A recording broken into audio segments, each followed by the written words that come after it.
All right. So we're starting off. We're switching over to the Utah Board of Paroles, and the audio's currently their audio's currently off right now. So once they turn it on, then you'll be able to hear them.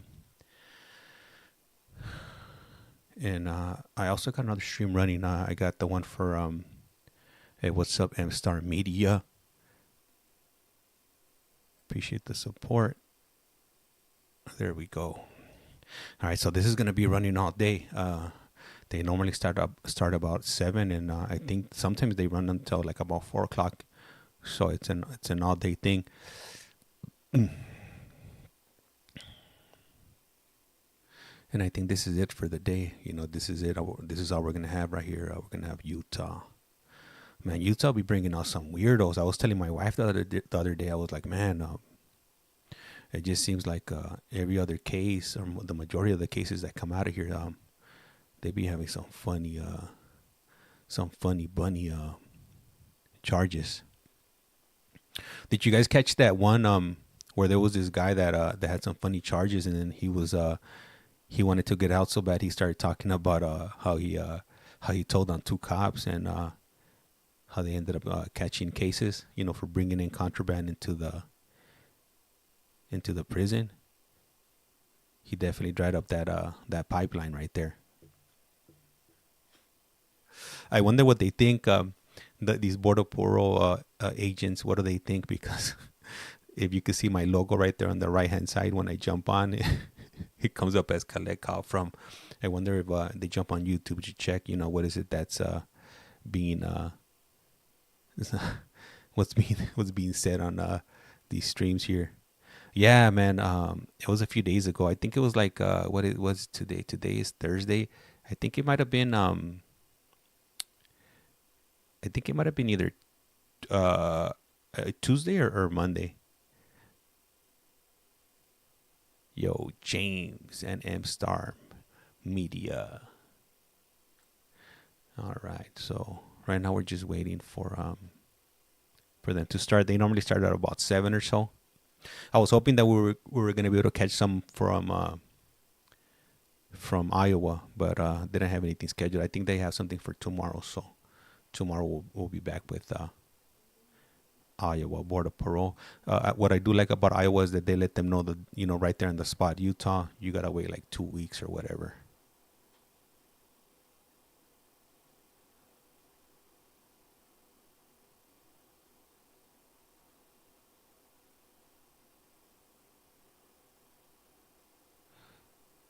Oh, there it is. All right. Oh, first time I ever seen. I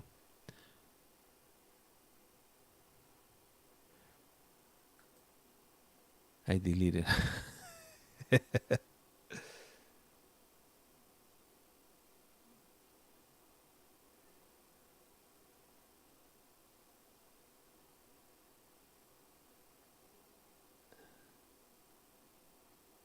Utah. All right. So the audio's still off right now.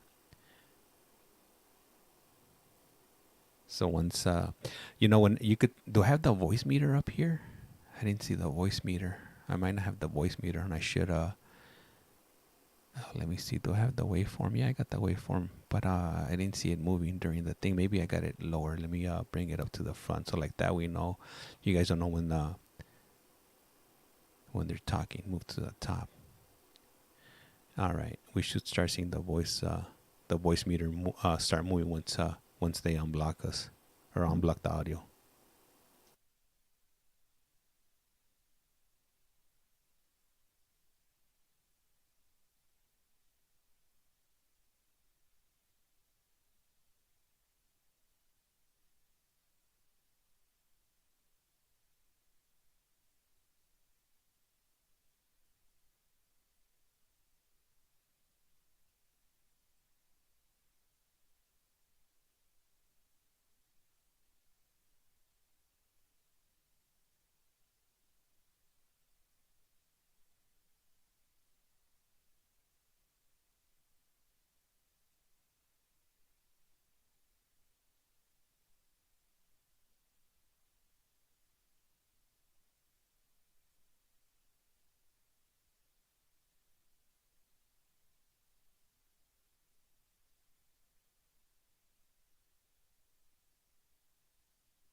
Come on, they're definitely messing up the rotation over here. They gotta turn on the audio. What's up?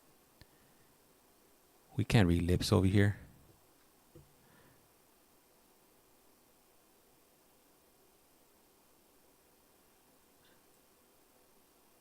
So just to give you guys a heads up, it's not me with the audio issues, it's them. Sometimes they do that where they don't turn on the mic. Maybe I'm guessing they either forget or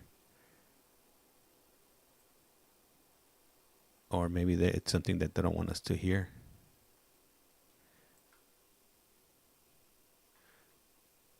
I'm gonna double check something over here, so I'm gonna move this screen around really quick. See more options.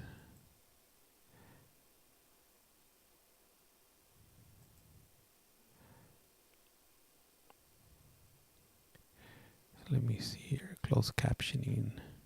Maybe we could get the closed captioning here. Oh snap! Hold on. The audio is on. I gotta turn it on. Unmute. Form. There we go. Sorry about that. Do you still hear this voice that tells you that they're trying to do something? Sometimes I hear it, when at the housing where I live, sometimes I hear it come from my TV, radio, when I watching the TV or listening to music.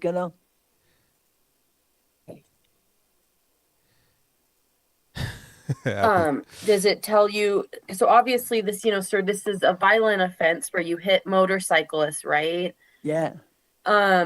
So do these voices tell you to do things that are harmful to others usually, or?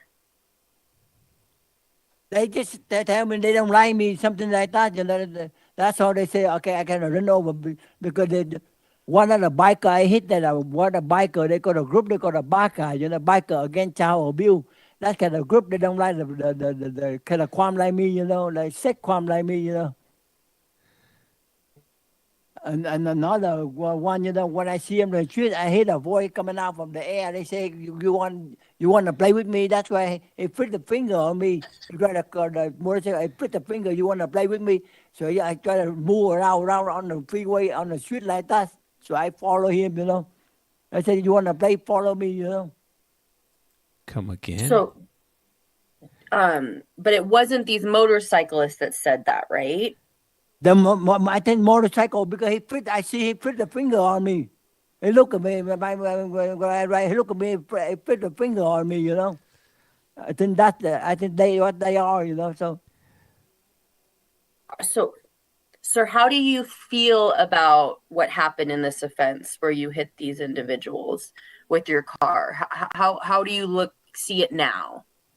Yeah, right now I feel I'm really stupid. I feel, why don't I just ignore it, But the way I did, ignore it, them don't, argue with them, say anything, just ignore, go away.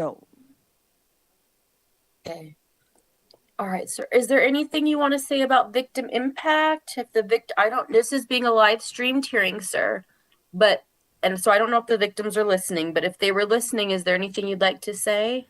I just feel sorry for what I did to them, So I don't mean to do that to me, I didn't mean to do that to them, hit them by the car like that. But I got too much hearing. I hear too much things say out there going down the street, When I ride a car, when I watch TV, when I listen to music, So it kind of confusing me, They use the power sound, the power sound, the motorcycle. That's the one that scared me the most. I mean, I got a conscious thing, that scared me. That's what make me mad. That's why I hate them, So now I know. So why did you get mad, sir? Yeah, I got really mad when they say something about me, All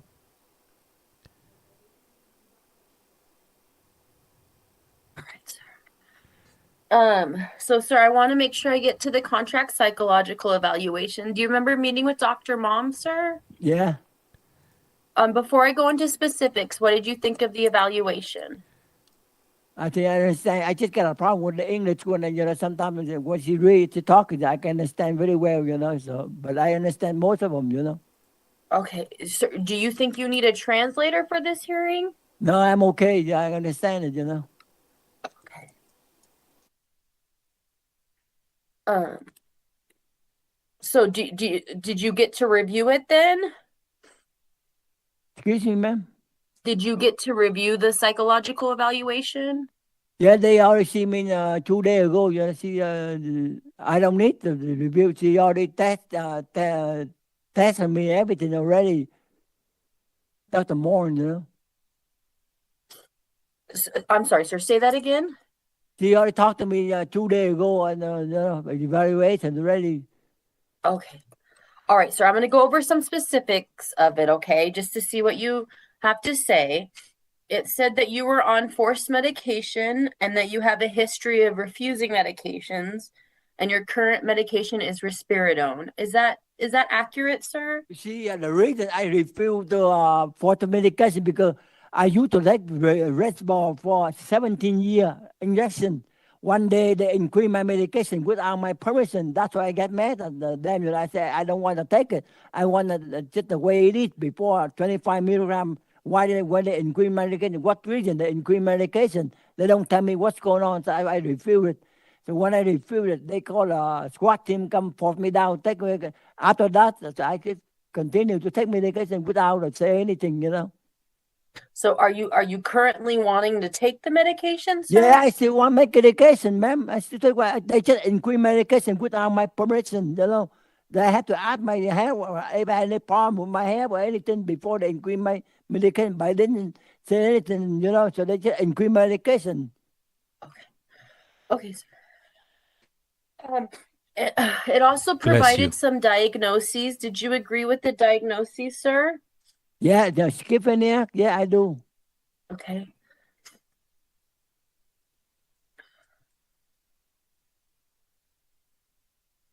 It also said that you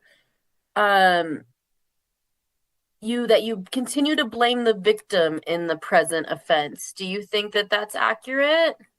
You mean motorcycle? Yes. No, I just now I keep thinking about I just why I just ignore it, you know, why I have to pay attention to something you know important like that. They say like that, I just ignore it. But the reason they make me mad because they're making a sound, the motorcycle making a sound drive me crazy. That's why you make me mad, you know.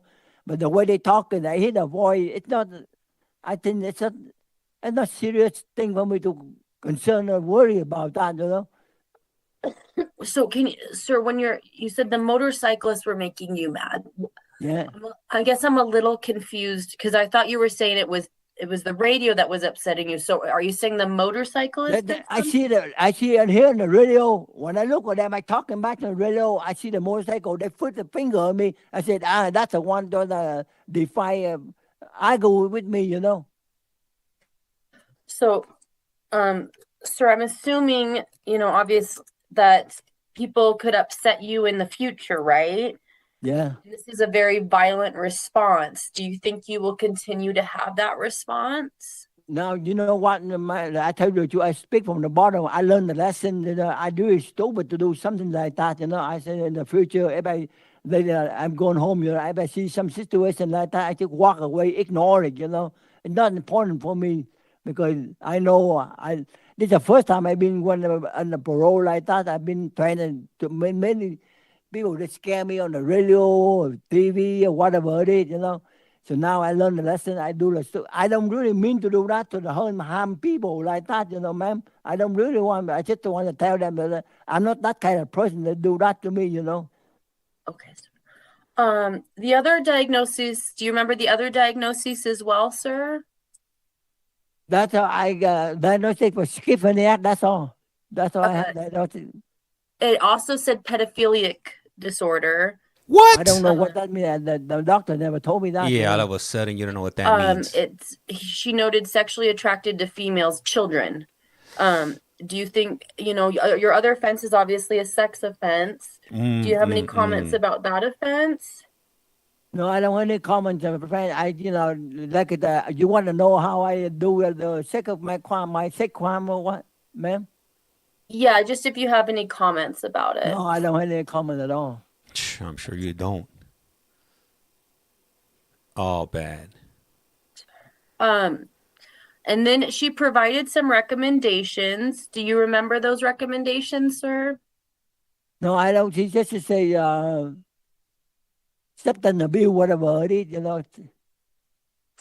So she recommended that you receive ongoing mental health treatment. Yeah, And yeah, cho nên I have treatment, go to halfway house, to have MIO program, everything like that. I said, yeah, I can do that because I've been there before. I know how it is, you know. so you want to go to the MIO. It's called now, just so you know, it's called the MHSS program, but it's Yeah, formerly called the MIO program. yeah, So is that something you're interested in? yes, yes, ma'am. That's why I want to Okay. go with. So if you're paroled, sir, a therapist, most likely her be Amy, she'll come out and assess you. And if you're a proper fit for the program, they'll accept you into the program. They'll let the board know, but the board has to make that as a condition, okay? Just so you know Okay. going forward. All right, sir. How's your mental health currently doing, sir? I'm doing just fine, you know. I take medication, you know. I go to group at the housing. Watching the program on the TV, documentary program, new what's going on, see what's going on around the world, America, you know, and talk to the friend. I'm mental health okay. Yeah, I'm okay with that, you know. Okay, so is your programming currently mental health treatment and therapy? Yeah. Just like it go to group, you know, go to life skill, anger management, thinking, voting, victim impact. I've been in there, you know, so. Do you think you have an anger issue, sir? No, I don't think, you know, I don't think I got the anger management, you know. But I already took that course, that class in the prison already, you know. Okay. So sure, in regards to release plans, maybe it sounds like things maybe have changed, but you said you wanted to live with your sister in West Valley and work in electronics, but now it sounds like you want to go to the MHS program. Is that MHSS program? Is that correct? Oh, yeah, you mean the MLO program? Yeah. Either way, if they let me go to the halfway house, do the program, MLO program, I will. But if they let me go to live with my sister, I can too, you know. Either Sir, way, you know. okay. In your board packet, you talked about seeing your grandchildren. Are they young children? Yeah, you know, I haven't seen my children for many years, for 24 years. I don't know. The last time I heard my sister tell them they married, so I think I have the grandchildren, but I never meet them before at all for many years, you know, so I don't know. But if I go, I on the parole, you know, I cannot come to see them. It's okay with me. I cannot come see them, you know, so it's okay with me, you know, Okay, because that's what I was because gonna they're say, my sir. grandchildren, they're the children, you know, so Okay, because it's a that's what I good, was gonna say. Because I think what you're gonna have are what are called sex offender A conditions, yeah. where it means no contact with children, right? So I Yeah, just want to right. make sure. I can handle that, ma'am. Okay. I you okay if I ask my parole officer before I see my grandchildren? Okay with that, ma'am? If I ask Well, them, they so say if you're okay. paroled, yeah, I would talk to your parole officer to see if that's something that can be allowed, right? Okay. So but I think you're gonna have a condition of no contact. So I'd be, make Okay. sure All you right. talk to Okay. your parole officer. So, okay. All right. And I don't know what the board will do. I'm not saying they're gonna grant parole. I'm just saying if they do, obviously things you want to think about, okay? Okay. All right, so those are all of my questions. From here, I'm a hearing officer. I make recommendations. The board ultimately decides. They're made up of 5 members. 3 of them have to come to one decision. That's the decision of the board. You should get that in writing within 2 to 4 weeks. Anyone listening to this hearing via video can go to bop.utah.gov. As soon as we have the decision, we post it on the website. So it'll take some time, but it's faster on the website than in the mail, so someone can tell you what that decision is while you're waiting for the written one. I make Okay. note of your guidelines, sir, which is 52 months or October 20th, 2024. I want you to understand that's just a suggestion, the easiest way to think of it. The CCJJ issues them. They're based on a number of factors, obviously, one of them being your offenses, and the board ultimately decides. So, like I said, the guidelines 52 months or October 20th, 2024. But the board can go below that, above that same date. And the expiration of your sentence, assuming no other offenses, is November 25th, 2046. Do you have any closing comments or questions for myself or for the board, sir? No.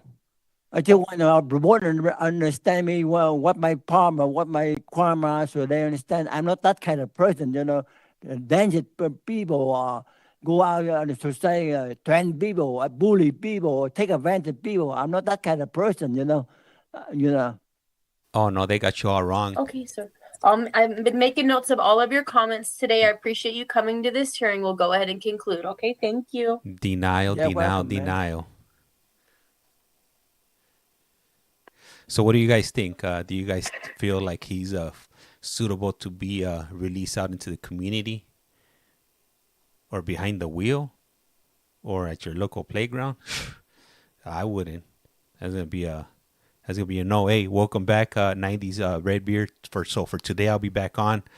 These last I think like these last 2 days I've been missing in action. But today I do have some time on my hands, so I do plan, and I'll be stepping in and out. But I'll be making some commentaries, if you will. They're lifting the restriction off of TikTok today at 7:42, so I'll be back on both. All right, and let's see who's up next.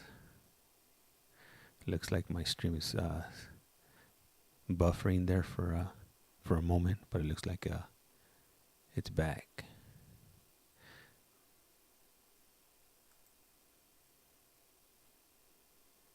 And hopefully they got we should have at least a few hours of the Board of Parole hearing here in Utah. Everything else is been shut down already. We did Vermont today this morning. They had a few cases. I thought it would have been more, but it wasn't that many. Oh, it's female.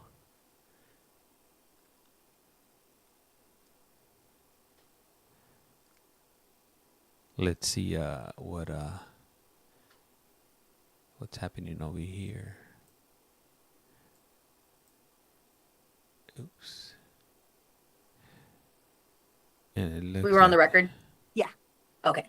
All right, we are on the record. Today's the time and place set for an original hearing for Ms. Sasha Kinsey. Am I saying that correctly, ma'am? Yes, ma'am. Offender number 222860. Is that you, ma'am? Yes. My name is Kelly Perry. I'm a hearing officer with the Board of Pardons and Parole, and I'll be conducting this hearing. Thank you. As this is an official proceeding, I do need to swear you in, so if you could please raise your right hand. Do you swear or affirm that the testimony about to give is the truth, the whole truth, and nothing but the truth? Yes, ma'am. Did you receive 7 days written notice of today's hearing? Yes. Did you receive your blue disclosure packet? Yes. And did you have a chance to review that? Yeah. Do you feel prepared to go forward with today's hearing? Yeah, absolutely. Okay. Are there any errors or corrections I should know about in that blue disclosure packet before we begin today? I noticed that there was some of the things that it said I hadn't completed certain classes, and there's a bunch of them that I had completed. I tried to get it corrected with my case manager, but he said that it's usually more up to date in the review. So. Okay. So we're going to talk about programming today. Obviously, is going to be one of the things we talked about. So when we get to that, if there's any classes you want to make sure I know about, to let me know then, okay? Okay. So just to kind of tell you how today's going to go, ma'am, we're going to go over procedurally how we got to this hearing. We're going to go over your current offenses. We'll go over any background questions, programming, if you were released, what that would look like. And then at the end of the hearing, you have further questions or comments to let me know, okay? Okay. Okay. So it looks like you had a special attention in August of last year. The board continued the hearing till now. They noted prior to this hearing that they expected you to complete all available and recommended residential substance use treatment and to remain case action plan compliant. In an earned time credit decision in August of this year, it was noted that you completed Elevate residential substance use program. Is that procedurally correct, ma'am? Yes, ma'am. Okay. In regards to your offenses, first case I show is 2014-02475. I show on July 7, 2020, an officer initiated a traffic stop. The driver, Ms. Kinsey, stated she did not have a valid driver's license. The officer found meth, also a bag with a firearm. On her person, she had a container that had heroin. Is that correct, ma'am? Yes. You sound apprehensive. Well, the container was empty and the firearm wasn't mine, but the charges were correct. So yes. So you said the firearm was not yours? No. I didn't know So it was in the vehicle. was it your vehicle? I had just barely gotten the vehicle, so yes, it was my vehicle. But the passenger that I had in the car, it was his bag that had it, and I ended up taking the charge because I was the driver and I should have known that it was there. So that's why they gave me the plea to attempted possession. Okay. Attempted. All right, next case, ma'am, 201400527. I show on February 14th, 2020, Ms. Kinsey was driving a vehicle that was stopped. During a search incident to arrest, a straw with heroin residue was found. When she was asked to walk to the patrol car, she dropped a baggie of heroin in an attempt to discard it. Is that correct, ma'am? Yes, ma'am. Not to discard it, but it fell out, yeah. Okay. Anything else you want to say about the offense? No, that was accurate. That happened. I was in active use, and when they had me move, I had it in my waistband, and it fell out of my waistband. I wasn't trying to discard it. It just fell out. So that was all accurate. Okay. And I'm assuming you were using heroin. Is that what you were using? Yes, ma'am. Saca la Next case, ma'am, bolsita. 191400510. I show on February 11th, 2019, officers executed a search warrant, on Miss Kinsey's house. In the room, officers found 0.8 grams of meth, 1.1 gram of heroin, and burnt tinfoil. Her 15-year-old daughter was present and had access to these items. Is that correct, ma'am? I don't believe that's accurate. The only thing that was there was tinfoil, was burnt tinfoil. I didn't have anything else. For the cookies? Had you been using substances? I had been using meth, or heroin, sorry, but I hadn't been using meth, and they found burnt tinfoil in my garbage can, but I didn't have anything else. Had you been using around the minor? I was using in my bedroom. My daughter wasn't in my bedroom, but she lived in the home with me, yes. And I'm just making notes of everything we're talking about. I don't want you to think I'm not listening, okay? Oh, All right, next case, ma'am, 191400028. Sorry. On November 28, 2018, a Walmart employee observed Miss Kinsey with her minor daughter and another minor taking items off the shelf and concealing them in folds of a large blanket. Heroin and a tube for smoking heroin was found. Is that correct, ma'am? Yes, my daughter and her friend were just with me. They weren't doing anything wrong. It was me who was doing it. Oh, okay. That's understandable. Okay. And then last case, ma'am, 221400193. I show on December 14, 2021, officers received a report of elder abuse. The witness stated that her mother, the victim, had been living with Miss Kinsey, her granddaughter, for 46 weeks. The victim told the witness to come and get her because she was being drugged. The witness was appalled by the living conditions. It was learned that the victim had substances in her body that she was not prescribed, and she was suffering from bed sores. The substance in the victim's body was an antipsychotic that had dizziness and lightheartedness as possible side effects. The victim was found in her feces and was unable to get up due to lightheadedness. Officers determined that her bank account had been used recently, and tens of thousands of dollars had been used by Miss Kinsey. An order to vacate was found on the door. 2 juvenile children were in the home. In her room, officers located 4 ounces of meth, heroin, Suboxone, marijuana, and prescription pills. Officers also located a loaded revolver. Officers also located a spoon on the sink, an uncapped syringe, and one sitting on top of a pile of garbage. Is that correct, ma'am? No, none of that is accurate. So my grandma I had been living with my grandma for almost 2 years, taking care of her while she had pancreatic cancer.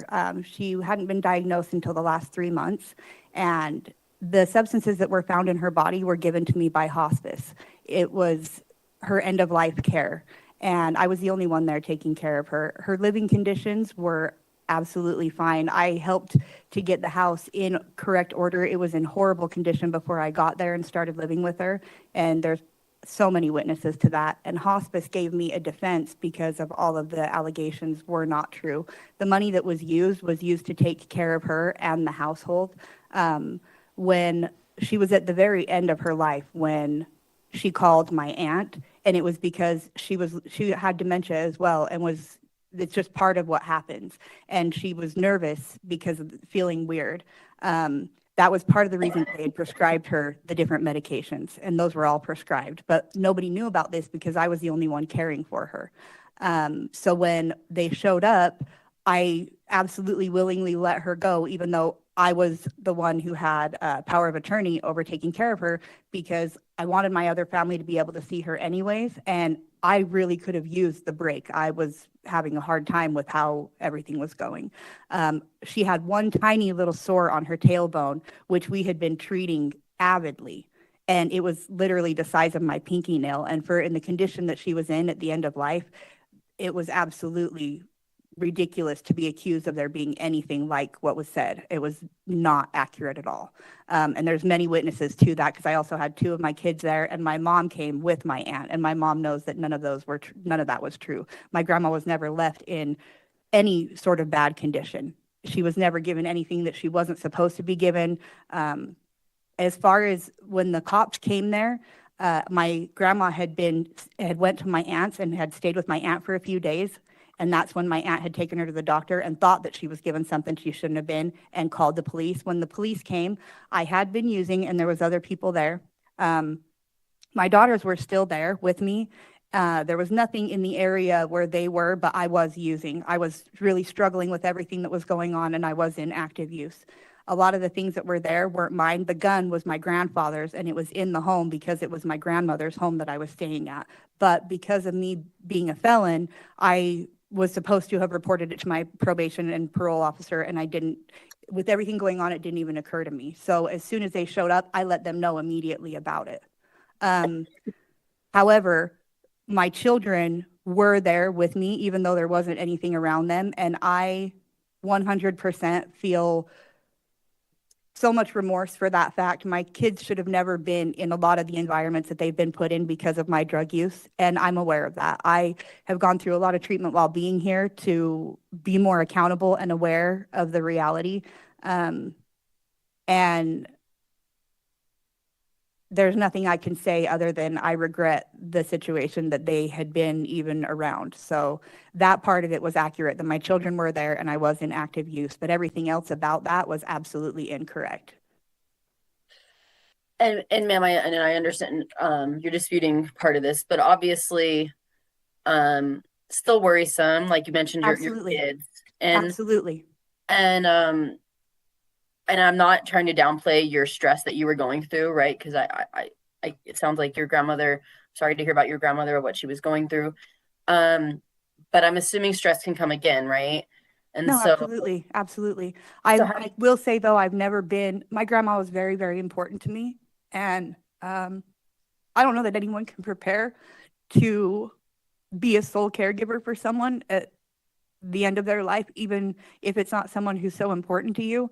And I wish that I had realized how much it was going to take and maybe got a little bit of training or I tried to seek some of the help that I could through hospice and the chaplain. And that's why they gave me such a good defense, because I really was doing the best that I could with what I had, but I was absolutely overwhelmed. And there's nothing I can say other than that. And I do understand that there's going to be other stresses in life. And I've been going through a lot of therapy and things to better deal with that and prepare for those things and have the skills to avoid some of the overwhelming aspect of it. But as far as that certain situation was concerned, I wish I could have done better. And ma'am, part of this hearing obviously is to talk about your offenses, but it's also to talk about, and I appreciate your insight, right, about how it's different moving forward. So you talked about treatment. Yeah. So tell me about some of the stuff you learned in treatment that you think will be helpful and beneficial moving forward. Oh, wow. There's so many things. I went through CPT and DBT to be able to understand how to better emotionally regulate myself. And I went through CBISU, and I'm in advanced CBISU, where I'm learning more skills on how to address situations when they happen, how to slow myself down to be able to not just react, because a lot of my whole life I've had a lot of trauma in different situations where a lot of everything was just reacting, and I got kind of stuck in that behavior. And I didn't realize that there was a different way. I honestly didn't. I'm really thankful for what I've gone through here, because I don't think I could have gained what I have any other place. And I know that it's going to transform a lot of my relationships, which are one of the most valuable and important things to me when I get out there. Me and my mom have always had a lot of problems, and me and her have been able to, reconnect and start rebuilding a relationship. And the same thing with a lot of my other family members, because I can see things differently and I can process things differently now. And there's not enough good that I can say about the programming and the therapy that I have received. I don't know how to better explain it other than that. No, I think you're doing a really good job, and you're talking about a lot of changes, right? Absolutely. You know, you talked about your rebuilding relationships, some of the stuff you've learned, different perspectives. So I appreciate your insight into those differences. I do know, ma'am, that's the offenses for which the board has jurisdiction, right? But I show another 2014 reckless endangerment of elder adult or child. Can you tell me about that one too? So that was my first criminal charge that I'd ever received. I was a gun owner, and I had my children by myself. My husband and I had just split up, and my husband came over to see the kids, and he had been at his sister's in California, and he had brought some marijuana back with him, and he had dropped it on my floor, and they came and executed a search warrant because of my guns, and that marijuana that he had dropped on the floor made every gun and every child a felony. Before that, I hadn't had any charges, so all of my guns were legal. And I took a urinalysis when I went to jail and proved that I wasn't smoking marijuana. I didn't even know it was there. But because of the situation, it still led me to get those charges. And my children, all of my children were in the home when that happened. Thank you. So how would you describe your current attitude towards substances? Because it seems like I want to hear what you think, but it sounds like a lot of these offenses are related to substance use, right? Absolutely. Yeah, absolutely. So how would you describe your attitude towards substances? My attitude towards substances, I'm more aware of all the damage that it has caused and the potential it has to cause.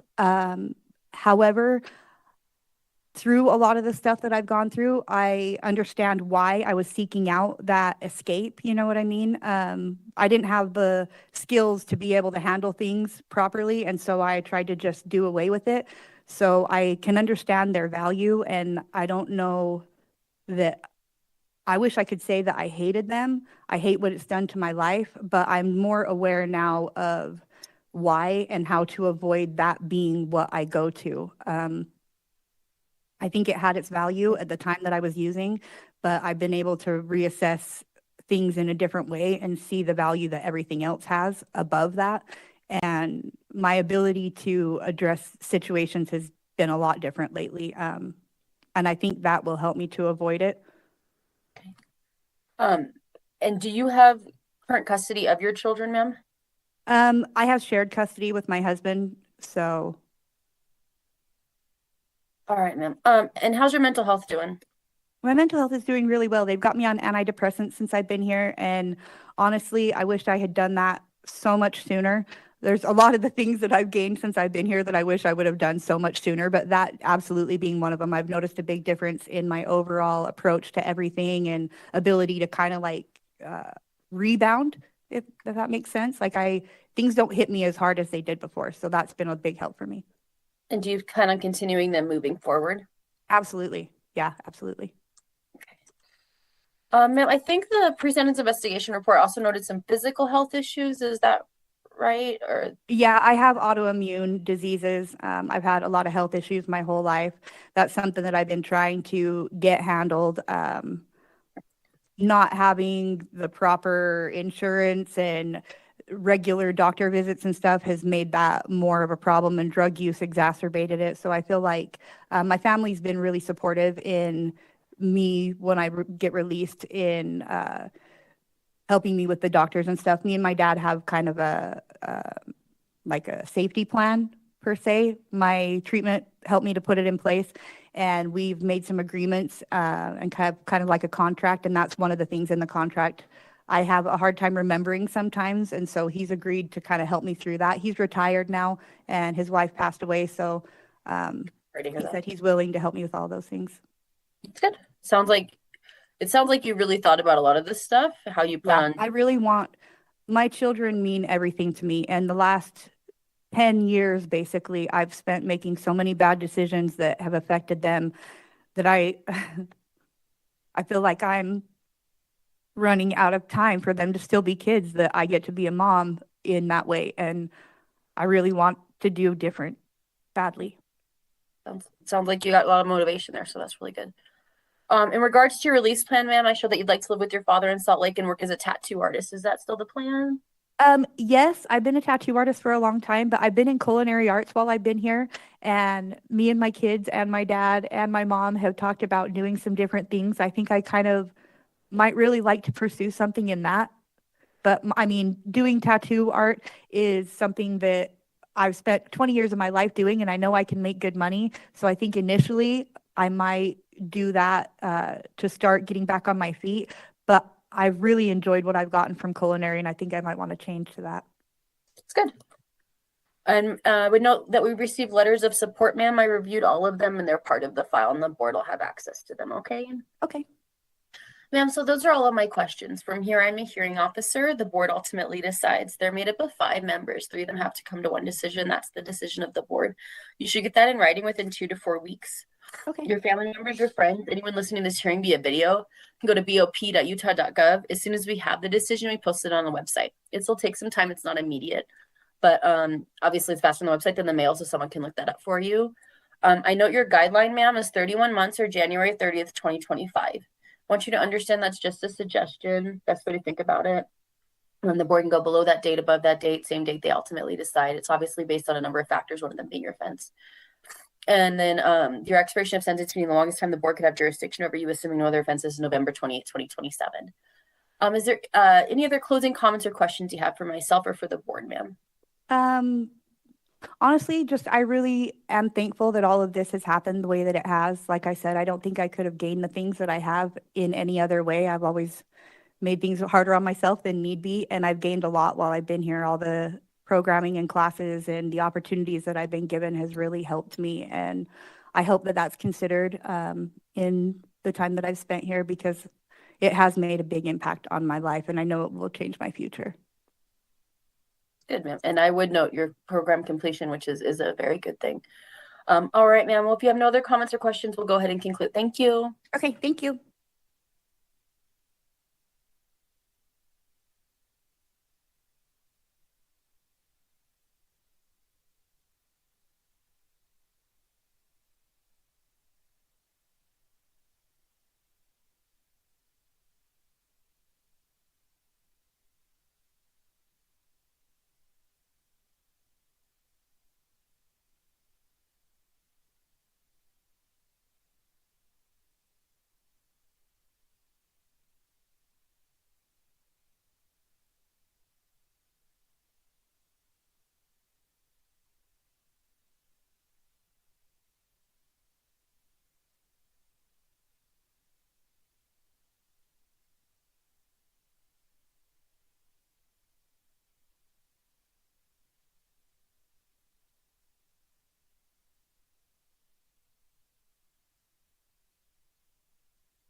All right, we are on the record. Today's the time and place set for a rescission hearing for Miss Vanessa. Can you say your last name so I don't say it incorrectly, ma'am? Zavala? Zavala, offender number 215140. Is that you, ma'am? Yes.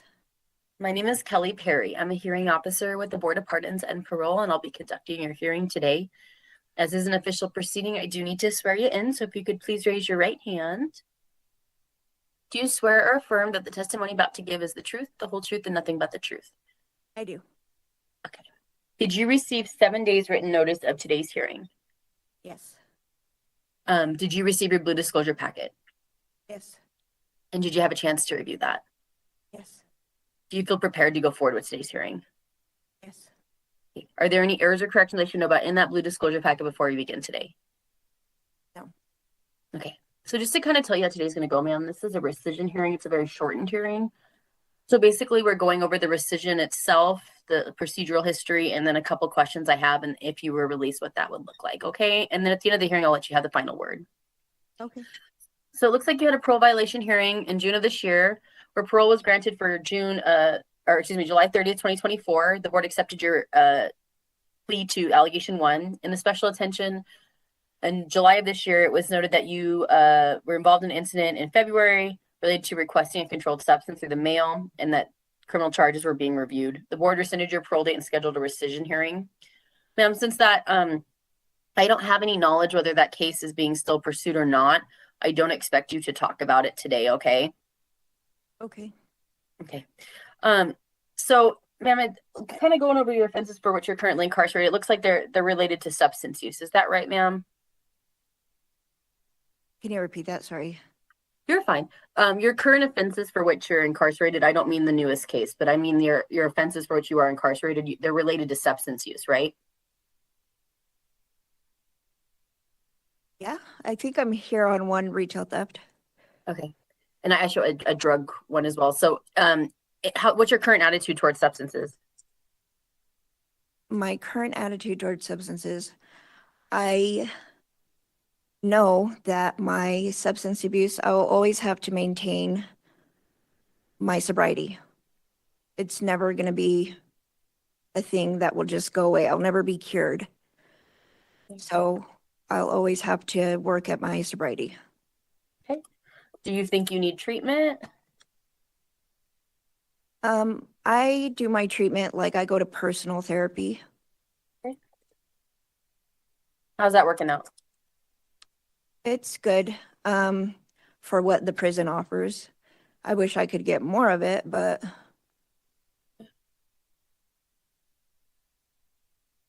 How's your mental health doing, ma'am? it's okay.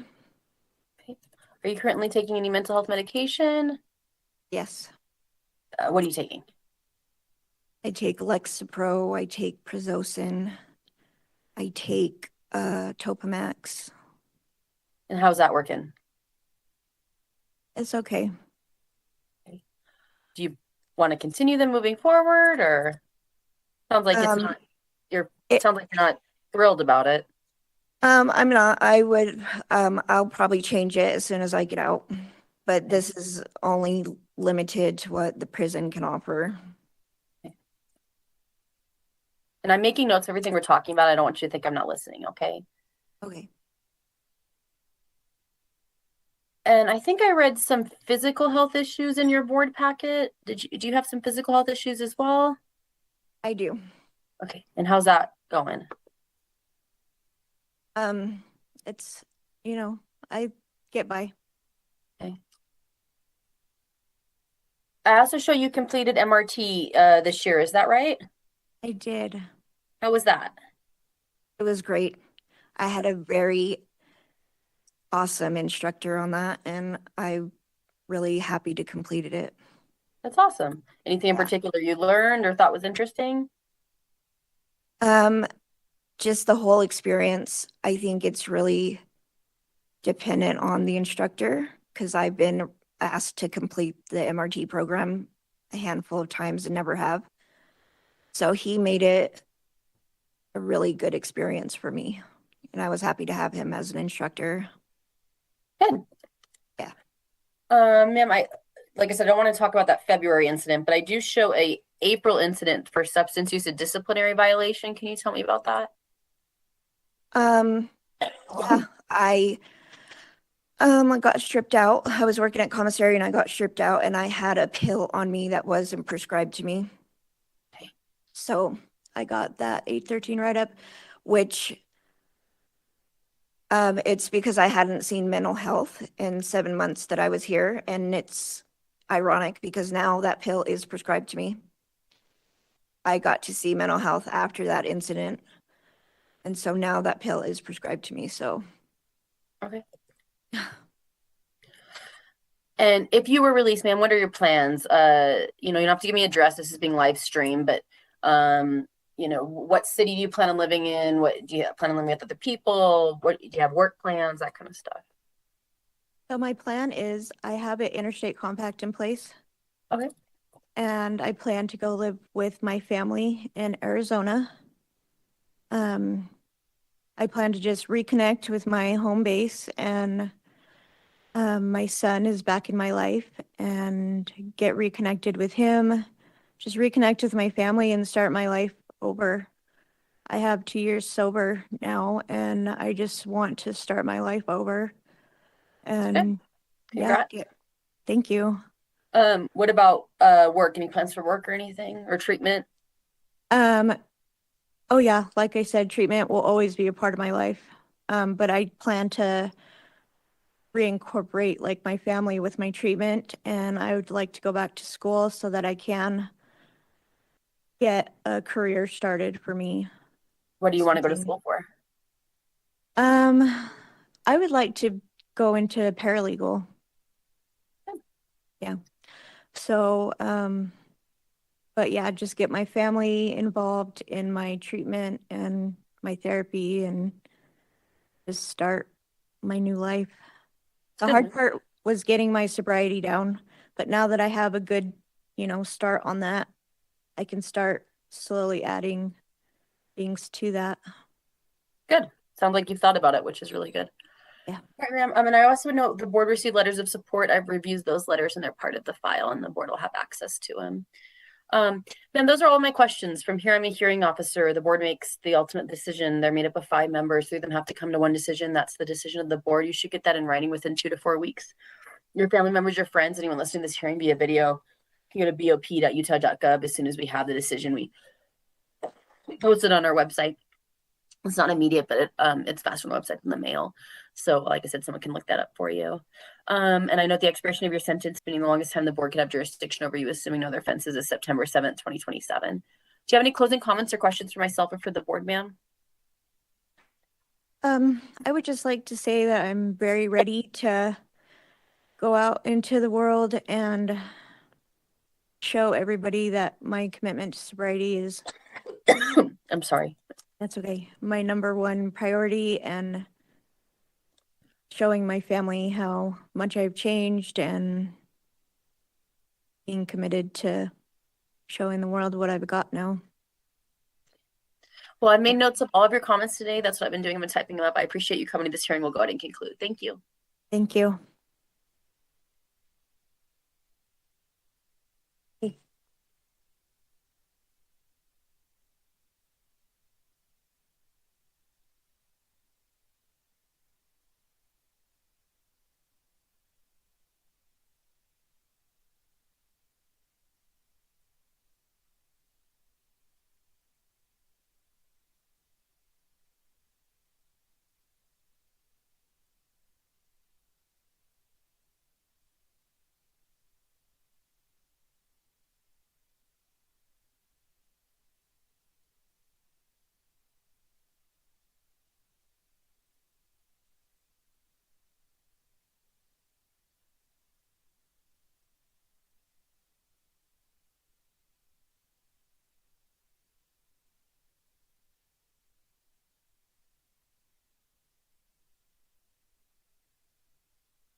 Hearing for Miss Carly Foster, offender number 250064. Is that you, ma'am?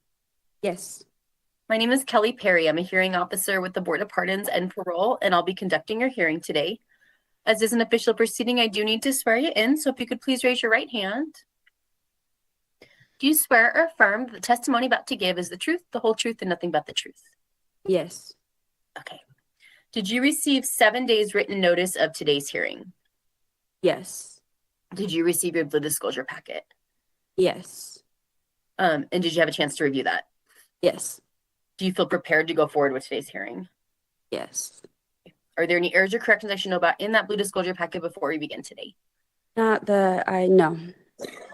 Okay, ma'am. So just to kind of tell you how today's going to go, today's a rescission hearing, so it's a very shortened hearing. It's not like maybe other hearings you've had where we're going to go over your offenses or something like that. Basically, the reason for the rescission hearing is the rescission itself, maybe a few questions I have, if you were released, what that would look like. And then I'll give you the final word, okay? Okay. Okay, and I'll be typing. I'm just making notes of everything we're talking about. I don't want you to think I'm not listening, okay?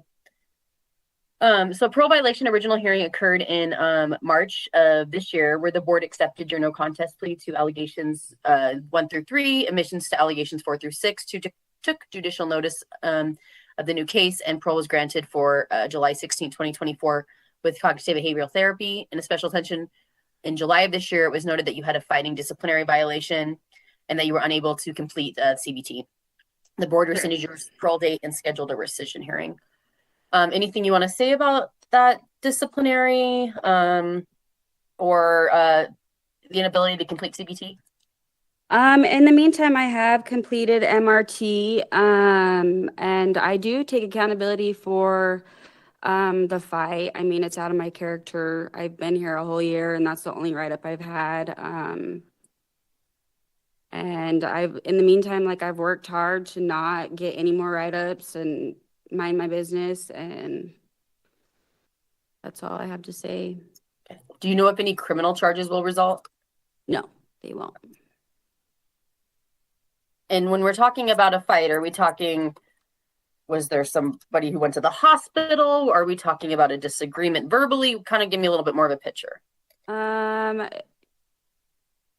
It was small. It wasn't, no, we just we got in an argument and it got a little escalated, and yeah. Do you have issues continuing with this individual?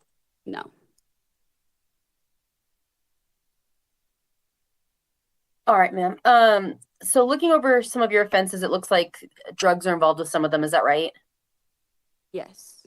What's your current attitude towards substances? I've been sober for a year now, and I Good. plan to Congratulations. continue that sobriety as I get out. I feel positive and ready to be released. Do you have any treatment plans? Not really. I mean, I'm gonna take counseling. I know that. Other than that, like, I've done treatment. I completed the Elevate program last time I was here. So I think I'll just take counseling, and I don't really think I need anything more than that. Okay. How's your mental health, ma'am? It's fine. Are you currently taking any mental health medications? No. So you completed MRT. Tell me about that. How did that go? It was fine. The only reason I wasn't able to finish it on time is honestly because they didn't get me in for a long time to be able to complete it in time for me to be released. I was actually scheduled to finish like the day before I was supposed to be released, and then I did get put on TRO, and I missed a class. And so that's the only reason. Did you learn anything? Like the program, not like the program? It's my second time taking it, and I feel like I take something from it every time I've taken it. Yeah. Okay. All right, ma'am. If you were released, paint me a picture. Where would you go? What plans do you have? I plan on going back to my hometown and living with my kids and my family. And you don't have to give me an address. This is being live streamed, but what city? Roosevelt. And do you have any work plans? Yes. I plan on applying at different places in town. I don't have anything like set in stone, but I will be working. Okay. All right, ma'am, those are all of my questions. From here, I'm a hearing officer. I make recommendations. The board ultimately decides. They're made up of 5 members. 3 of them have to come to one decision. That's the decision of the board. You should get that in writing within 2 to 4 weeks. Your family members, your friends, anyone listening to this hearing via video can go to bop.utah.gov. As soon as we have the decision, we post it on our website. This will take some time, but it's faster on the website than in the mail. So someone can look that up for you. Do you have any closing comments or questions for myself or for the board? No. Okay, well, thank you for coming to this hearing, and we'll go ahead and conclude.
The record, today's the time and place set for an original hearing for Mr. Stetson Johnson, offender number 151876. Is that you, sir? Yes, ma'am. My name is Kelly Perry. I'm a hearing officer with the Board of Pardons and Parole, and I'll be conducting your hearing today. As is an official proceeding, I do need to swear you in, so if you could please raise your right hand. Do you swear or affirm that the testimony about to give is the truth, the whole truth, and nothing but the truth? Yes, ma'am. Did you receive 7 days written notice of today's hearing? Yes, I did. Did you receive your blue disclosure packet? I did. And did you have a chance to review that? Yes, I did. Do you feel prepared to go forward with today's hearing, sir? Yes, ma'am. Okay. Are there any errors or corrections I should know about in that blue disclosure packet before we begin today? No. All right. So just to kind of tell you how today's going to go, sir, I'm going to go over your current offense, go over any background questions I have, institutional behavior and programming, if you were released, what that would look like. And at the end of the hearing, if you have further questions or comments, let me know, okay? Okay. Okay. So it looks like you're here on case number 2216-00006. I show on January 7th, 2022, officers received information that a subject with an outstanding warrant was driving a semi-trailer truck. The deputy approached the truck, asked the driver his name. The driver said he was Mr. Johnson. A large knife on Mr. Johnson's right hip was removed. Inside his left outer pocket was a clear container with a brown powder and some balls that appear to be heroin. Inside the same pocket, a green pen straw was located. When asked, he admitted that there was also some meth inside a black case. Is that correct, sir? Yes, ma'am. Anything you want to say about the offense? No, that's what happened. Were you using during this time, sir? Yes, I was. What were you using? I was using meth and heroin. I've struggled with addiction for many years. Okay.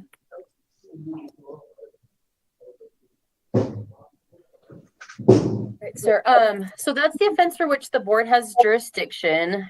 And I don't think I need to tell you, but I show multiple prison commitments. What's different now? Well, what's different now is it's just a choice that I need to make, you know, and I'm getting older now, and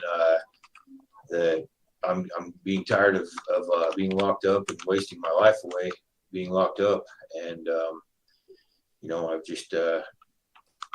I've had some things that have become clear to me, and if I don't make a change, that this is where I'll be. These are the kinds of places where I'll be, and I love the outdoors, and I love to be free, and so that's what I know that this isn't a game anymore, you know. So so you're talking about some changes, right? So why do you think those changes have occurred? Well, because for one, my family has turned their back on me, and I don't speak to my son, and I've just had some things that have been an eye opener, you know, and I'm getting older, and I've had some realizations, you know. Is that something that's recently occurred? And I'm sorry to hear that, sir. Yes, ma'am. And I'm making notes of everything you're saying. I don't want you to think I'm not listening, okay? Okay. Are you currently incarcerated in Wyoming? Yes, ma'am. Okay. And why are you incarcerated in Wyoming? I'm here on I got a DUI, a possession of meth, and a felon with a firearm charge. And do you know how long you have to serve that sentence? I do know. I see the parole board next June. Wyoming's a little bit different. We see the parole board at the end of our sentence here in Wyoming versus at the front of your sentence in Utah. So do you anticipate it to be released fairly quickly after your June hearing? Hopefully around September of next year, but I don't know. Yeah. Okay. Have you completed any programming while incarcerated in Wyoming? Yeah, I have. I've taken anger management, thinking errors, inside out, dad, victim awareness, substance abuse, thinking for a change, and I go to AA and NA. Have you completed a residential substance treatment class? No, I still have a detainer in Utah, and due to my detainer, I'm not able to go to the facility that offers that inpatient drug program you're talking about. Do you think you need residential substance use treatment? I would be willing to take it, yes. And I appreciate that you're willing to take it. So I guess I'm asking more insight. Do you think you need it though? Well, honestly, ma'am, you know, it's just, I've been in programs before, and you know, it just comes down to a choice at the end of the day, and I'm wanting to choose to not use and do drugs, and I like I say, I've been in programs before, and I don't think that I need one, but I will do one if you would like me to. Okay. How's your mental health, sir? I think that my mental health is fine. Are you currently taking any mental health medications? No. Do you have any disciplinary violations while incarcerated in Wyoming? No, ma'am.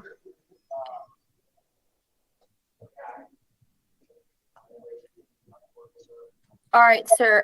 Paint me a picture. If you're released, where do you plan on going? This is being live streamed, so you don't have to give me an address, but like a town or city. And then like if you plan on living with someone or a treatment center, kind of just paint me a picture.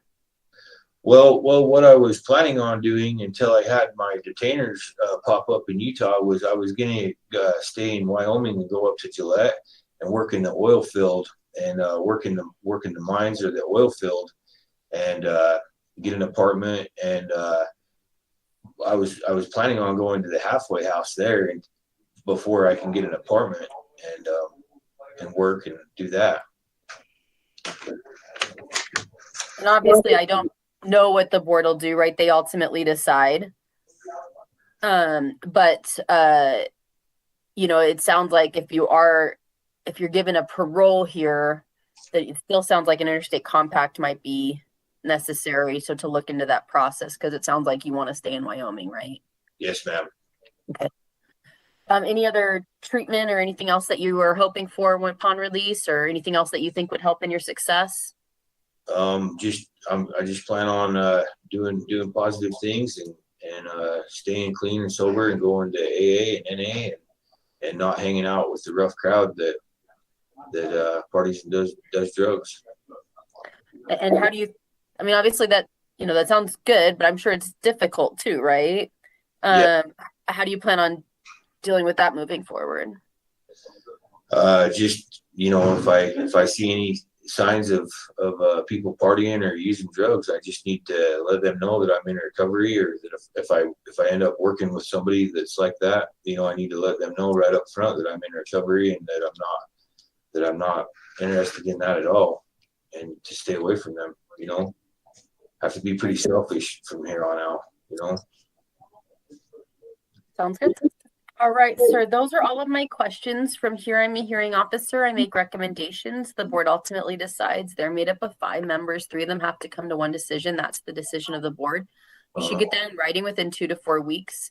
Your family members, your friends, anyone listening to this hearing via video can go to bop.utah.gov. As soon as we have the decision, we post it on our website. So it'll take some time, but they can look that up for you. I know your guideline, sir, is 10 months or September 13th, 2024. Obviously, that's past, sir. The board ultimately decides, right? They can go below that, above that. They decide. That's based on a number of factors, obviously, one of them being your offense. And I show the expiration of your sentence, meaning the longest time the board could have jurisdiction over you, assuming no other offenses, is November 13th, 2028. Do you have any closing comments or questions for myself or for the board, sir? I just have one last thing. My projected minimum release is 9/28 of 25, and my projected max is 1/31 of 2027. Can you give me those dates again one more time? Sorry. Yeah. The projected minimum is 9/28 of 25. Okay. And my projected max is 1/31 of 27.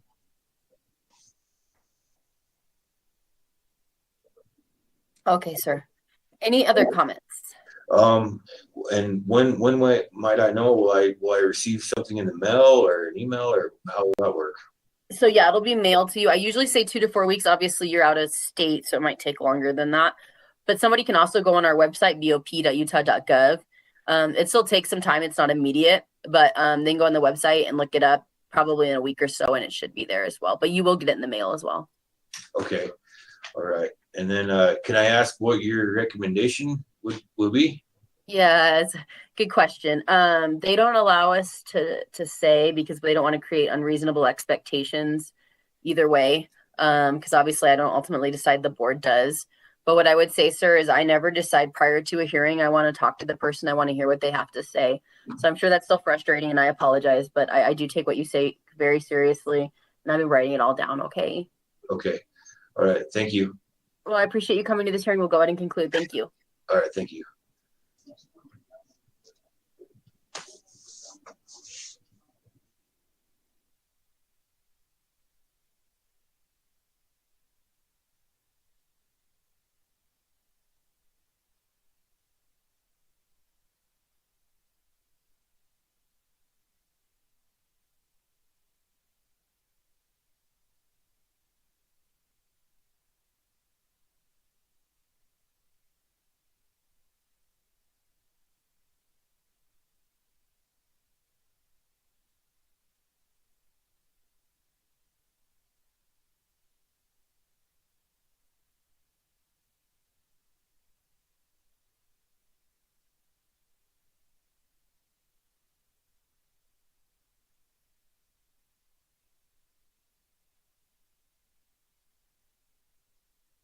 All right, so hopefully they'll be bringing on the next person. I'm trying to set up my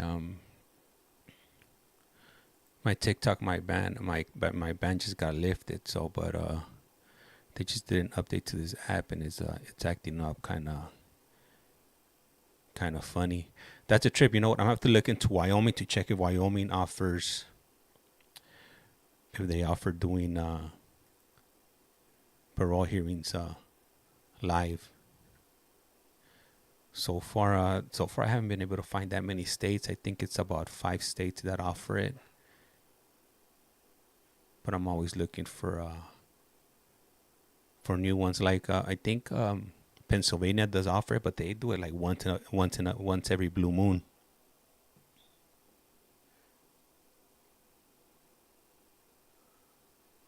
Today we were able to do Vermont, but the Vermont one was short. They didn't even have that many people. What was it like? Maybe like four or five people that they that went in front of the board today.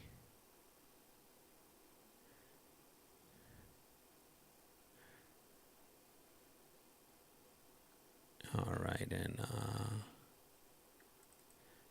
I'm still trying to set this thing up on my computer. I don't know if it's my computer or if it's the application update that's acting funny.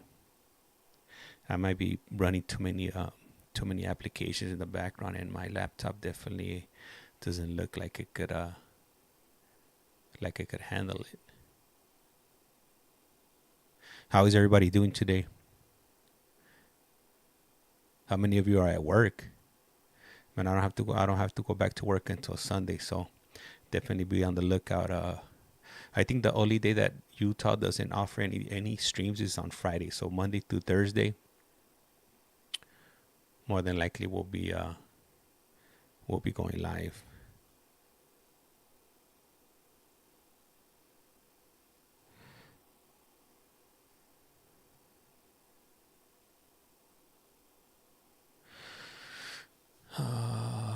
They're lollygagging. Oh, you know what? Bear County. So that one, I'll probably run it. I could do that one from my other computer because I'm only running this one and that one.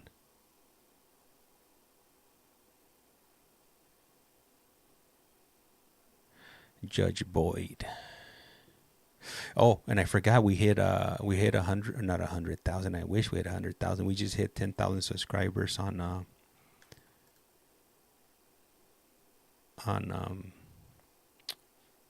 TikTok. Let me see. I don't know. There's crime in Wyoming. What they do? Wrestle cattle, man. That's funny.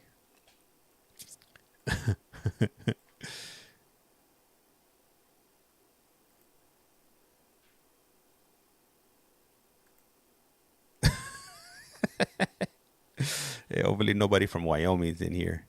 They might get offended.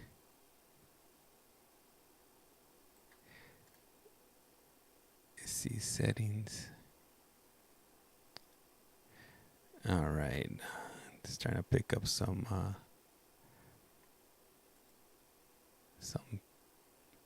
the pace here.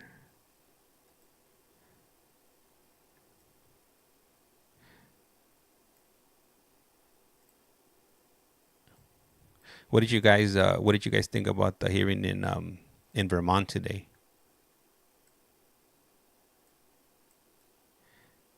I wish that in Utah they would let us know,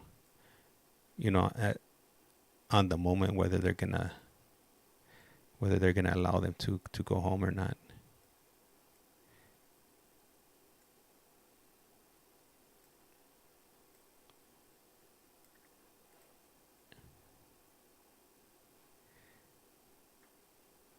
Yeah, Bear County is she's a trip.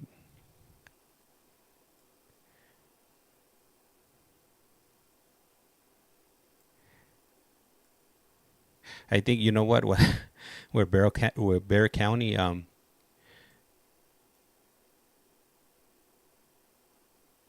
they ended up that's what ended up getting my my TikTok account banned for 3 days because I was streaming Bear County.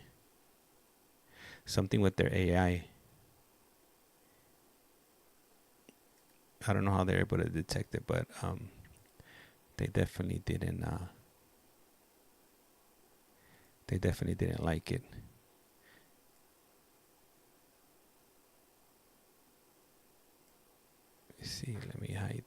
this.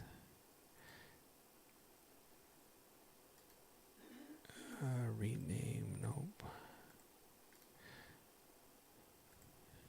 Man, what are they doing back there?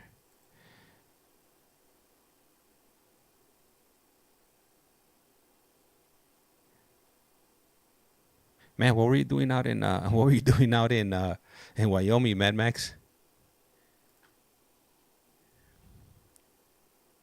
If you don't mind me asking. See live.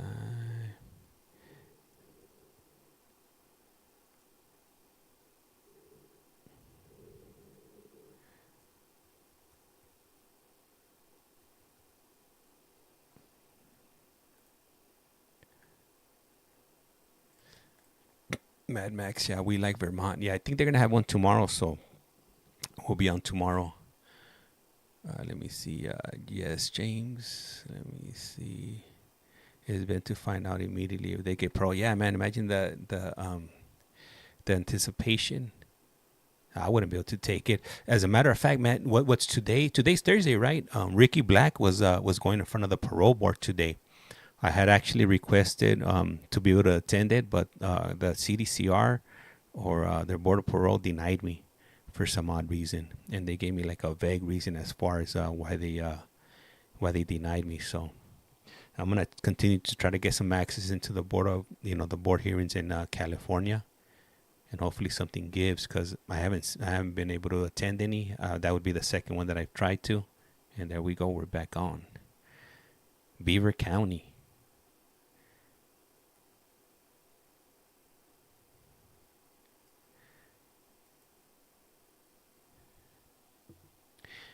Your audio's off. You got to turn on your audio.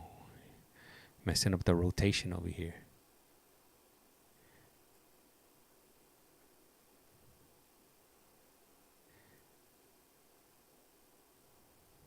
All right, we are on the record. Today's the time and place set for an original hearing for Mr. Fabian Cortez. Am I saying that correctly, sir? Fabian, but yeah, that's fine. Offender number 241780. Is that you, sir? Yes, ma'am. My name is Kelly Perry. I'm a hearing officer with the Board of Pardons and Parole, and I'll be conducting your hearing today. This is an official proceeding. I do need to swear you in. So if you could please raise your right hand. Do you swear or affirm that the testimony about to give is the truth, the whole truth, and nothing but the truth? Yes, ma'am. Absolutely. And your offender number is 241780, right, sir? Yes, ma'am. Okay. Did you receive 7 days written notice of today's hearing, sir? Yes. Did you receive your blue disclosure packet? Yes, ma'am. And did you have a chance to review that? Yes, to the best of my ability, but yeah, definitely. Okay. Do you feel prepared to go forward with today's hearing? Yes, ma'am. Okay. Are there any errors or corrections I should know about in that blue disclosure packet before we begin today? No. Okay. So just to kind of tell you how today's going to go, sir, we're going to go over procedurally how we got to this hearing. We'll go over your offenses. We'll go over any background questions I have, institutional behavior and programming, if you were released, what that would look like. And then at the end of the hearing, if you have further questions or comments, to let me know, okay? Okay. So it looks like you had a scheduling review in July of this year. The board set the original hearing for next available calendar. They noted no restitution in cases 2119-01009, 2019-02087, and 2319-00445. They returned restitution in case 1817-02415 to establish a payment schedule, and case 2019-02807 to the Office of State Debt Collection. Is that correct, sir? Yes, ma'am. Okay. Regards to your offenses, first case I show is 1817-02412. I show on December 14, 2018, Mr. Cortez and co-defendant were involved in taking packages from residents. The description of the vehicle was provided.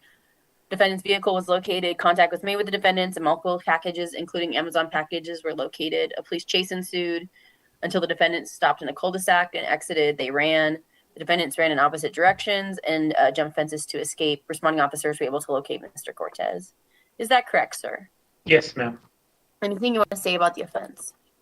Just that I apologize to my community. That's definitely something that's not me. I just want to say sorry for myself, sorry for everybody that was involved with that. It's pretty shameful. Not thinking about it, it's pretty embarrassing. So I just wanted to apologize to my community.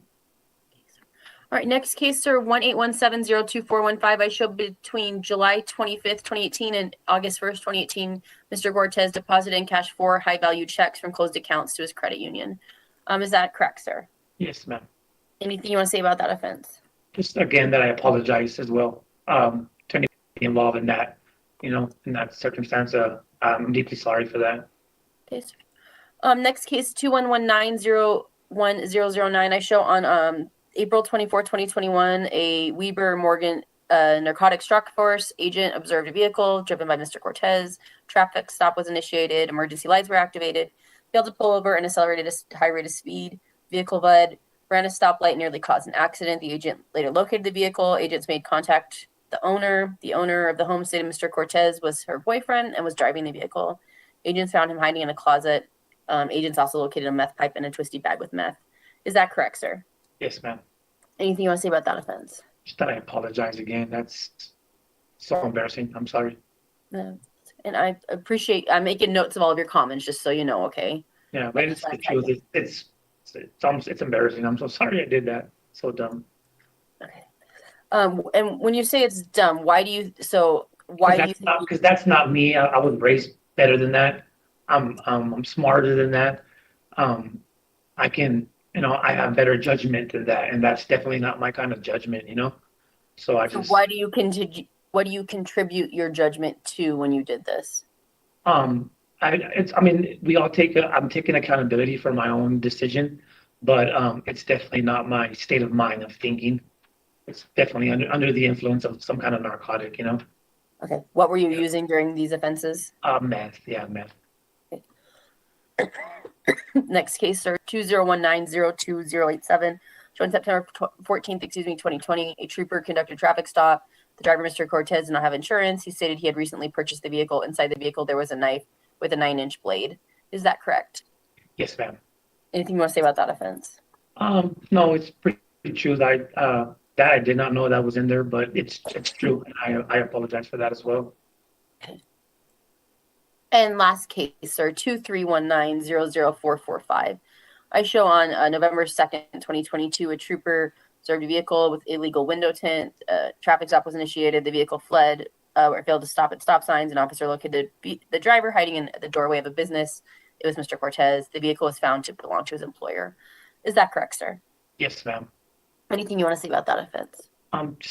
Again, I'm sorry. I apologize to my community. Yeah, but that's 100% true. That did happen. Okay, sir. And I show some restitution of approximately $12,000 in case 181702415. Are you willing to pay that, sir? smackaroonies. Yes, I was told that it's going to be some.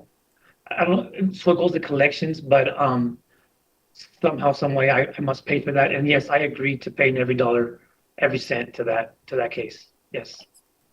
So it sounds like a lot of, and I understand you're taking accountability, but it sounds like a lot of you're saying you wouldn't do these actions, and I don't want to put words in your mouth, if you were sober. Is that right? Right. So what's your current attitude towards substances? To better myself, better make decisions, definitely keep a sober state of mind. It seems like I don't have a problem finding employment. From what I've been told from my many bosses, I'm a great worker. I show leadership, and it seems like as soon as I am not clean, that's where it's just spirals downhill. So if I can just have a better judgment of staying clean and definitely not touching any kind of narcotics, I think I should be fine. I actually know I'll be fine as long as I keep that promise to myself and just keep a strong foundation on staying clean. No narcotics, no alcohol. I should be 100% fine. Okay, so you're talking about some changes, right? It sounds like you don't want to use anymore. Right, What do you contribute? What do you contribute that change to? Being here in this program and kind of working on myself, and I get different perspective, different views of myself. Because I always look at just myself. I can't, notice anything else but myself. It's all because of my drug use, and it's no excuse. I know that's a pretty weak excuse, which I'm not trying to make an excuse. I just know where my problem is, and it's because of my drug use. So as soon as I attack that and take full control of that, I know I'll be fine. And I currently show your MRT, right? moral Yeah. recognition therapy, and you're also in substance use treatment, right? Yes, yeah. I talked to a caseworker in here. Nobody said that I was a cap for the program or nothing, but due to my state of mind, I knew that it starts somewhere, and I kind of wanted to get a better sense of direction. So I enrolled to the program myself, and yeah, it's a program. It's got rules. It's got different stipulations, and I think it all starts with having better feedback on myself with doing this program. It's gonna prepare me mentally. But yes, I'm enrolled in these programs. Yes, ma'am. Anything you like, don't like, learned about from the Well, program? well, I mean, nobody. I don't think nobody necessarily likes it. I think so. Comfortability is where it all takes place, and being comfortable is kind of not. I don't want to be too comfortable, so I know this is a must. This is not a. This is a must. I must complete this. I must follow what I have to follow to better myself. So there's nothing I don't like about it. I do like it. So do you know when you would complete the program? I do not. No, I don't.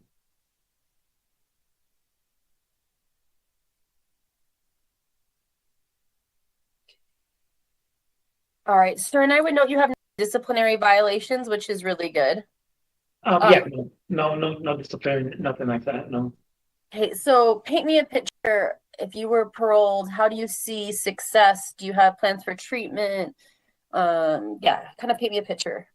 So, due to this program, I kind of want to follow maybe getting into the Odyssey House or some kind of stepping stones programs. I have a paper here that shows me listings and phone numbers I can get. I definitely have to do the effort and get myself in one. But I do see myself doing an out program or something. Bless you, man. Thank you. Um, Also, for once, I haven't had in a long time. I have an address. It's out of state. My caseworker gave me a bless you, man. Thank He you. gave me an interstate compact packet where I have lots of support and family support. My mother and my sisters. I don't think this is too important, but I want to say it.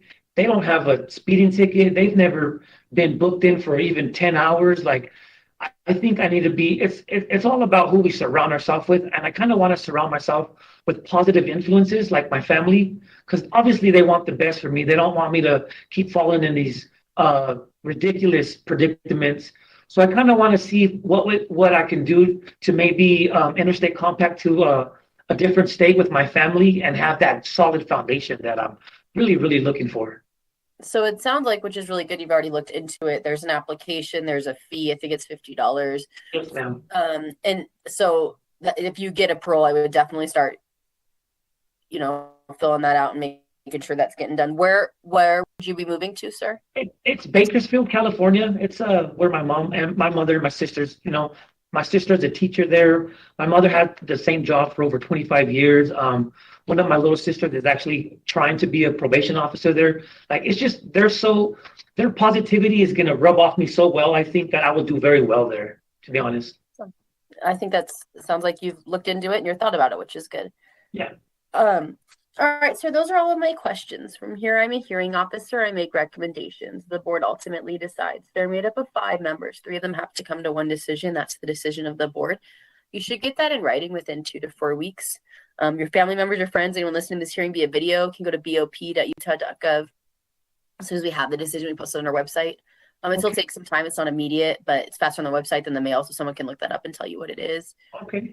I make note of your guidelines, sir, which is 20 months or December 17, 2023. Obviously, that's passed, right? Yes. So the board ultimately decides. They can decide what happens moving forward. And the expiration of your sentence, meaning the longest time the board could have jurisdiction over you, is April 17, 2037. Do you have any closing comments or questions for myself or for the board, sir? I don't, ma'am. Just thank you. Thank you for your time. Thank you for seeing me. Okay, well, I appreciate you coming to this hearing. I made notes of everything you've been saying today. We'll go ahead and conclude. Thank you so much. Thank you, ma'am. You want me to exit out that or exit it? Cool.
Offender number 142770. Is that you, sir? Yes, it is. My name is Kelly Perry. I'm a hearing officer with the Board of Pardons and Parole, and I'll be conducting your hearing today. As is an official proceeding, I do need to swear you in, so if you could please raise your right hand. Do you swear or affirm that the testimony about to give is the truth, the whole truth, and nothing but the truth? Yes, I do. Did you receive 7 days written notice of today's hearing, sir? Yes. Did you receive your blue disclosure packet? Yes, I did. And did you have a chance to review that? Yes, I have. Do you feel prepared to go forward with today's hearing? Yes. Okay. Are there any errors or corrections I should know about before we begin this hearing? I have some confusion about some parts of it. I can't necessarily say they're errors because I don't know the law myself personally. So. Okay. Well, we're going to go through this hearing. If it's stuff that you want to talk about comes up, just let me know, okay? Okay, perfect. So we're going to go over, just to tell you how today's going to go, we're going to go over procedurally how we got to this hearing. I'll go over the description of your offenses and ask you for any input. We'll go over any background questions I have, institutional behavior and programming, if you were released, what that would look like. And then at the end of the hearing, if you have further questions or comments, to let me know, okay? Okay. So it looks like a special attention was conducted in September of last year. The board continued the hearing till now.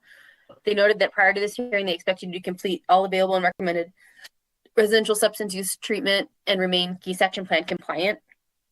And a special attention in December of last year, the board received correspondence from you requiring about the accuracy of sentencing your matrix. The board amended those dates from 38 months to 66 months. And then your overall expiration date from March 22nd, 2037 to January 13th, 2037. Does that sound procedurally correct, sir? That's what the paperwork says. That's where my confusion is in that. So if we get a chance to go over that later, I'd appreciate that. So I would just say that it sounds like, because we have a whole team that deals with the matrix, expiration, all that stuff. Yeah. It sounds like they looked into it. If there's something that, and from the way I read it, it's because of the person crime causing a catastrophe. And if you see, look in the blue pack, when I was sentenced in 2021 on that crime, it was not a person's crime. And you're welcome in category E. Sorry, go ahead. No. And if you think that's a mistake, I'll be honest, it looks like it's really been looked into. But if you think it's a mistake, you're always welcome to write the board and see. But I would say it does seem like you did it, and they. Yes, I mean, there is no. I'm not. I accept full responsibility. I'm just confused on how the matrix changed from 20 months to 54 months between the time I was sentenced and now. Like I said, you're definitely welcome to write, but it looks like they looked into it. But if you think there's something missing or something wrong, you're always welcome to write the board, okay? Okay, thank you. I appreciate that. So I'm going to go over your offenses now. First case, 211700256. I show on February 4th, 2021, officers observed a stolen truck. The officers attempted to initiate a traffic stop. The vehicle drove away. Mr. Rushton was identified as the driver. Dana was the passenger. The driver continued to drive recklessly through multiple yards until he was stopped by a cement wall. Both suspects went on foot. They were located in a shed. Dana stated she learned not to ask any question when he, quote, gets in his moods, unquote. Is that correct, sir? More or less, yes. I did commit that crime, yes. So it sounds like something you're saying is not correct. Dana's quotes in it aren't exactly accurate, but that's neither here nor there in this. Okay. Do you have current? Because I think there's another offense where you have contact with her, maybe even two offenses. That is an ex-girlfriend of mine.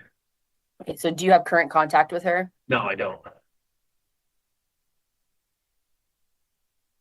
And I'm making notes of everything we're talking about. I don't want you to think I'm not listening, okay? No, I understand.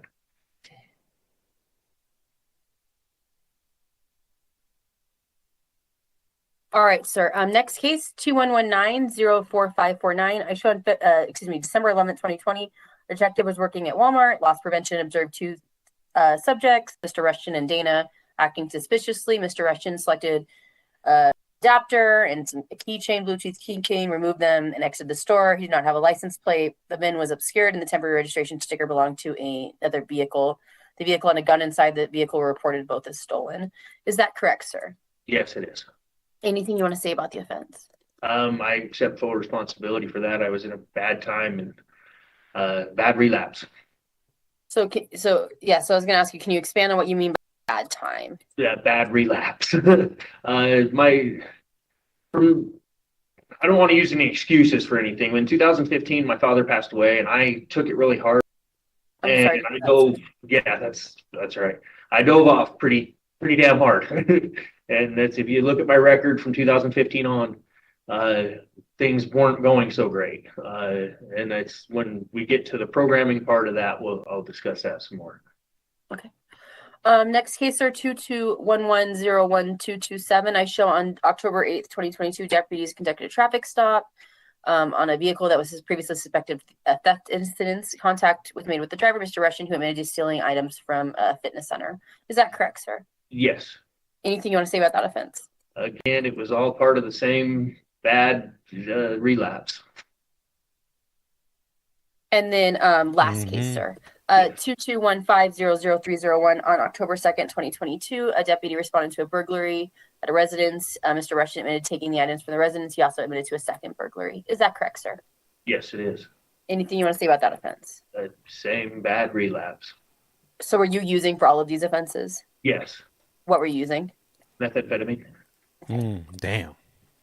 And sir, I would note that I show various amounts of restitution owed. I don't have all the amounts in front of me. Are you willing to pay restitution? Absolutely. Okay. All right, sir. So you're kind of talking, it sounds like you're taking responsibility, but you're saying that substances were definitely a contributing factor to these offenses. Is that right? Absolutely. So what's your current attitude towards substances? My attitude towards substances has always been against them. But like I say, for some reason, I fell back into an old high school mentality after my dad passed away, where I just didn't really care. Things didn't really matter. And I would get into these high stress situations where I needed to make money really fast right now. And I would do these stupid things to try to do it instead of going about it the right way of getting a job and working towards everything and just going without for a little while I was saving up for it. So when you say you would do stupid things to make money, what do you mean? Well, like go out and steal the truck. The case number one, where it smashed through the fences and that, there were tools in that truck that I could sell, and I knew I could sell them, and that's the whole reasoning behind that. I was offered money to take the truck by an employee of the company, but that's, again, neither here nor there. And he was supposed to meet up with me later, and we'd make a transaction for the tools and for the truck for some money. And I was in a bad situation. The apartment I was living in, the lease was running out, and I needed to get a down payment for another apartment. If I just would have been working a legitimate job and not in my methamphetamine frame of mind, I wouldn't have been in that situation to begin with. And like I said, I take full responsibility for it, and I take full responsibility for not moving past my dad's passing and continuing. I had a business that I was trying to start up at the time, A West Mobile Fabrication, a steel fabrication shop, when my dad passed. And that was doing very well, and I let the whole thing collapse over my own grief. And that was the beginning of all of this. Was losing my dad, losing my steel shop. I lost my house. I lost my wife. I lost my kids. And it led to all of this. And I appreciate your insight, sir. So thank you for telling me about that.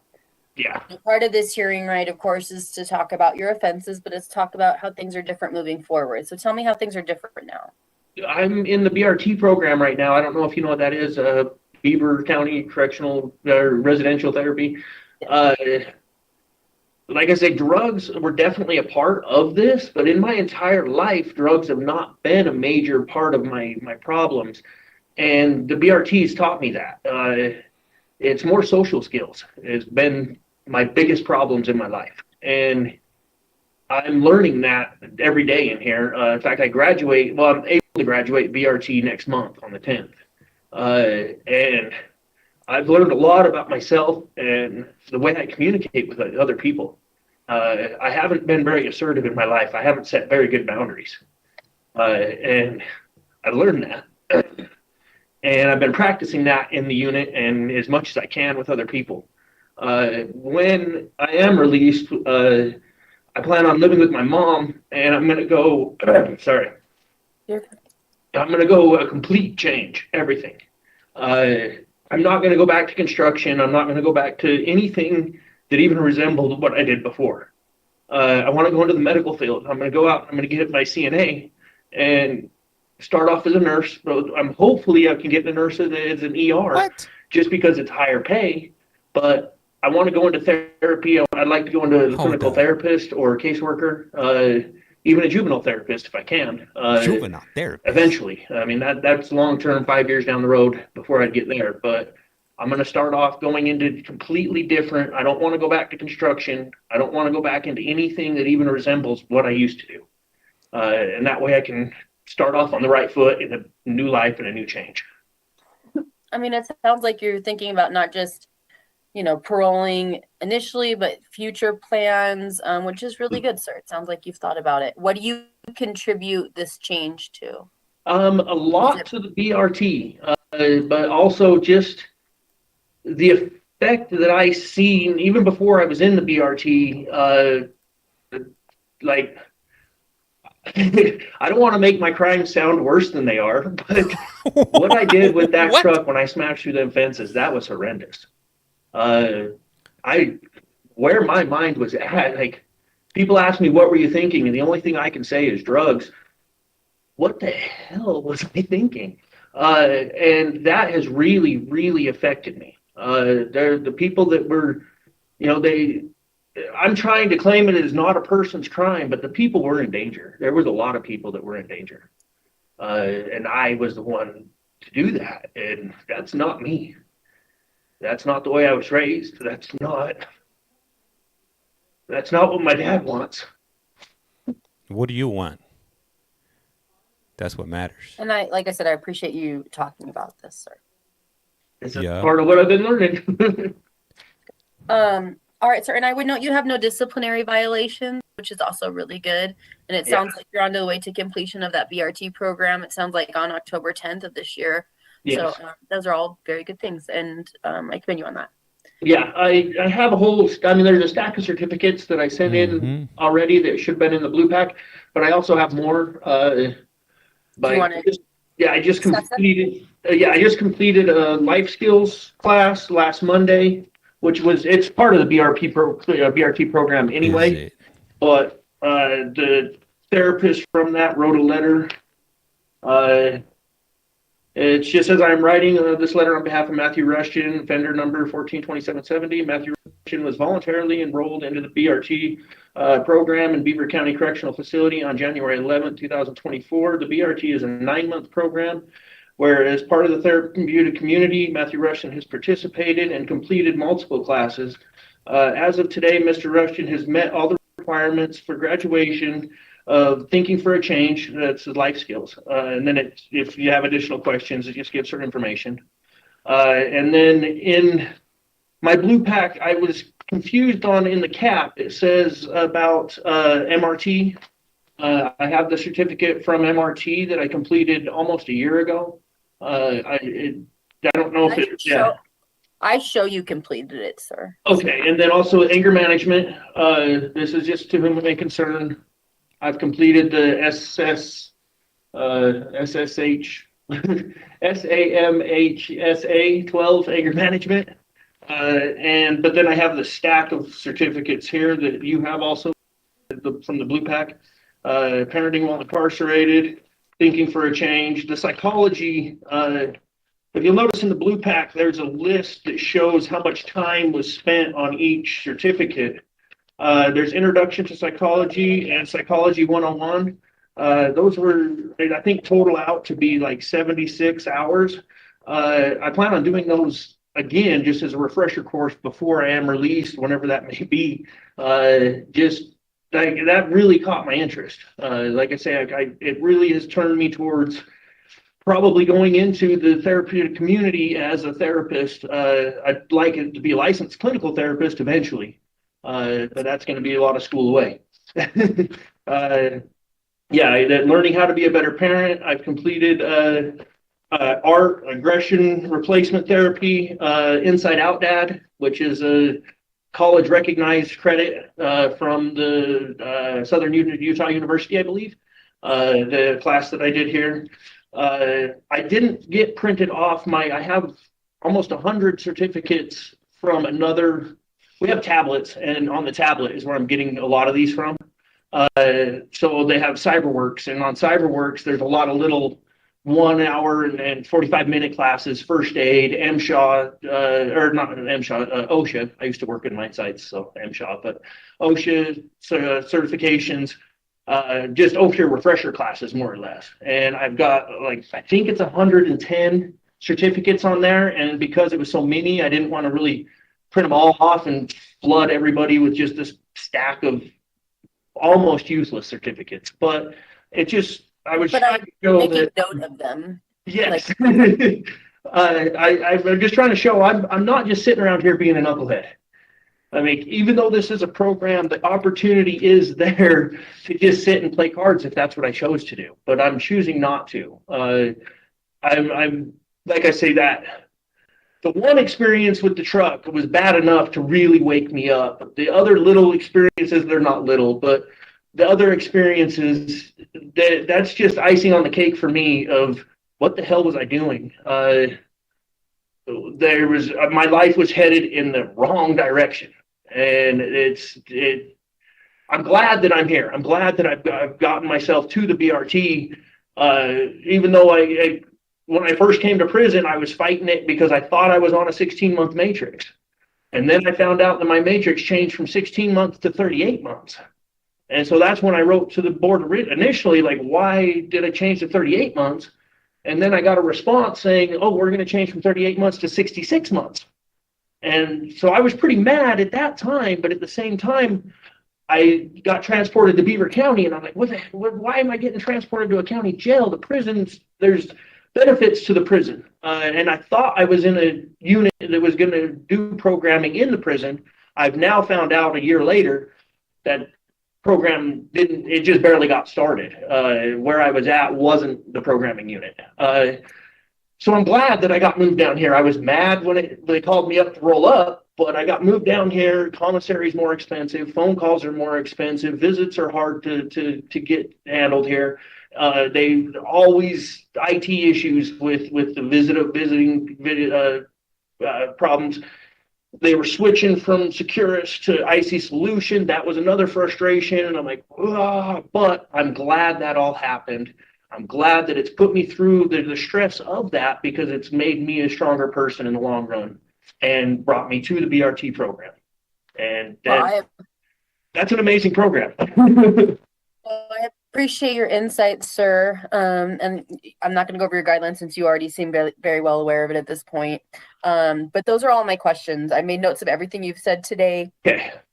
Do you have any closing comments or questions for myself or for the board, sir? The frustration on the pre-sentence report I have it right here, for the causing a catastrophe, the page, the matrix right there at 20 months.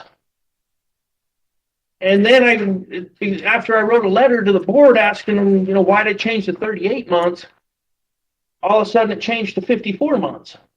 And they put me in a level 4 category E when the charge happened. Now, granted, things had changed. So yes, I went up to a category 5, but by my way of thinking, that would still stay at a level 4 regardless, whether it was a person's crime or not, making it at 42 months instead of 54 months, even if it went to the person's crime. And like I said, I'm not fighting the fact that I did it, and I'm not fighting the fact that people weren't in danger. But it's just, I think it should stay where it was, whether it was a mistake or not in someone's in the past or a mistake now.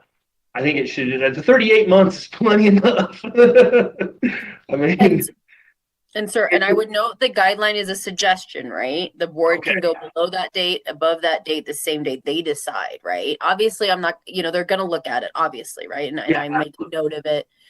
They make note of it, but I would note it's the board decides. Okay. Yeah, exactly. And so that's why No, that's it. Well, I appreciate you coming to this hearing, sir. We'll go ahead and conclude. Thank you. Okay, thank you for listening.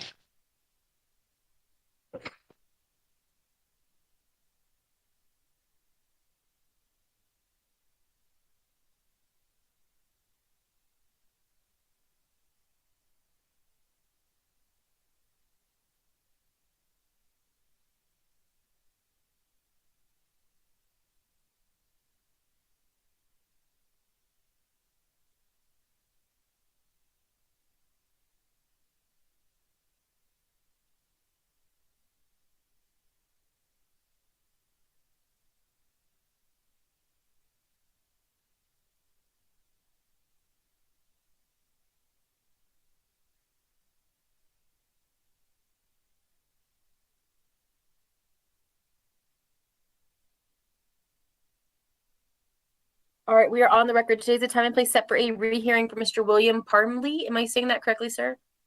Parmalee? Parmley, offender number 241062. Is that you, sir? Yes. My name is Kelly Perry. I'm a hearing officer with the Board of Pardons and Parole, and I'll be conducting your hearing today. As this is an official proceeding, I do need to swear you in, so if you could please raise your right hand. Do you swear or affirm that the testimony about to give is the truth, the whole truth, and nothing but the truth? Yes. All right. Did you receive 7 days written notice of today's hearing, sir? Yep. Did you receive your blue disclosure packet? Yep. And did you have a chance to review that? I did. Do you feel prepared to go forward with today's hearing? Yep. Okay. Are there any errors or corrections I should know about in that blue disclosure packet before you begin today? No. So just to tell you how today's going to go, sir, I'm going to go over procedurally how we got to this hearing. I'm going to go over the sex offender assessment. We'll go over any background questions I have, institutional behavior and programming, if you were released, what that would look like. And at the end of the hearing, if you have further questions or comments, let me know, okay? Okay. Okay. So it looks like a special attention happened in March of last year. It was noted that agents conducted a field visit where William had multiple pornographic images on his cell phone. The phone was confiscated and was downloaded, and there was no illegal material. He tried to disguise the downloaded images as PDFs. The board added a condition of no possession of any cell phone that had internet access capabilities, and the violation was noted. At the parole violation hearing in April of this year, rehearing was ordered for now. The board accepted your pleas to allegations 1 through 3 and revoked your parole. The board also ordered a sex offender treatment assessment. Does that sound procedurally correct, sir? Yep. All right, sir. Do you have any comments about your offense for which you are currently incarcerated? Nope. Do you have any contacts with the victims? I have not. All right, sir. Tell me about your last parole. It looks like kind of going over the sex offender assessment and obviously the warrant. You had some issues with viewing pornography, progressing in treatment, that you it looks like you had some issues with housing. Kind of tell me what happened on your last parole. So for the majority of the time it was going all right.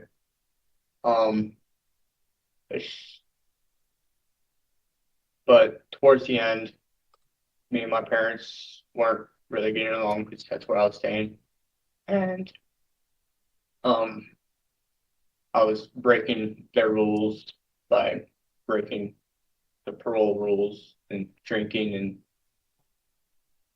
and being past curfew and stuff like that. So they kicked me out. So I lost my housing there.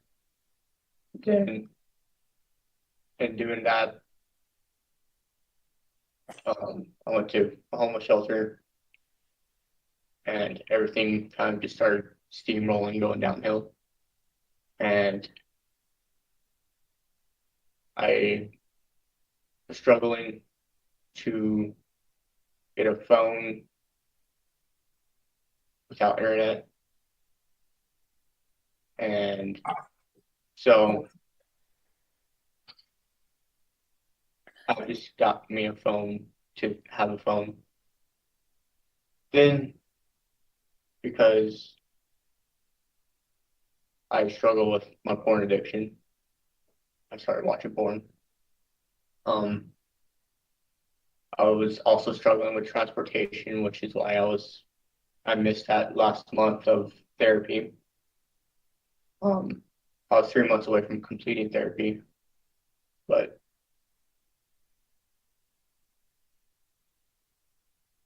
that, So you're describing stuff which obviously creates an impediment to you doing well, right? And I understand those issues that you're describing, but obviously some of these could be issues moving forward. So how do you plan on dealing with them now? in going to where I'm going, I'm probably gonna have to go to the halfway house now. And once I'm there, I'll be able to work towards like getting stuff more stable in a closer area out in Salt Lake. 'Cause, Do you have family support now, sir? I just have my parents on Cedar, and I'm gonna be able to go to their place. That's it.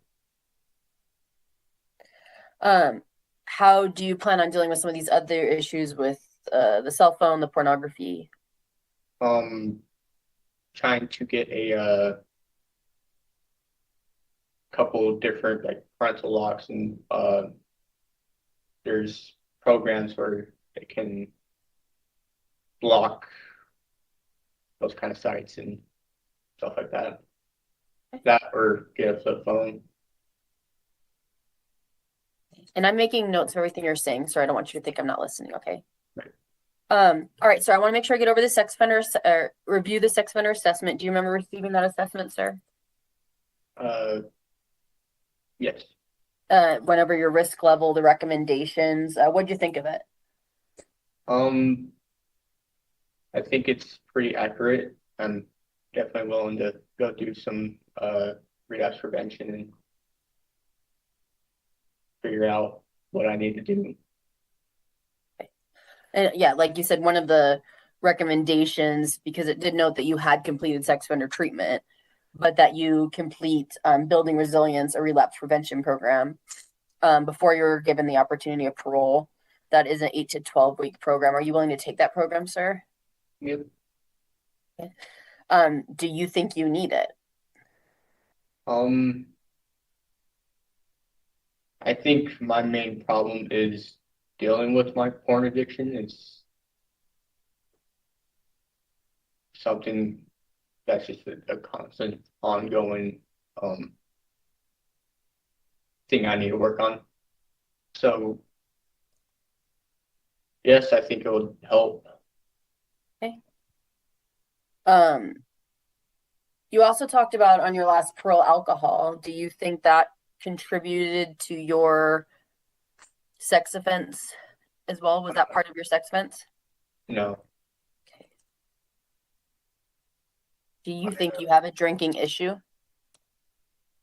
No, it's a more social thing when I was drinking. Before getting incarcerated the first time when I was 18, I didn't ever really drink or do any other type of drugs. So is this a more recent thing? It was, yes, when I was on probation the first time, I was also homeless and was hanging out with the wrong crowds and started experimenting with smoking weed and drinking and stuff like that. But I don't feel like it's a big problem for me.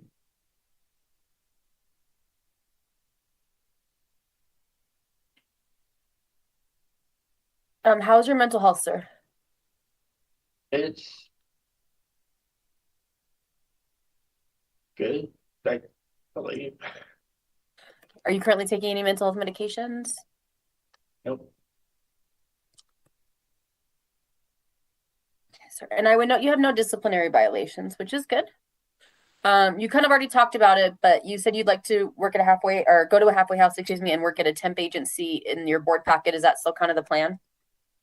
There's that. I kind of want to get into welding, and I've also heard of the I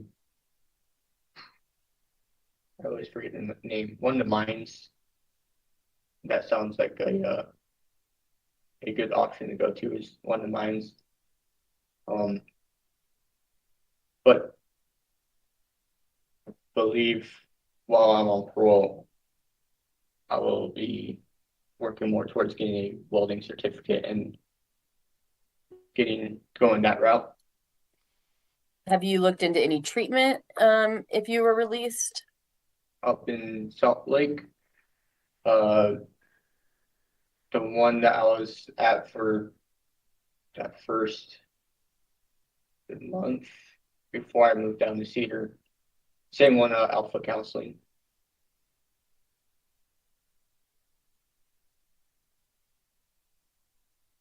So how do you think this parole is going to be? If you're granted a parole, how do you see this parole going? Although I don't have the benefit of going down to my parents, I believe in having the experience of my last parole, it will still go pretty smoothly and I should be able to complete parole this time. Last time it was 15 months and it was going well as long as I was working and everything was not a problem.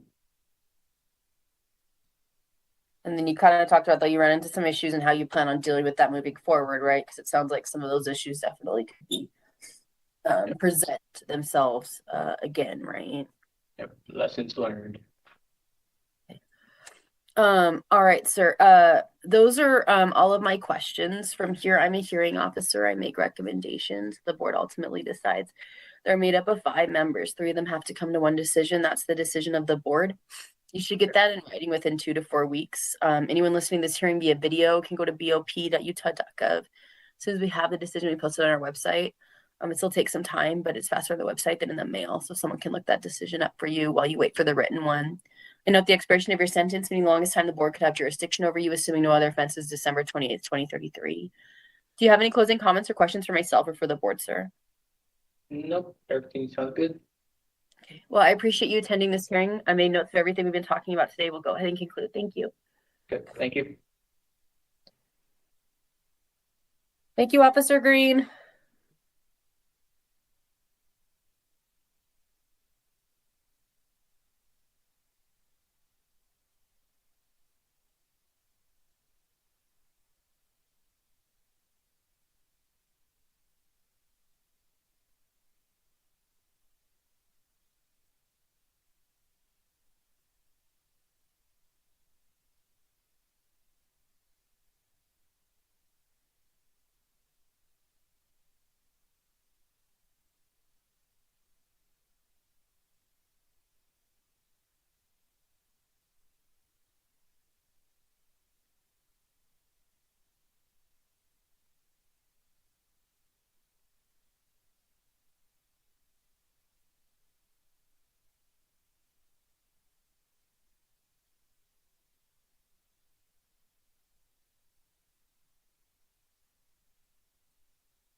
This is the time and place set for an original hearing for Robert Lopez, inmate 58794. Is that you, sir? 58794. Yes, ma'am. I'm Kathleen. I'm a hearing officer with the Board of Pardons and Parole. I'll be conducting your hearing today. Because I'll be taking testimony from you, I'm going to have you raise your right hand for me so I can place you under oath. Okay. Do you swear and affirm the testimony you're about to give is the truth, the whole truth, and nothing but the truth? Yes, ma'am. Thank you, sir. Sir, did you receive 7 days notice of this hearing along with your blue packet? Yeah, I thought it was last month, but next month, October, I was kind of surprised. Okay, did you have a chance to review your blue packet? Yes, I did. Did you have any questions on it? No. Okay. Prior to this hearing, the board smart scheduled you, meaning they moved your original hearing out to a later date so that you could potentially get in or complete a residential substance abuse program or substance abuse program determined by the assessment that you would take while at the Department of Corrections. And then to also remain CAP compliant. Were you aware of that, sir? Yeah, I was gonna ask you that. I was in the green program over there in Utah State Prison, a new one, for 7 months. And I was in there and they moved me over here. I was like, what's going on? I already had 7 months in there. I was like, kind of strange. In the program, at the residential program there? Yeah, the Conquest. Yeah, so the board doesn't dictate where you go. That's up to UDC and what programs they put you into. So I'm not really sure about that. You probably have to ask your case manager in regard to that. But what I want to do is go over your current committing offenses, and then we'll kind of see what you've been up to since you've been here, okay? Yeah.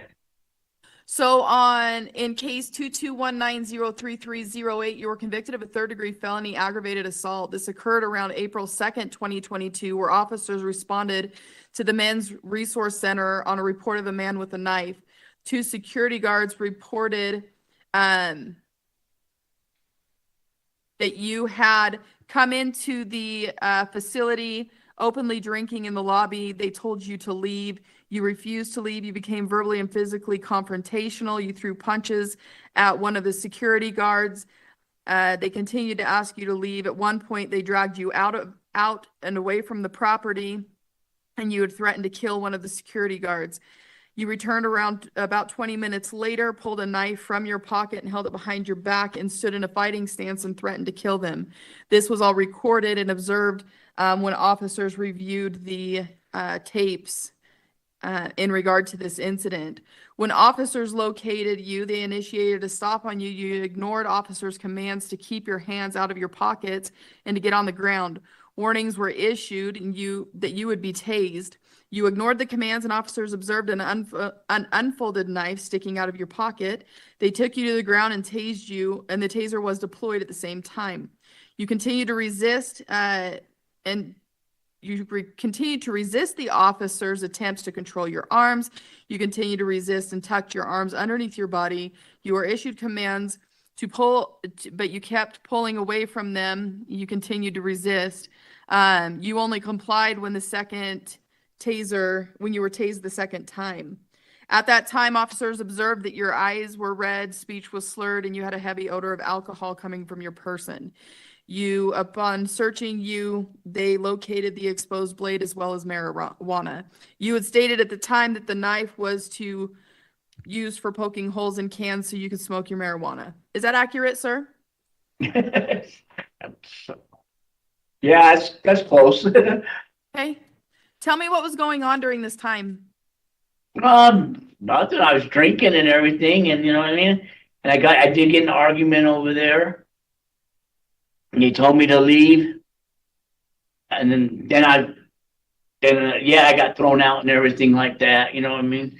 And I was going, and the cops caught me down the street and threw me on the ground. I couldn't get on the I need surgery on my knee, so I couldn't get on the ground fast enough. So they jumped on me and tased me, and I got on the ground then. And yeah, that's, you know, I just was drinking and having a hard time, and going through problems that day, that week, that month. But you know, Tell me about some of the problems you were going through. just I don't know, just job problems. I just lost my job, and And I just kind of going through everything. I lost my girlfriend. She moved. I came home one day and she packed her stuff and left. So I just going through some problems. That's all. I'm personal stuff, but I didn't mean to. I wasn't gonna hurt nobody or nothing like that. You know what I mean? That wasn't the thing. I wasn't gonna hurt nobody or kill anybody. I was the one that got my butt kicked. You know what I mean? And everything like that. But I am deeply sorry for everything I did. I really am. You know what I mean? And I feel like an idiot acting like that. I really do. You know what I mean? And I want to let you know I'm sorry for everything. You understand how your words now of saying that you weren't going to harm anybody could be construed as differently at the time of the incident based upon the actions that you were showing and the threats you were making at the time, correct? Gee, I don't remember. Okay. Be honest with you, I can't remember that.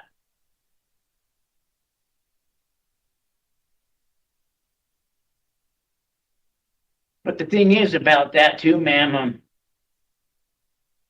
they doubled all my charges and charged me an ounce of marijuana, which I didn't have an ounce of marijuana. And when I went to jail, it disappeared. They took that off. So what happened? They charged me with all these double charges and charged me for drugs, and I didn't even have no drugs. Why'd they dismiss it? Why'd they take it off? More than likely because you had a plea deal that dropped it down to one charge that you were convicted of.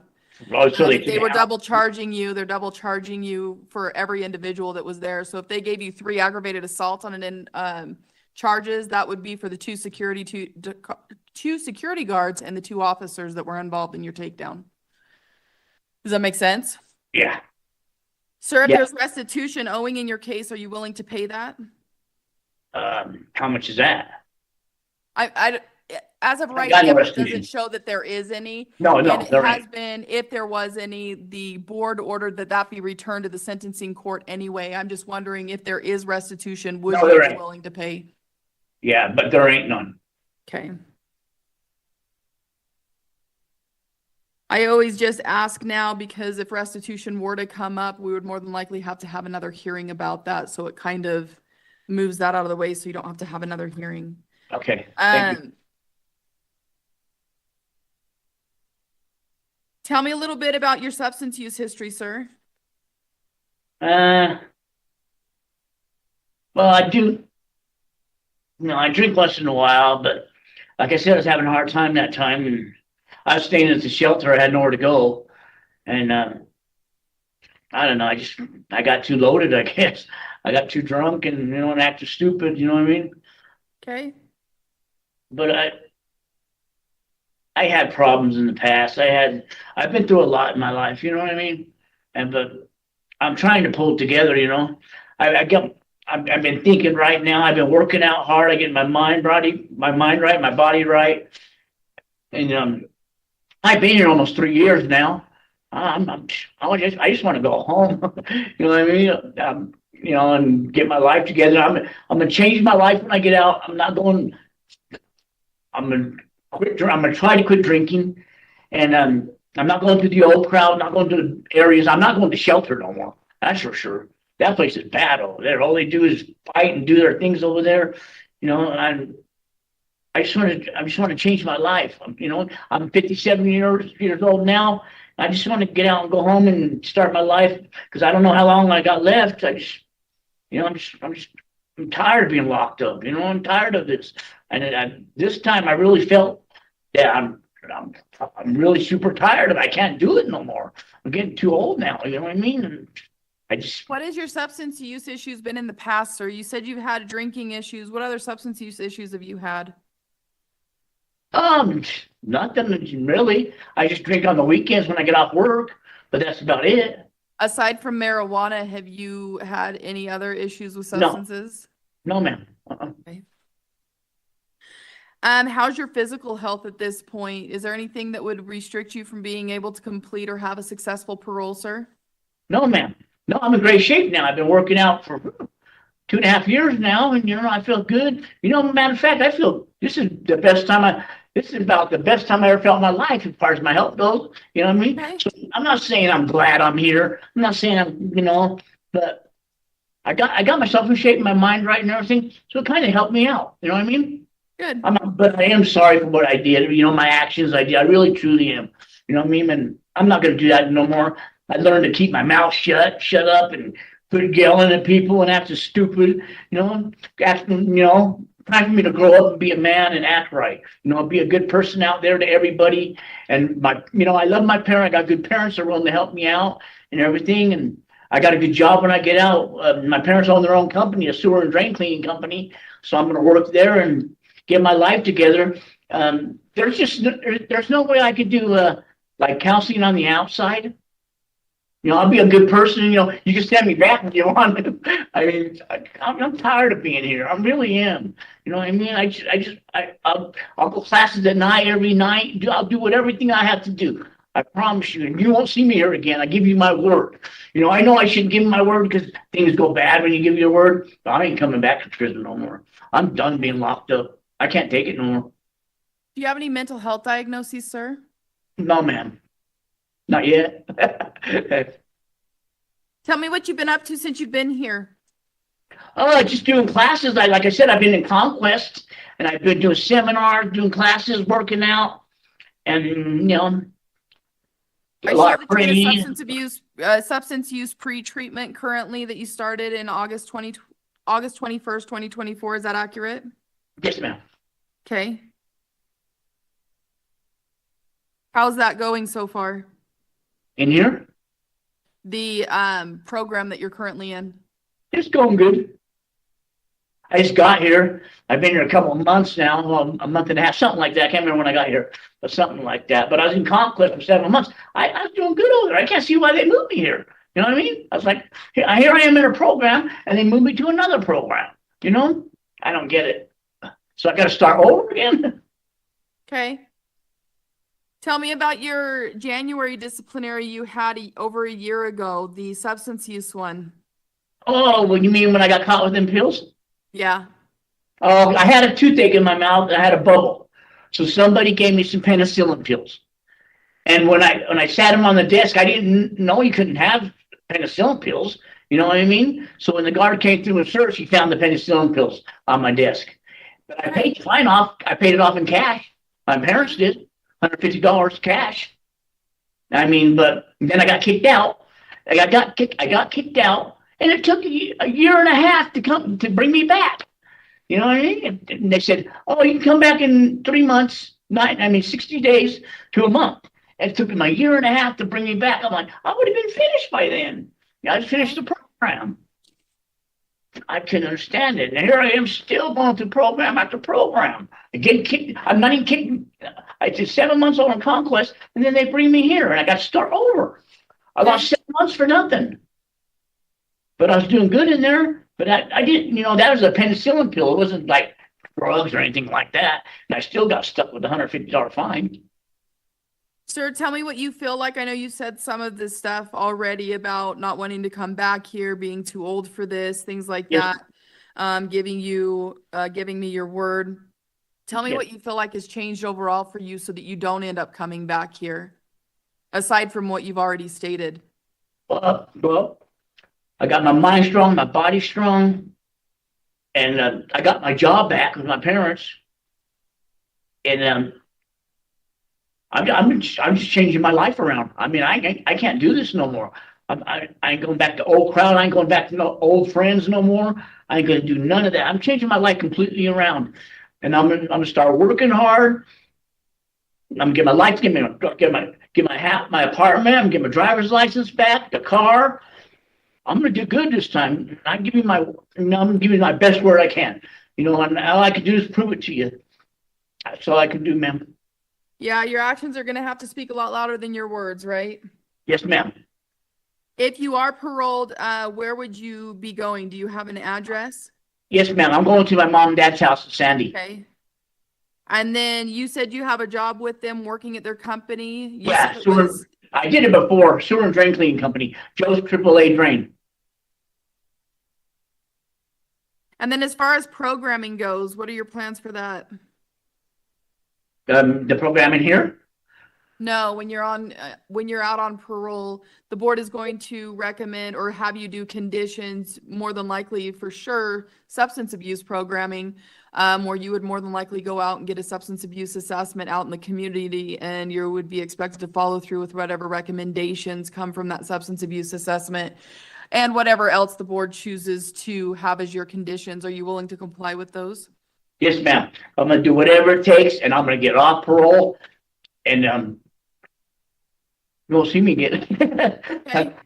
I give my word, man. I know action does speak louder than words, and you're right. And I'm gonna do whatever it takes they want me to do. I'll do classes, whatever. I'm gonna do whatever they want, and I'm gone. I'm out of your hair. Sir, is there anything else you feel like the board needs to know or you would like the board to know at this time? No, ma'am. I just want to tell you I'm sorry for my actions and acting stupid and everything. But it's time to grow up and be a man and be a good person to everybody, and act right. Change my life. Like I told you, I'm getting too old for this, and I don't know how long I got to live.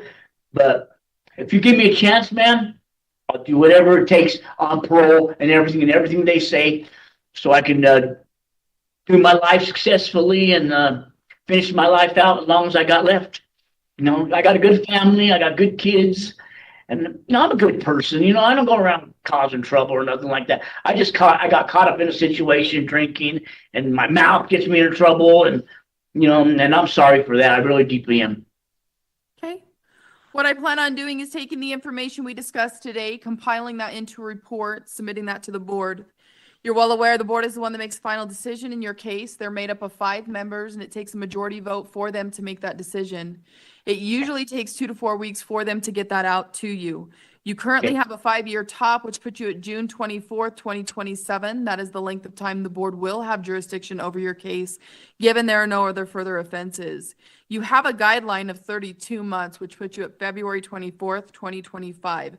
That is that is what it is. It's just a guideline, meaning that the board can go below that, on that, or past that, depending on if they want to see you complete something prior to a parole. More than likely, they are going to want to see you complete the substance abuse program. So make sure you stay in that program and complete that program. It will more than likely be a condition of a parole if that's what they give you. Okay. Okay. Do you have any other questions for me, sir? No, ma'am, I don't. But I just want to tell you thank you for everything. All right. With that, we'll go ahead and conclude this hearing. Thank you. Good luck to you and have a good day, sir. Thank you, ma'am.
This is the time and place set for an original hearing for Michael Flitton, inmate 137973. Is that you, sir?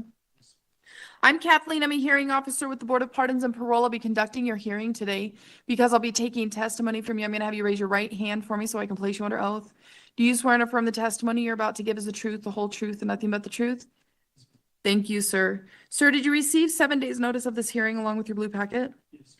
Did you have a chance to review that? Do you have any questions on it? Okay. Go ahead. It just, I didn't complete being management. Okay. Certificate,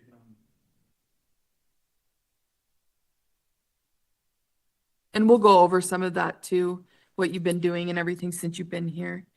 So it looks like back in January 2023, your original hearing was continued and set for a later date as of today to give you the opportunity to get into some programming prior to coming to this hearing, some things the board felt like you needed to work on prior to this hearing, which was residential substance abuse program, which it looks like you enrolled in as of last month. Is that accurate? no, I've been in 6 months. Okay. I've been in 6 months. And we'll talk more about that in just a little bit.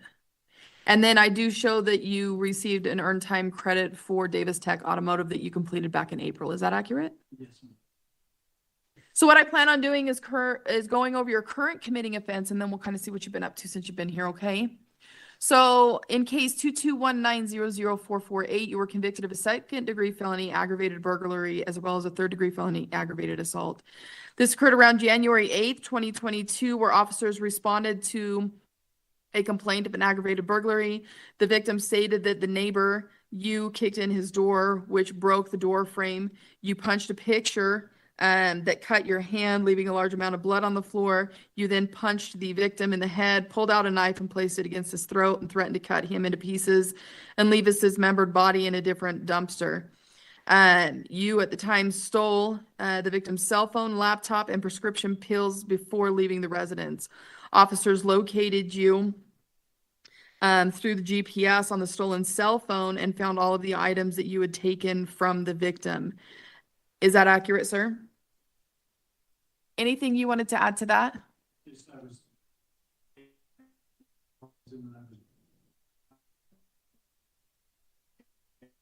responsibility. There is no excuse.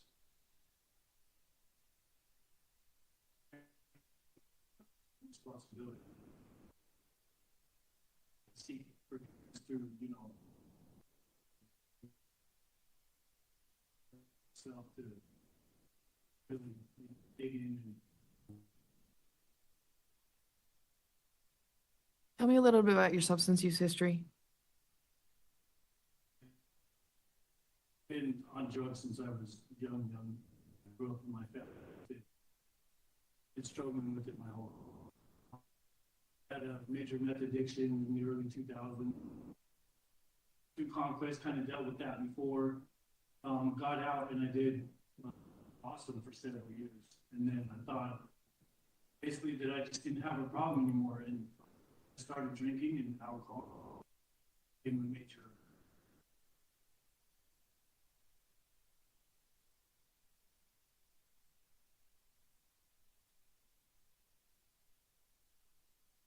When was the last time you used meth?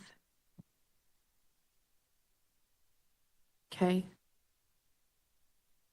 So then you just basically created the alcohol issued addiction in place of that when you started drinking. Is that what you're saying?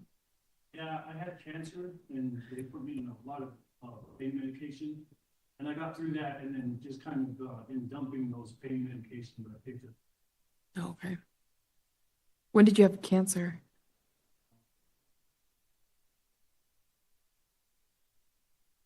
Okay. Are you in remission then? Yes, How long when were you put in remission? 2014. Okay. So did you become addicted to the pain meds that you were on then? And then once you got off of those, you started using the alcohol? Okay.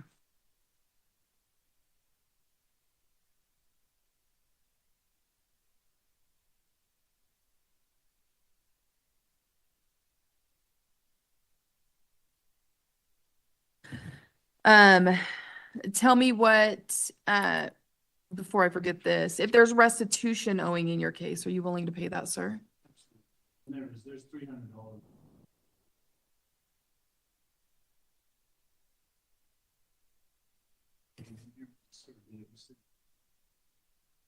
Okay, yeah. If the victim were here today, sir, what would you say?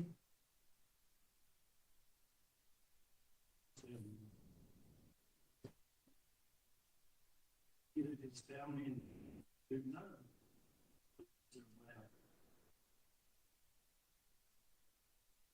Complex thing with my alcoholism, me being asked to leave my home in Las Vegas, I came up here, just emotionally stopped and everything blue.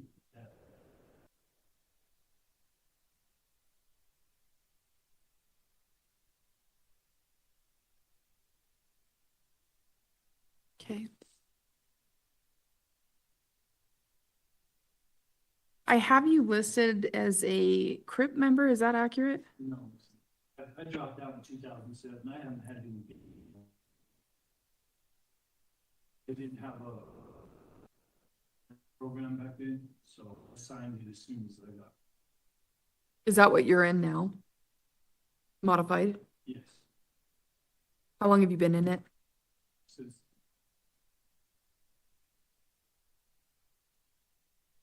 So have you completed it? Sure. Okay.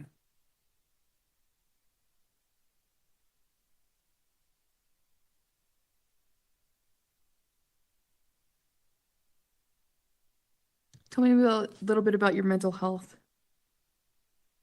Mhm. yeah, I feel really good. Part of getting educated in Canada. PTs, I've done more college. I'm in Salt Lake Community College.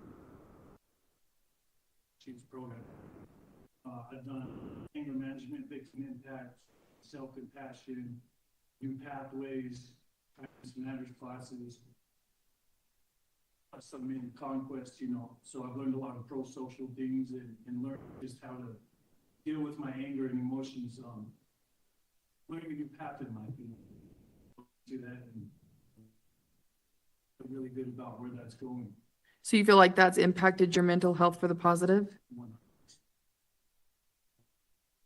Do you have any mental health diagnoses? Okay. How do you feel like your physical health is? Is there anything you feel like would prevent you from being able to have a successful parole?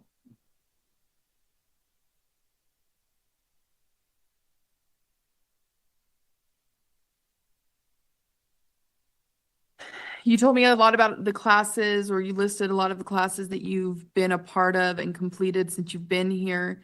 Tell me a little bit about what you've learned in those classes that are going to help you moving forward so that you don't come back. Sure. So MRT classes I took, and that was a lot of reflection about what kind of values that achieve or grow. So I learned how to answer some of the questions that I never set goals with. In anger management, I really learned a lot about like where my anger came from, flags and the warning signs for the social ways that. Mainly what I learned a lot through Conquest right now is a lot of good, you know, interventional skills. Also to reach out. You know, I've never been able to reach out and ask anybody for. Learn new pathways in reaching out and helping others, and I'm really confident, like I've never been able to reach out to anybody in my life. The skills that I've learned has really just got me on a new approach to different. Okay. I show that you don't have any disciplinaries. Is that still accurate, sir? Yes. If you were to be paroled, what is that going to look like for you? Where do you plan on going? Home to Las Vegas, Nevada. Doesn't happen, then it will be in St. George or in Steps Recovery. Is that where your family's at, is Las Vegas? Have you looked into an interstate compact? Yes. As far as programming goes, what programming are you? I know you said if you go to St. George, you'll be going to sober living. What programming would you be looking at in Las Vegas? Do you know? Patient therapy, this is definitely good. One of my life.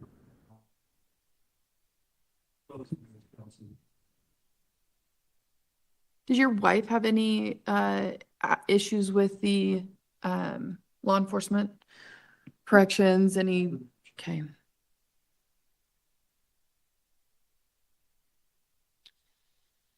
And then as far as work goes, what do you have planned for that? Is that something that you have to look into? Have you ever had issues getting work? No, I shouldn't have a problem again. So, my boss from Universal Restoration, said that he would be willing to take me back. Also, like I got the automotive degree, so I would be at. Okay. Feel pretty confident there. Okay. And then overall, what do you feel like has changed for you? Definitely, I'm not explosive and just more humble. But looking back and enjoying on the path of helping others too, it's really mental health, this project. Do you feel like your anger was the underlying driving issue that you had to kind of get control of? Okay. Okay. Sir, is there anything else you would like the board to know at this point or feel like they need to know? Just that no matter what happens, I will actively still be doing well, reaching out toward my goals in the future.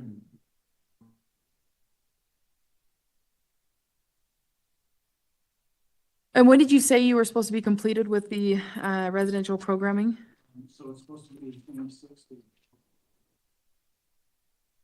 give or take a couple.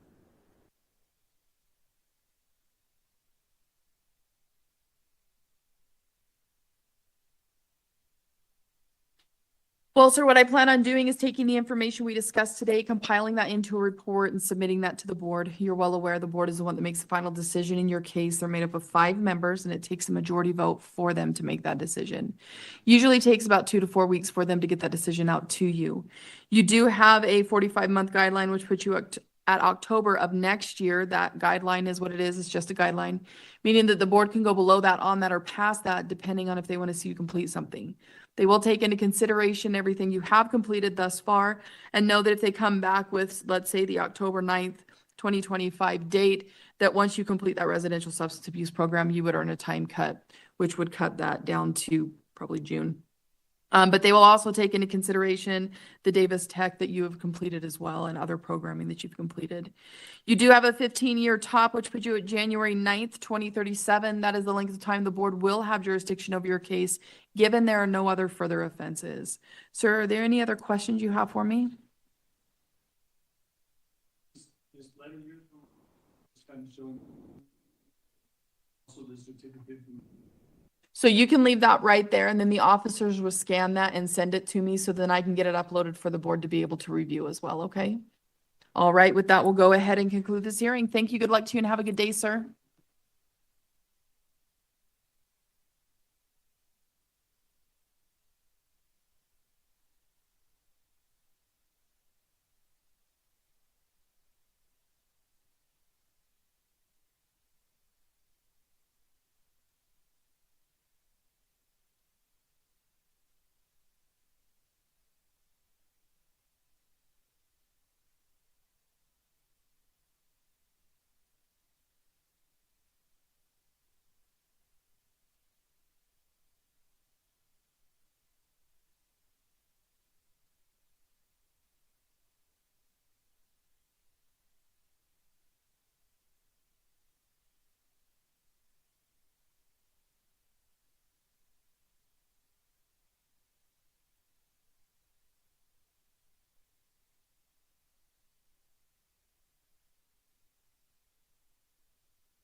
Hearing for Dayton Chavez, inmate 236963. Is that you, sir? Yes.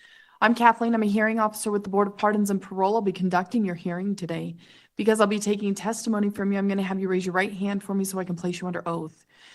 Do you swear and affirm the testimony you're about to give is the truth, the whole truth, and nothing but the truth? Yes, ma'am. Thank you, sir. Sir, did you receive 7 days notice of this hearing along with your blue packet? Yes, ma'am. Did you have a chance to review that? Yeah. Do you have any questions on it? I do not.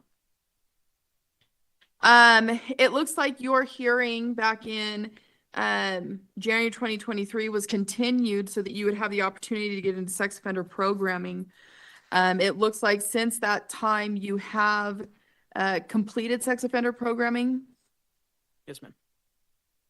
What I plan on doing is going over your current committing offense at this time. Did you receive a copy of that discharge summary? I think so, yes. Did they go over the recommendations with you? No.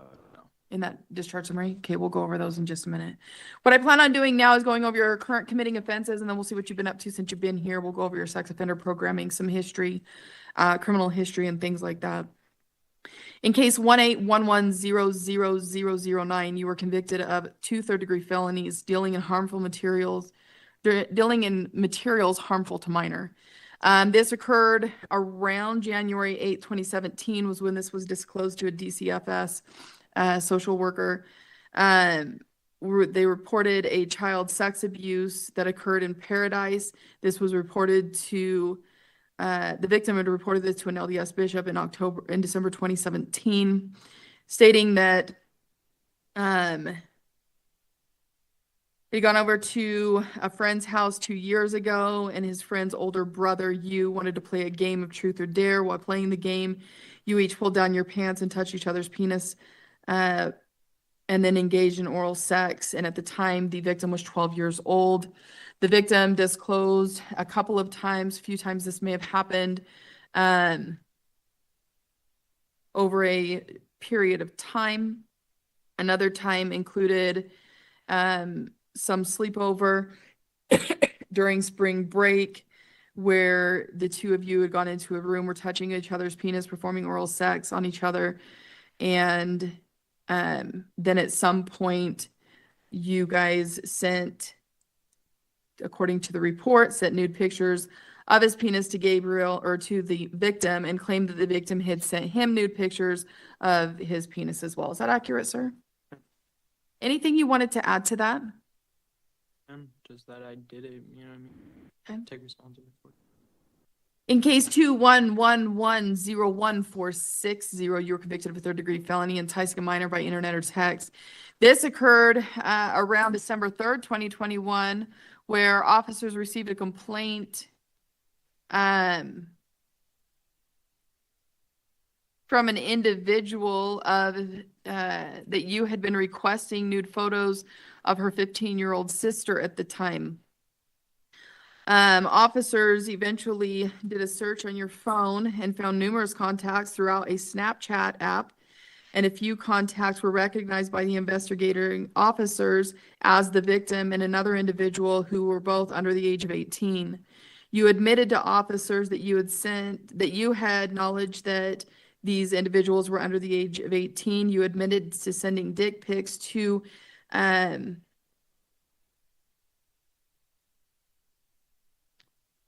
a victim, and she then sent you pictures of her breast, but you denied sending nude photos with one of the other individuals. You admitted to knowing that the other victim was 15, and you had asked for nude photos from her. You told officers that you had relapsed with pornography on at least 2 occasions and stated that your counselor only knew of one. This occurred during the time that it looks like you were on probation for your prior current committing offenses that I just read. Is that accurate, sir? Anything you wanted to add to that? No. I also have listed here back in 2015 that you were adjudicated in juvenile court for unlawful sexual activity, a third-degree felony, as well as sodomy upon a child victim under the age of 14, first-degree felony. Tell me about that. I think that was the same one of the 2 above. Because I don't remember. Say that one more time. I don't remember going to. This one would have been in the juvenile court if it was a juvenile conviction. Never went there. I don't remember anything for that.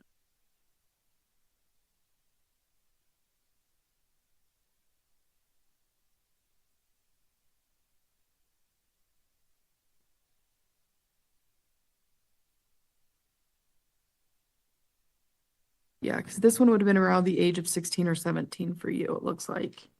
I think because I know that when I got in trouble with for the first two charges that I wasn't juvenile, but they sent it over to the adult.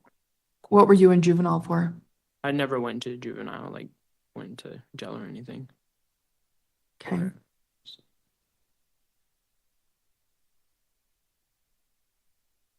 Tell me a little bit about what was going on during this time, sir.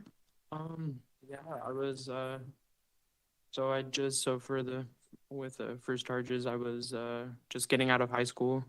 I was engaged with someone, and we were having problems, and was trying to join the military at the time as well, and so I was just under a lot of stress, and like I said, me and my ex-fiance weren't doing too well, so I just felt alone, abandoned, and so I was just seeking that pleasure and that instant gratification. So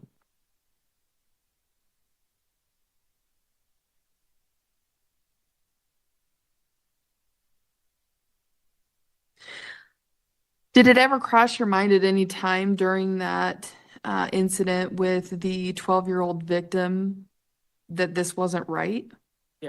yeah, it did. What caused you to continue the? I think it was just that that instant gratification. I was getting what I needed, and I didn't care how I got it.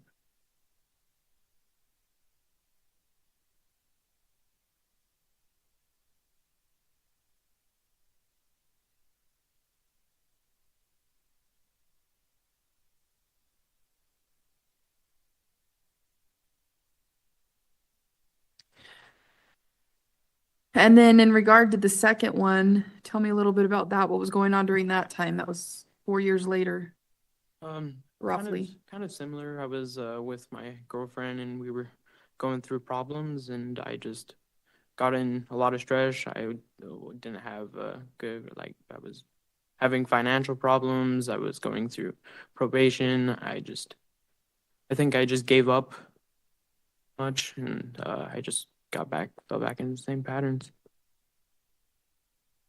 And you were going through sex offender programming at that time, correct? Yes, ma'am.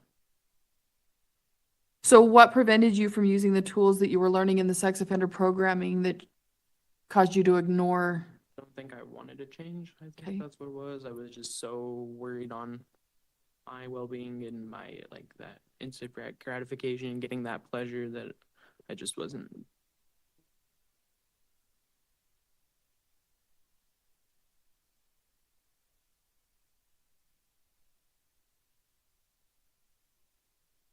Were you on probation through the adult system or the juvenile system? Oh.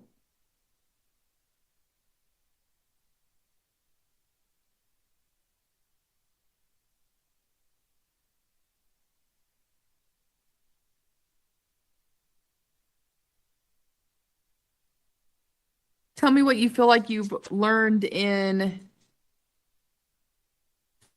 the sex offender program that's going to help you so something like this doesn't happen again.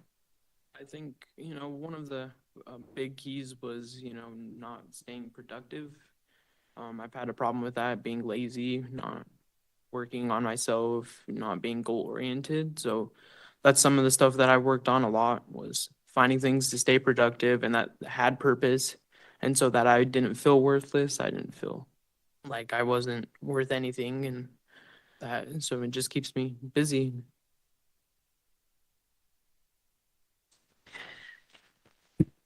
Now, given the fact that with these charges, you're a repeat offender, correct? Yes, ma'am. Convince me that a parole is going to be beneficial to you rather than just expirating your 5-year sentence. Yeah, I think it would be beneficial because, one, I've been working on my social network. Like, me and my family have gotten stronger. Because I never used them as a support group. I think that also was one of the big keys too. I didn't feel like I could go to any of them. And I think now I've been able to strengthen a lot of that with them, and I think it'll be beneficial to be out so I can continue strengthening those and just prove myself and to everyone that, I've changed and I'm ready to change. Okay. Sir, if your victims were here today, what would you say to them? That I'm sorry. I know that I hurt them, you know. So, you know, I can never take that away. But I can change, you know what I mean, so that it doesn't happen again. And I didn't just hurt them, I hurt their families, I hurt the community, and I'm truly sorry. There's restitution owing in your case. Are you willing to pay that? Yes, ma'am.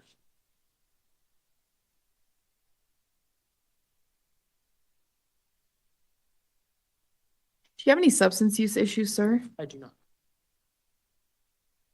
Do you have any mental health diagnoses?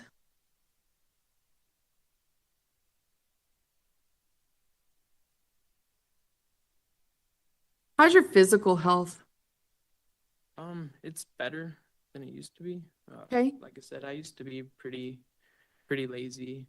But I've started here. I've been playing basketball a lot more, getting out a lot more. So it's definitely gotten better. Do you feel like there's anything that would prevent you from being able to complete a parole? No, ma'am.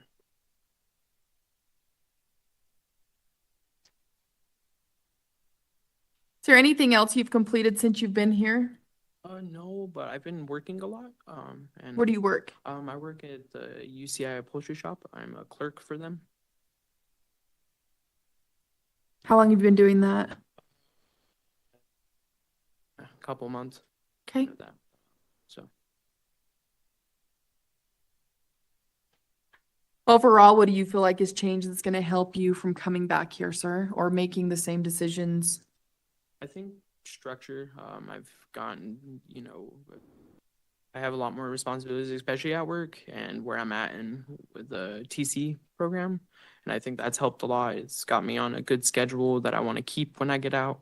So, you know, waking up, making my bed, even if that's all I do, it's still, you know, sticking with that structure that I've learned and just being responsible. And now I have like a path for a career as well. I want to do customer service because that's what I do with UCI. And so, yeah.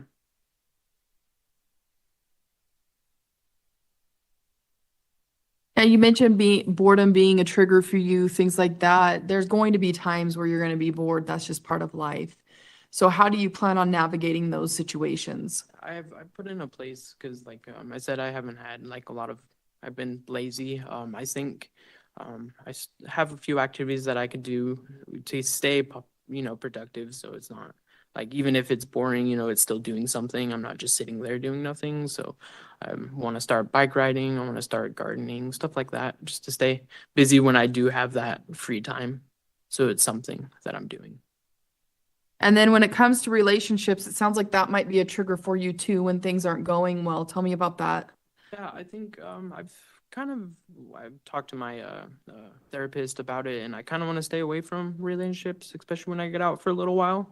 Not completely, but you know, like the intimate relationships, I want to stay away from until, you know, I can get on my feet and get into a better headspace.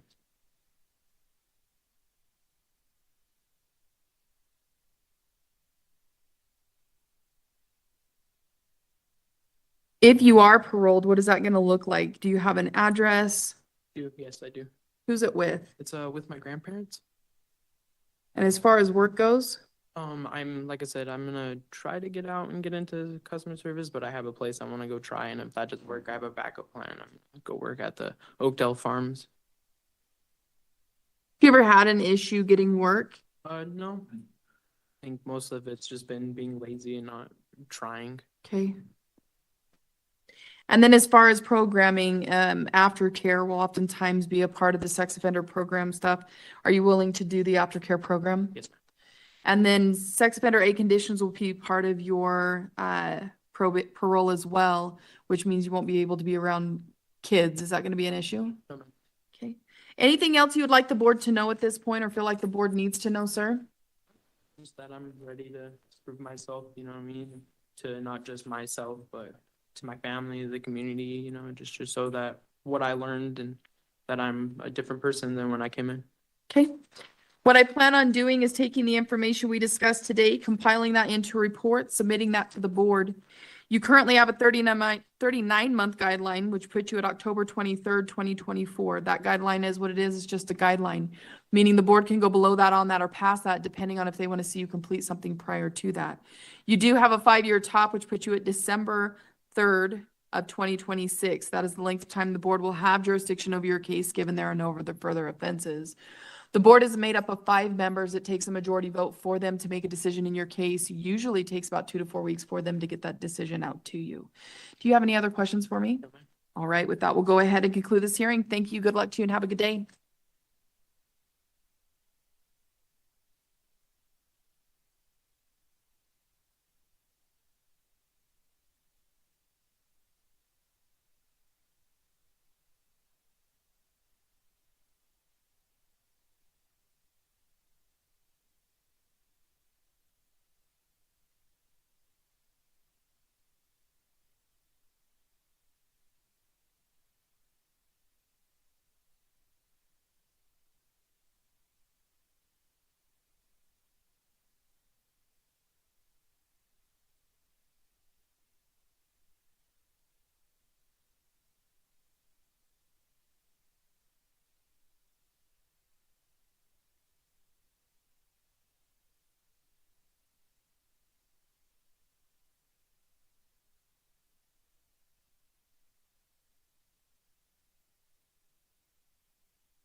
This is the time and place set for a rehearing for Frank Cinder, inmate 163181. Is that you, sir? Yes, ma'am. I'm Kathleen. I'm a hearing officer with the Board of Pardons and Parole. I'll be conducting your hearing today. Because I'll be taking testimony from you, I'm going to have you raise your right hand for me so I can place you under oath. Do you swear and affirm the testimony you're about to give is the truth, the whole truth, and nothing but the truth? Yes, ma'am. Thank you, sir. Sir, did you receive 7 days' notice of this hearing along with your blue packet? Yes, ma'am. Did you have a chance to review that? Pardon? Did you have a chance to review that? Yes, I did. Did you have any questions on it? Nope.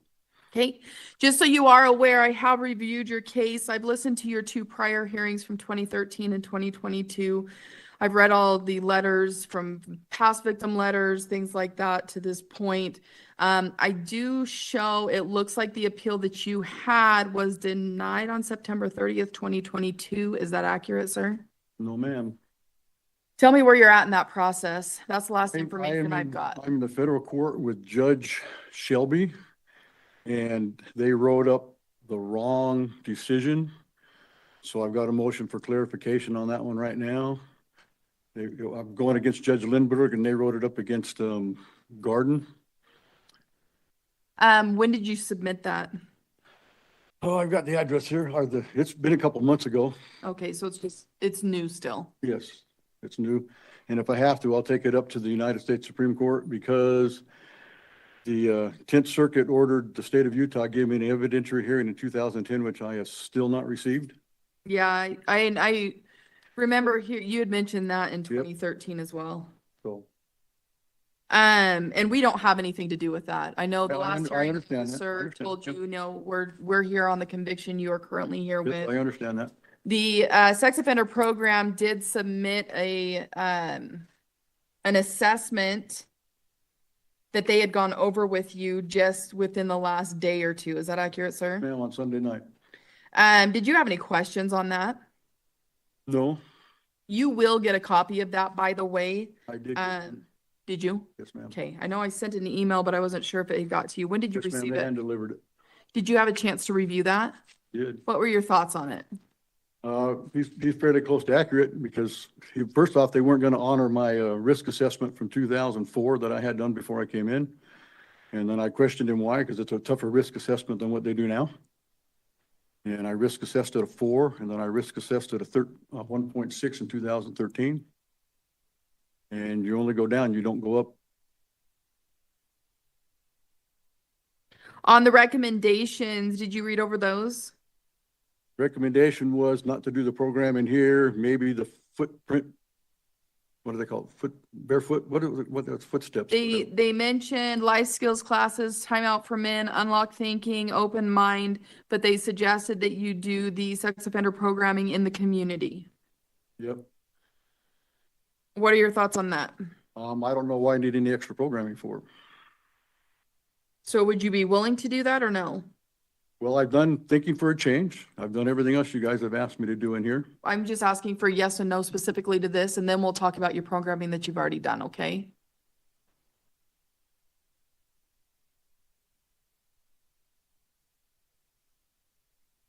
If it gets me out on the street, I probably don't have a lot of choice in the matter, so. And I'm just taking notes while we're going through this.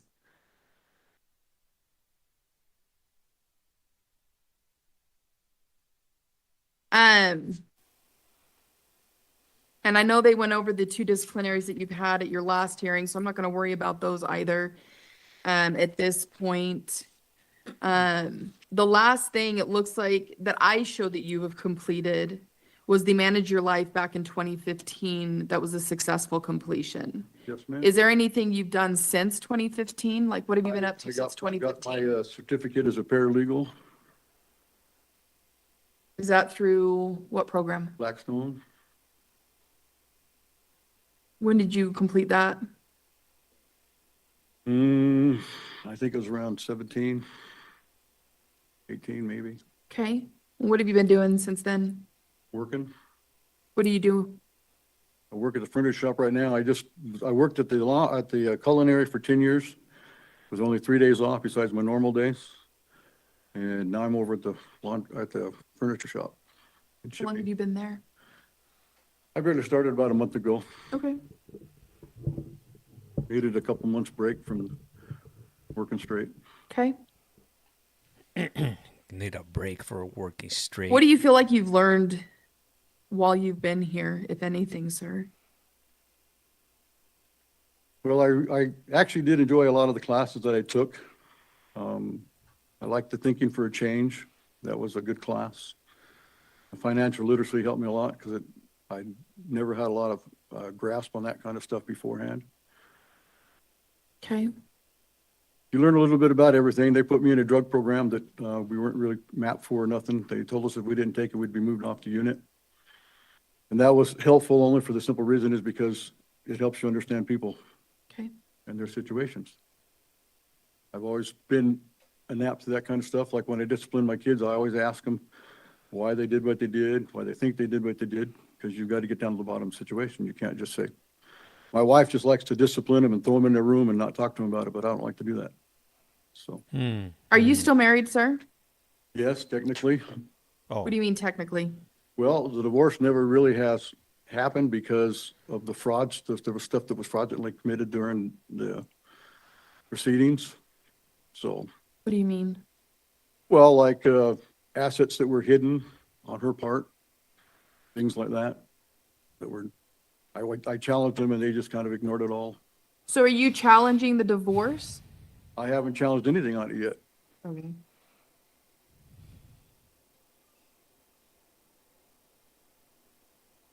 Because at one point, wasn't she getting remarried as of the last hearing? Wasn't that mentioned? No, that was never brought up that I remember.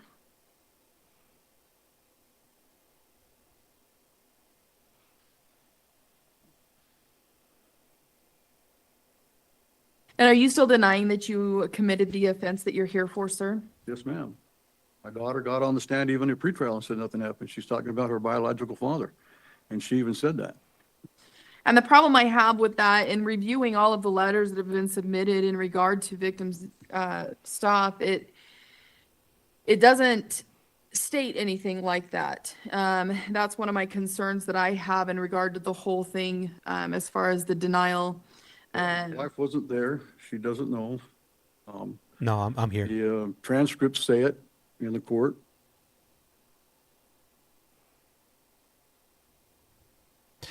What do you guys think? The Do you guys judge think if had he's evidence, he and I have did it? those letters. I sent information to the Judicial Conduct Commission. Her older brother, which is her biological brother, sent a letter to the judge telling him the only reason why I took the plea deal is because his sister had so much pressure on her, her kidneys failed and she almost died. Yeah, and I remember hearing that as well. I sent that to the Judicial Conduct Commission. They've ignored it instead of doing an investigation. Tell me about how's your physical health? I know last time you said you were having some mini stroke things. Tell me a little bit about that. I've had 2 strokes since then, which 2 actual strokes? which is why I put my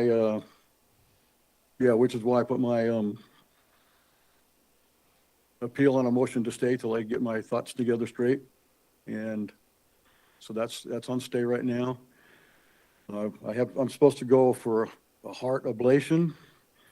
I've got 2 cataracts. I got 2 shoulders that need to be worked on and a hip, and I can't be transported because I have PTSD so bad when they cuff me that I can't, my heart goes into SVT at 250 beats a minute, and I get to the hospital, and then they just kick me back and say, we can't fix it until he calms down. I remember you saying that your last hearing Doing as that well. for years now, and I just can't be transported anymore, so I tried to get colonoscopy since I've been 49, and still can't get that done. How long have you had these issues, these physical issues? Has it been since you've been here, or they started? They were since you caused were in here. Yes, the SVTs was started by Dr. Tubbs at the time, Okay, and Roberts was in the middle of it, and they were told by the University of Utah to take me off the meds because I have extreme sensitivities to medications. Sorry for the speech. And Dr. Tubbs said, take the medications or die, I don't care. And so now you guys have an attempted murder suit hanging on that one. It's been shut Attempted down without murder. prejudice, and I just keep a daily log to when I'm ready to reinstate that. That was shut down by Judge Cassell. Case number's 205 CV, I believe it's 1084 or 1048. to 1084 or 1048? Yeah, one of those two. It's against Dr. Gardner. Dr. Gordon, I guess. Sure, I'm not sure there's much more information. The biggest thing is that sex offender assessment, really, and getting an update on how you're doing, things like that, what else you've been up to since you've been here. Is there anything else you feel like the board needs to know at this time?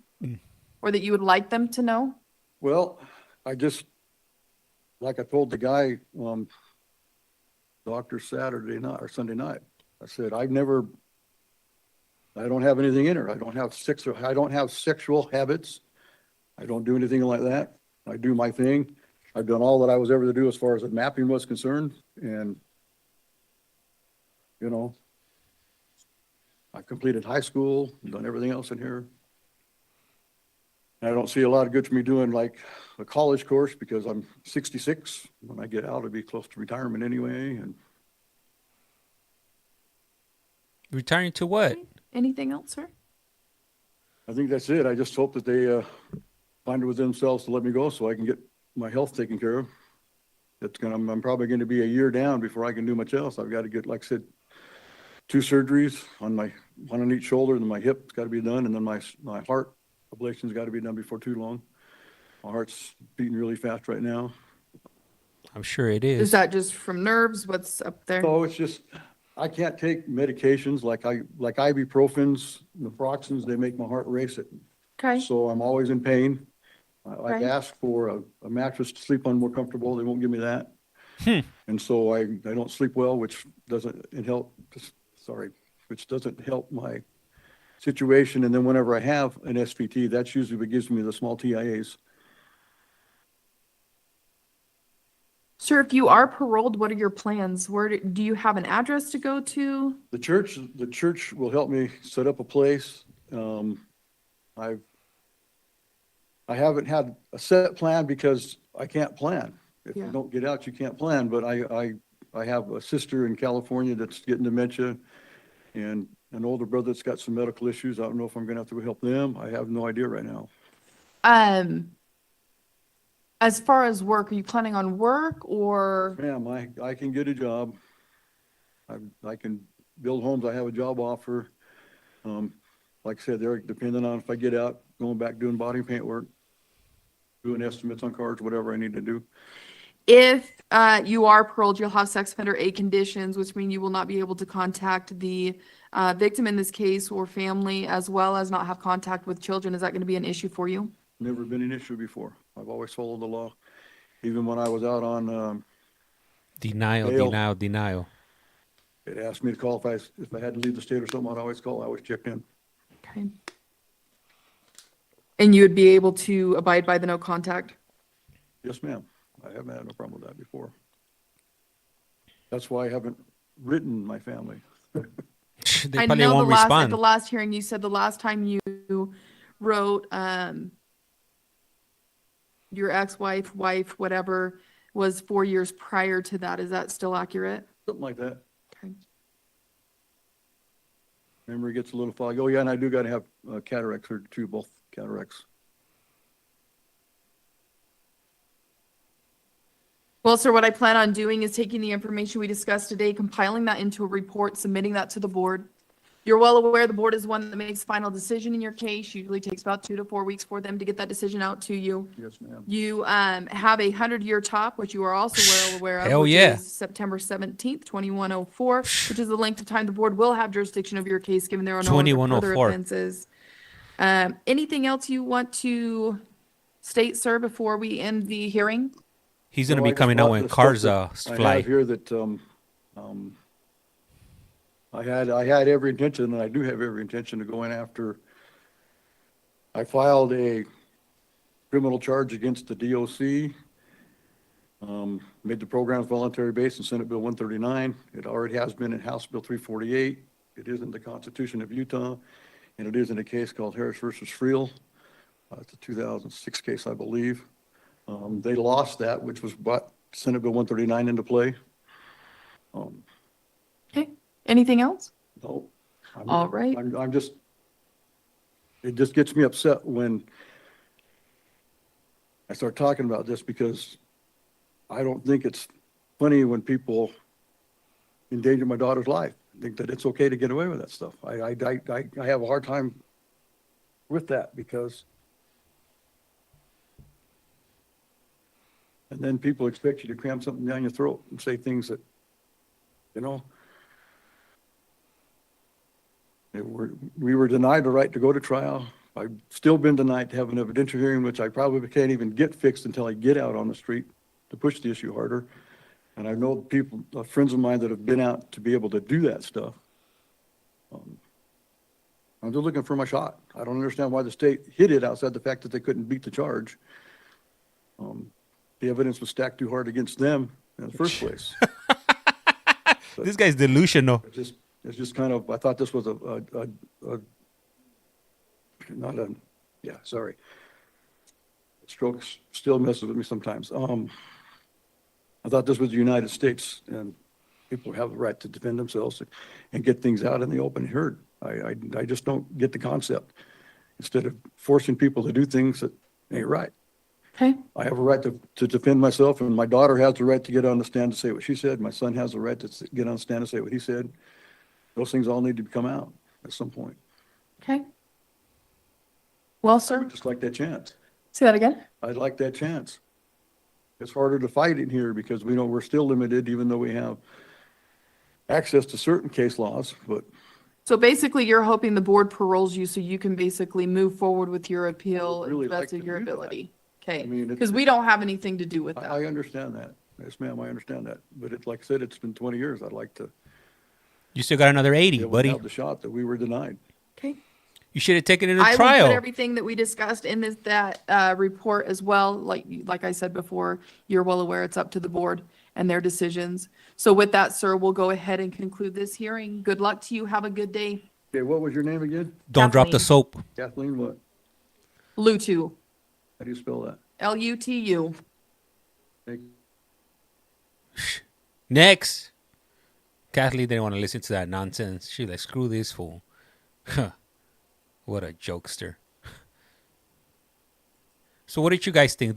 What do you think this guy, did he get a fair shake at the legal system? Do you guys think he did it? You guys are the judge and jury. Let me know. Dang, he got sentenced to 100 years. Yup. He'll be out, by the time my daughter's like 86 years old. What was the evidence? They didn't show any evidence. This is a board of parole hearing. He did something to his daughter. Yeah, don't drop the soap. He did the unspeakable. I can't even say it on here because it's not even it's frowned upon, saying those things on here. But man, hey, that whippersnapper, he definitely caused some harm. Give Charlotte. That's a lot of zeros right there. There's a lot of trailing zeros. Make money. No bad dog 2020 for him. Charlotte is nothing. He ain't getting nothing. He ain't getting no Schultz malt liquor. He ain't getting no Mad Dog 2020. He's not getting no Mad Dogs. No, what do you call it? Old English, Mickey's, all that good stuff. Charles. Does Utah parole anyone? So okay. So the way This you is the time and place set for a rescission hearing for Anthony Rios, inmate 231-815. Is that you, Yes, ma'am. ma'am? Yes. Okay. Toilet me if I'm Bruno. wrong.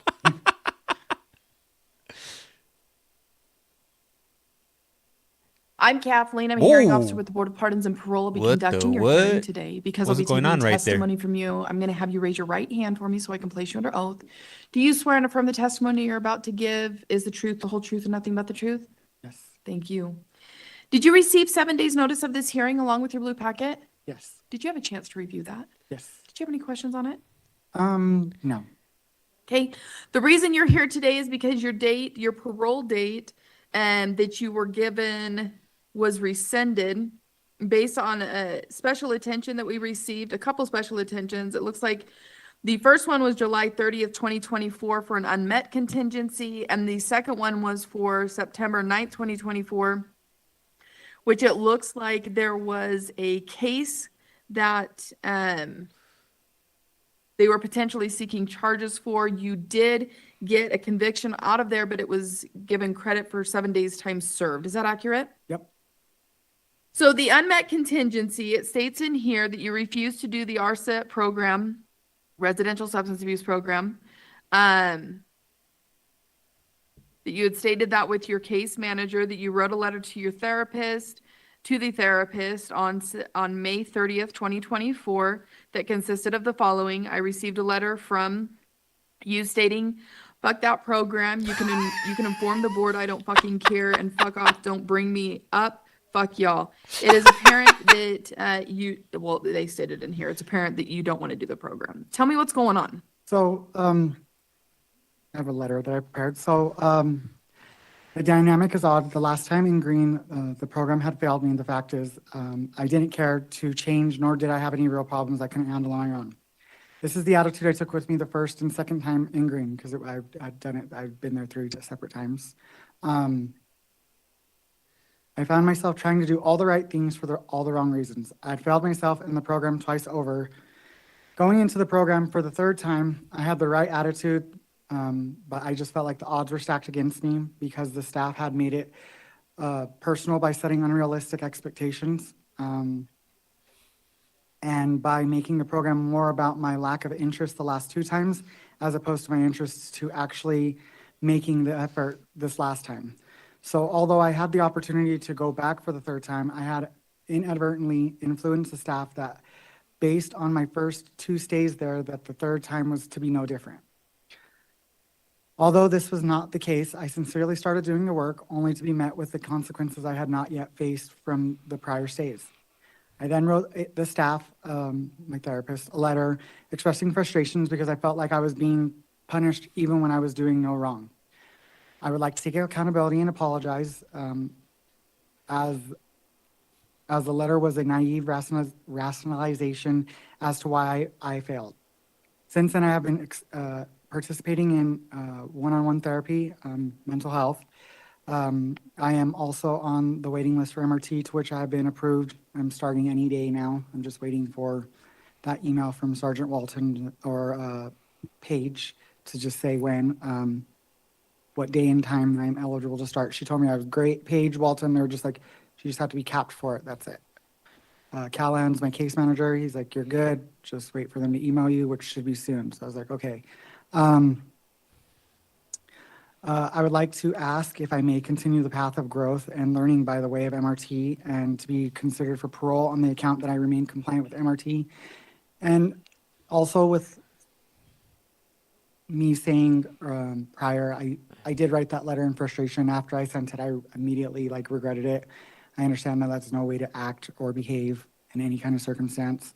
I just did really feel, like I said, that due to my last 2 stays, this last time that I was there, I felt like, the first morning I was there, it was, what's that? What's this? Do you know what I mean? And the charge that you had brought up earlier, that I did receive that there.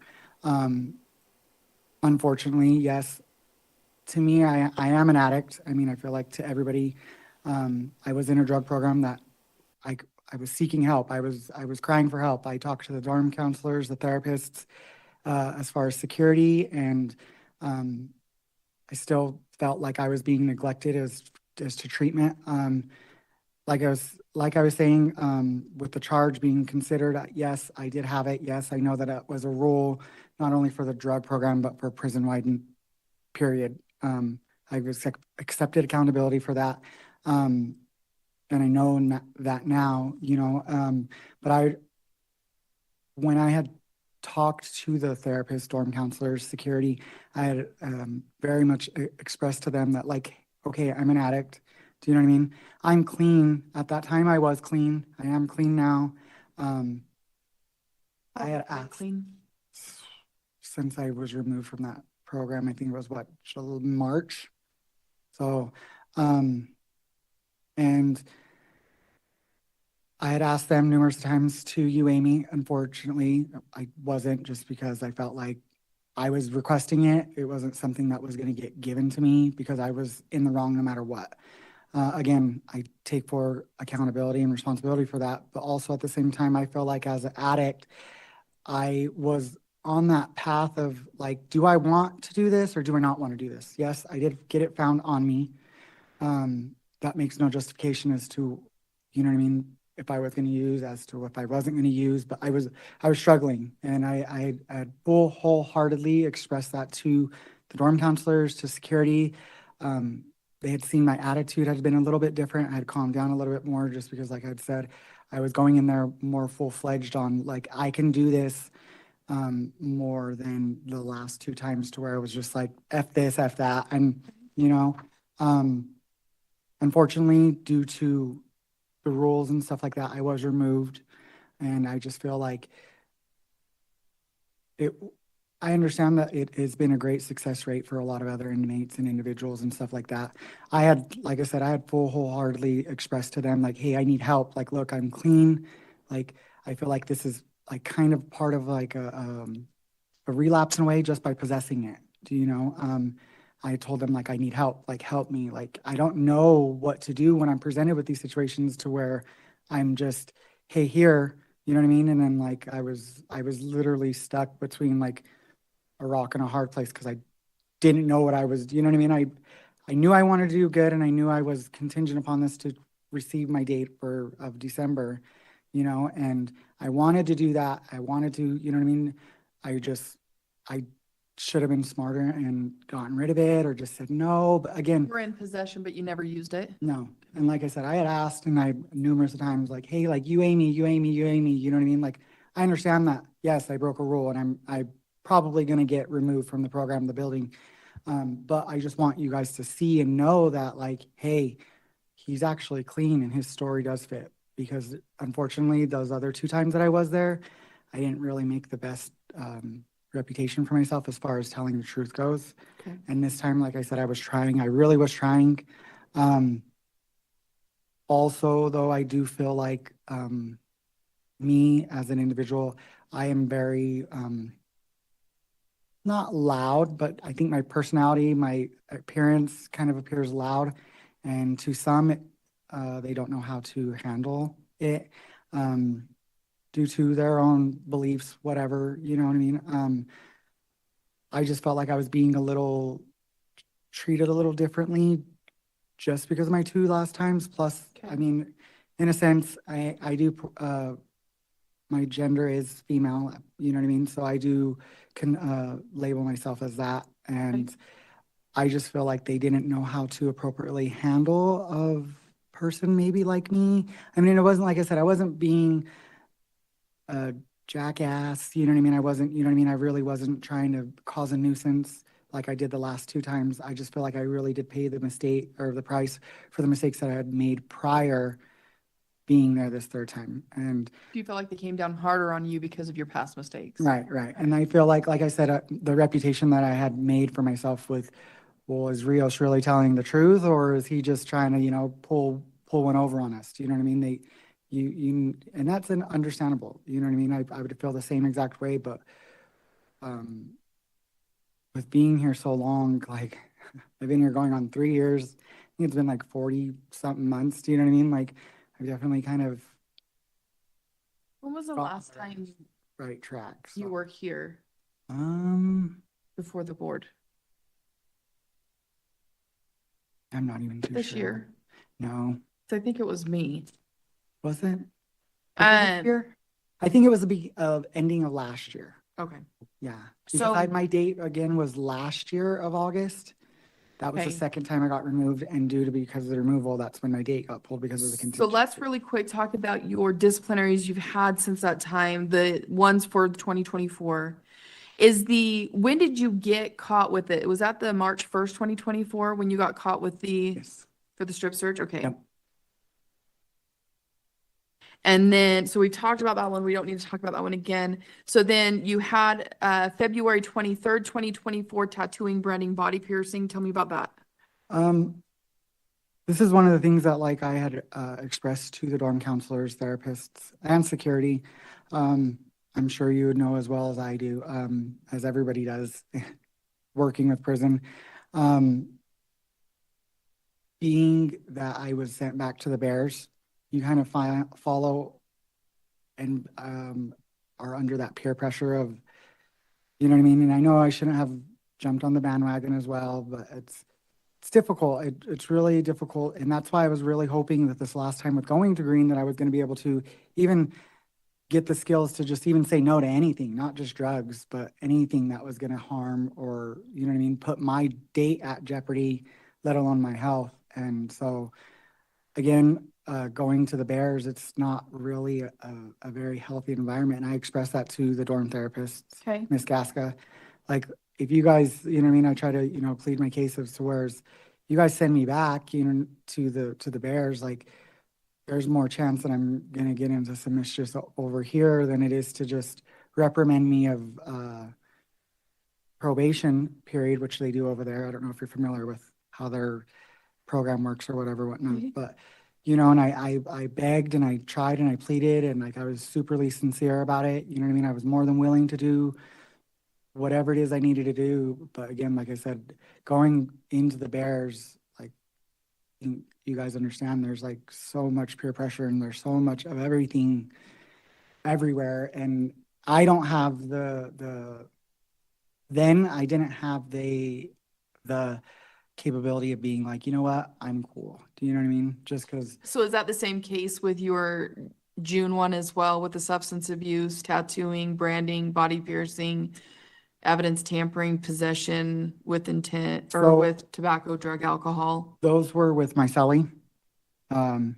We both took responsibility. I can't say that I didn't know exactly what was going on in a cell when there's only me and another person that's living there. You know what I mean? Yeah. I can't be like, oh, I didn't know he was making hooch or, and I just, again, I'm not here to try to do any other person's time but my own, and whatever their choices are going to be and make are going to be it, I try to express to them that like, hey, like this is going to jeopardize not just you, but me as well. Like, can you have some compassion of that? And it's just like, how it is. It's they're in here. It's all about being a man and, you know what I mean? Having this big pride of where everybody could see and, but it's just like, I'm way above that. And I know that. So. If you are paroled, if they choose to give you a parole date, what are your plans for parole? So, as far as now, I plan on going and living with a friend. I've known her for 2 years, going on 3 years now, because I've been locked up for 3 years. We stay in contact, Bobby Holgate. What city? Magna. Okay. Her door has been opened to me, and as well as letting me get back on my feet. Helping her help me, you know what I mean? And she's a sober friend that doesn't do any drugs, drinks, you know what I mean? And just goes to work and, you know what I mean? I'm just trying to get back into that normal of everything again. And I know that for sure that, I don't know if you've ever heard this before, but the way that this prison was designed, it definitely worked on me to where I am going to do everything in my power to stay away from drugs, stay clean, pass the UAs, pay my restitution, do whatever it is that I got to do with classes, compliant with my PO and stuff like that, to not come back here just because, I mean, fortunately, but unfortunately, you know what I mean? This place was built in a way, I guess, to where it makes you not want to come back, to whereas Draper, it was kind of like, fun, but not fun. I think that's the wrong word, but you know what I mean? It wasn't necessarily, it didn't feel like you were locked up per se. Now it feels like you're definitely like, there's no privacy. There's windows everywhere that are exposed, and like everything's just out there and it's a lot more smaller. There's no wide, like big land where it was like Draper, where you could go and move everywhere. Here, there's only like the 3 Bears green and that's it, So, like I said, this place has definitely worked on me personally. Do you have a job out there? Yes, I work for McDonald's, downtown Salt Lake. Okay. Anything else you want the board to know? I know these ones are pretty quick, the rescission ones, just because we want to know what's going on. I will put in there that you're wanting to do MRT instead of the residential program. You're well aware the board is the one that makes the final decision. Right. Whether or not they go with that, or allow you to do MRT and then do residential on parole or Right. something to that Also effect. too, though, the last 2 times that I was paroled, I was, had a CCC stipulation to, excuse me, have no problem doing that. Going there, I've completed it and graduated from that program successfully in Fortitude. Okay. With no problem, I feel like it's time for me to get out. And I know as well as, like my family, my support, as Bobby and them go, I know like this is a for sure thing. I'm sure you hear this like all the time, but like you're never gonna see my face again unless you see me as like passerby or grocery store, or whatever. Do you know what I mean? Just because, like I said prior, this is not a place to where I want to do grow as an individual, let alone as a human being for the short amount of time that I do have left. I know that there's so much more to life than this BS, and I know right now I'm holding myself back just due to being in prison. Like I said, I guarantee you, like the last time I was out, I was literally almost completed with parole. Everything was great. I had my parole officer, like we got along. There was no complaints, no anything. You know what I mean? I was very compliant with him. And I just had a family issue. And that's what caused me to come back this time and been here for so long now. But like I said, I definitely, like anybody does here, want to be out and can be out and will be compliant with parole.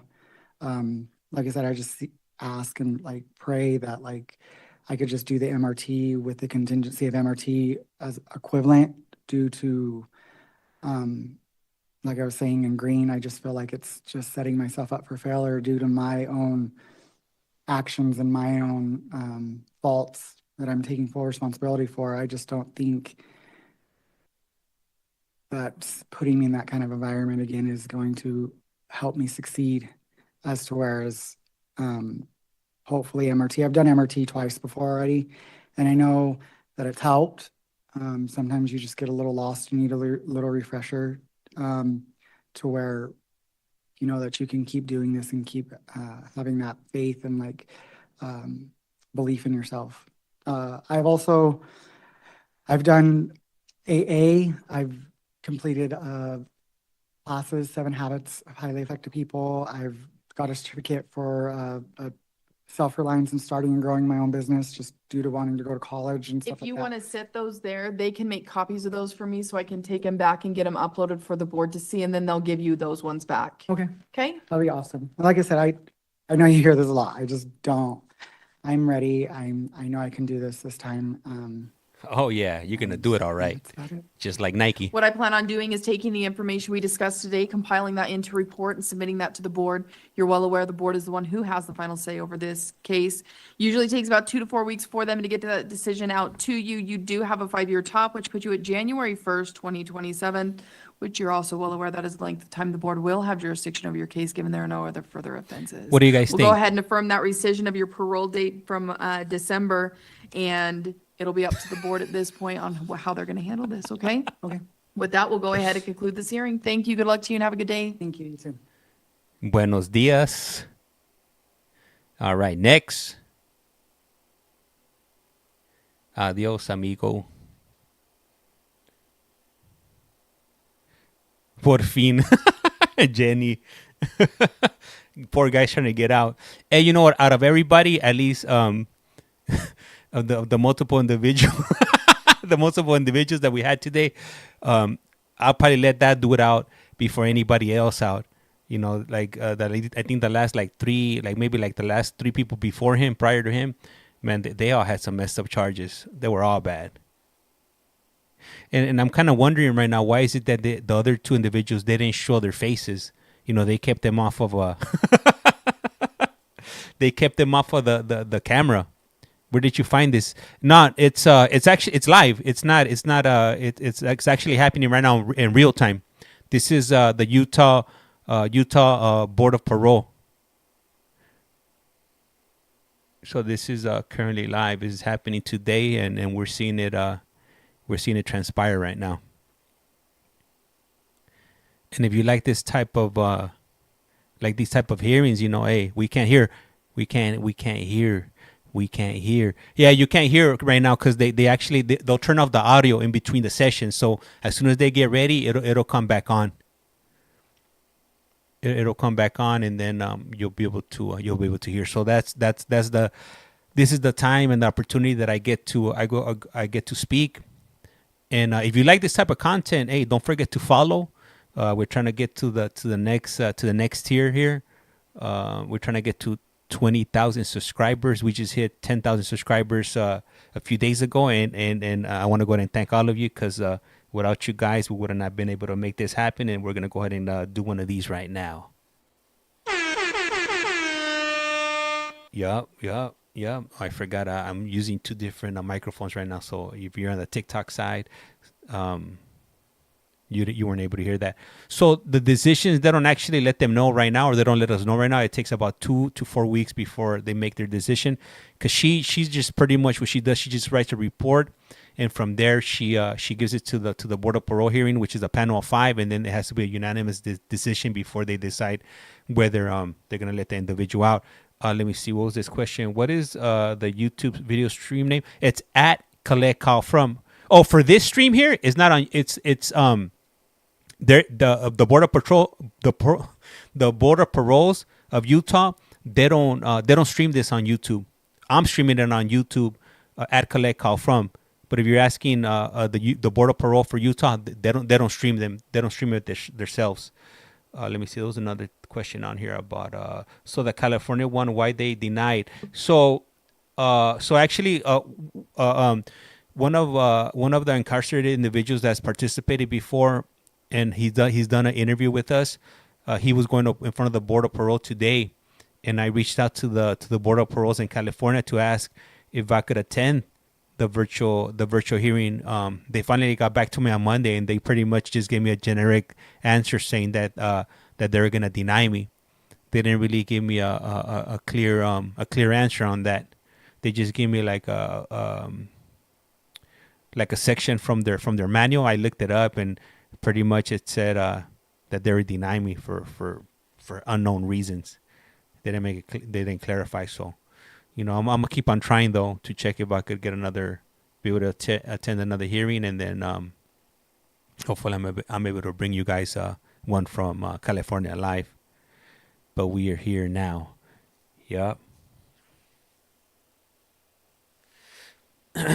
All right. So, what did you guys think about the last hearing we were just watching? Do you feel like the individual should have been paroled, or or do you think they should be denied? Okay, next individuals coming up right now. I'm gonna go ahead and put a poll, and you'll be able to find that poll if you want to cast your vote on the upper left, and you could vote for yes, they should be paroled, or no, they shouldn't be This is the paroled. time and place set for an original hearing for Clarence Ballo, inmate 253214. Is that you, sir? Yes. I'm Kathleen. I'm a hearing officer with the Board of Pardons and Parole. I'll be conducting your hearing today. Because I'll be taking testimony from you, I'm going to have you raise your right hand for me so I can place you under oath. Do you swear and affirm the testimony you're about to give is the truth, the whole truth, and nothing but the truth? Yes. Thank you, sir. Sir, did you receive 7 days' notice from this hearing along with your blue packet? Yes. Did you have any questions on it? Did you have a chance to review it? Yes, I did. No, not off anything off the top of my mind. No, I did receive a couple of letters from your parents. Did you get a chance to receive those? I haven't. No, You said you have not? I haven't received them. No. So they will disclose those to you at some point, once they receive them. If they haven't been disclosed yet, they were sent to your case manager, so they should be disclosing those to you. It's just letters of support from your parents, Okay. just so that you are aware.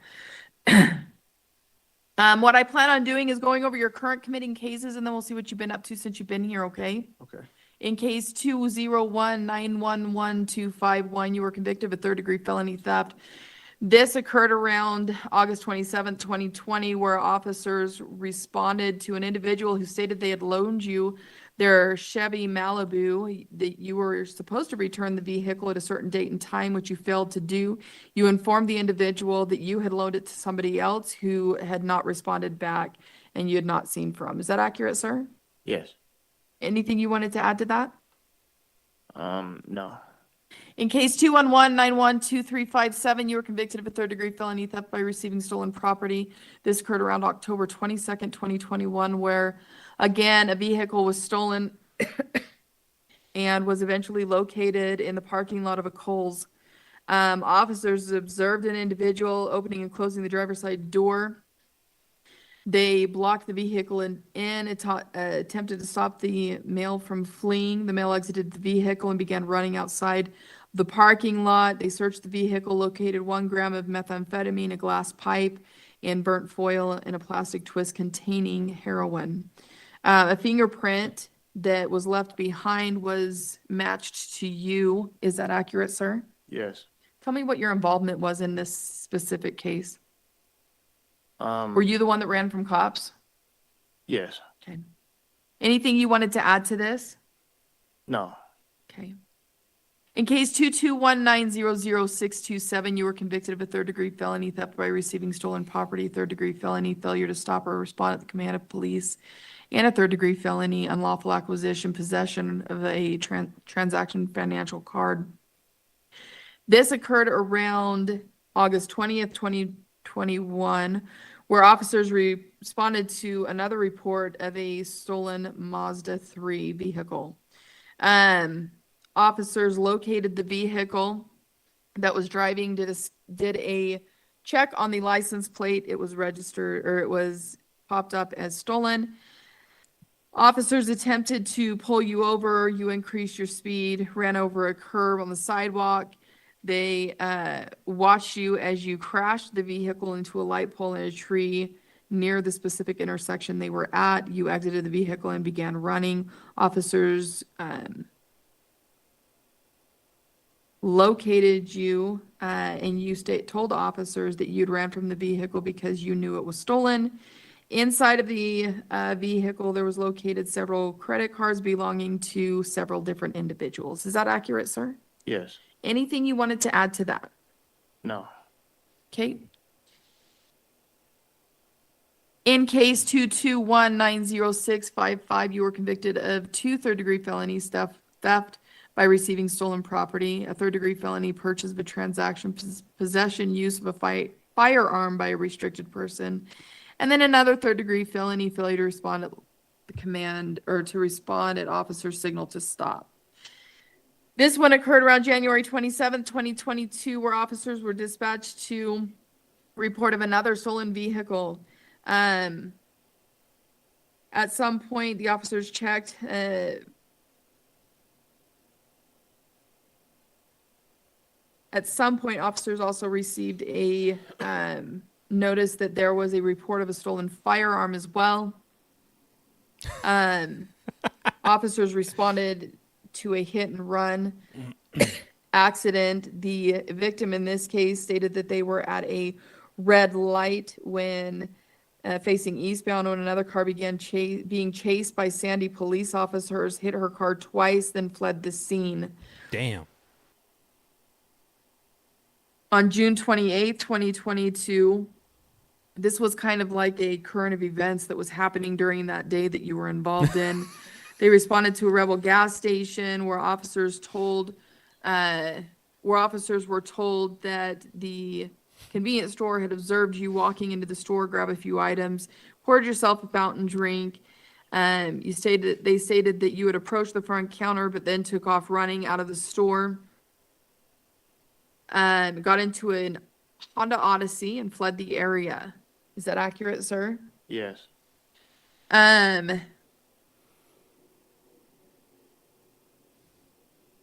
Eventually, officers attempted to pull over the Odyssey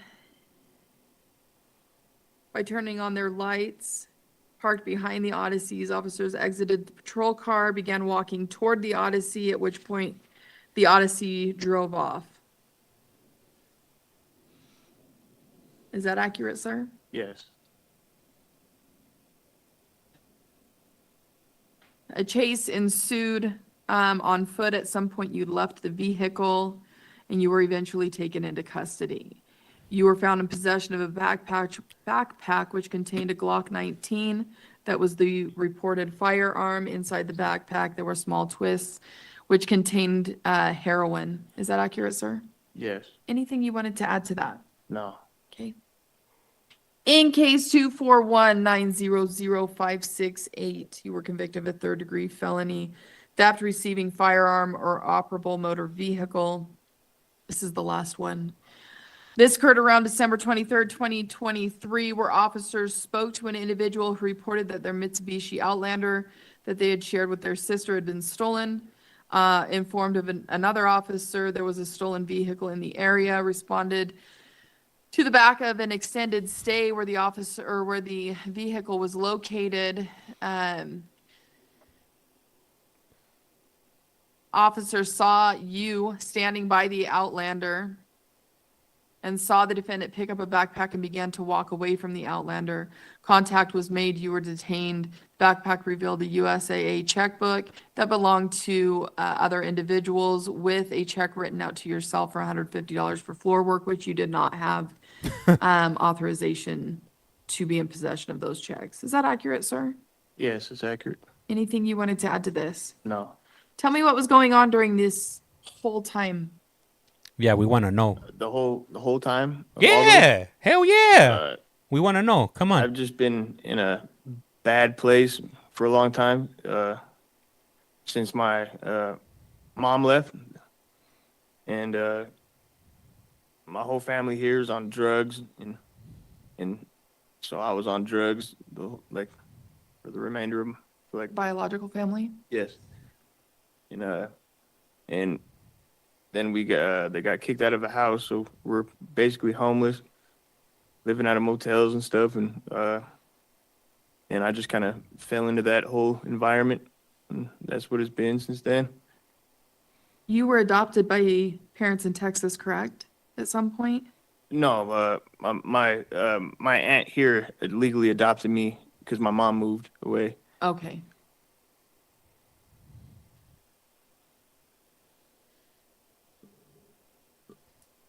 Damn, you ran your mom away? That's When no did your bueno. aunt adopt you? What age were you?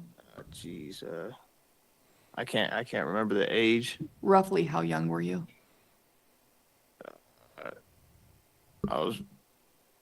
Had been like 17 or something. I think I was barely about to become an adult, and I was in some juvenile stuff, and my aunt had to take custody of me. Is your aunt involved in any illegal stuff? Had any legal issues? I'm sure she has, yeah.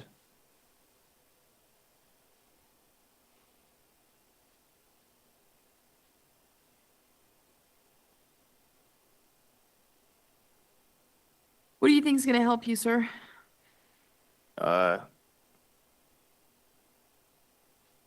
Definitely nothing here could help me. This state is so bad for me. This city is so bad for me, and everything that I've built up here, all the friends and my family and everything's just all bad for me here. I think my best shot would be just to go to Texas where my mom is at, so I can try to start a good something good, you know. Is your mom involved in the system? No. No, she's not. You're gonna go to Texas. You think it's gonna be better? They're gonna do you 10 times worse in Texas. What was your mom and how did your mom lose rights to you? She signed him over because I was stubborn. I wouldn't leave, you know, and so I wanted to stay with my aunt, which was okay. Yeah.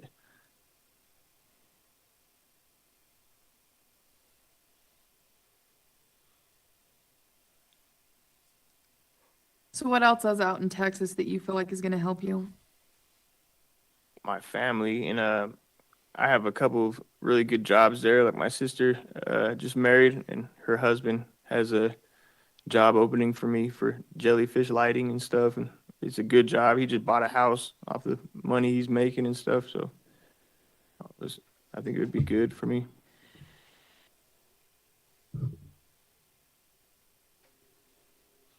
Sir, what would you say to your victims? Give all my apologies. Like, I don't know them, and like and I feel bad for everything I did. Like I was stupid and high and everything else and trying to survive, and I decided to do bad things to people that don't deserve it, while doing that. And yeah, I do feel bad for it. I would apologize every chance I got. If restitution is owed in your case, are you willing to pay that? Of course.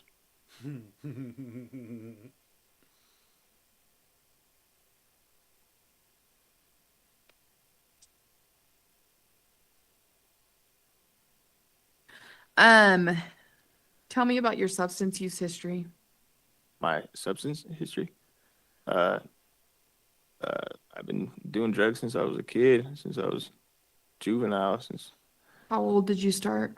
I was probably 13 when I started doing like methamphetamines and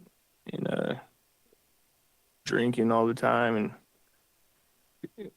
heroin. I started when I was like 18. Got you into the drugs?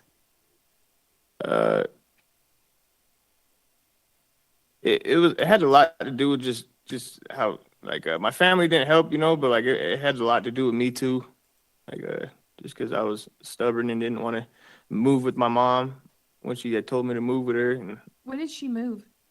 she moved when I was about 16. Okay.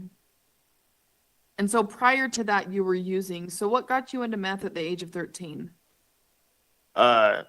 Friends I was hanging around.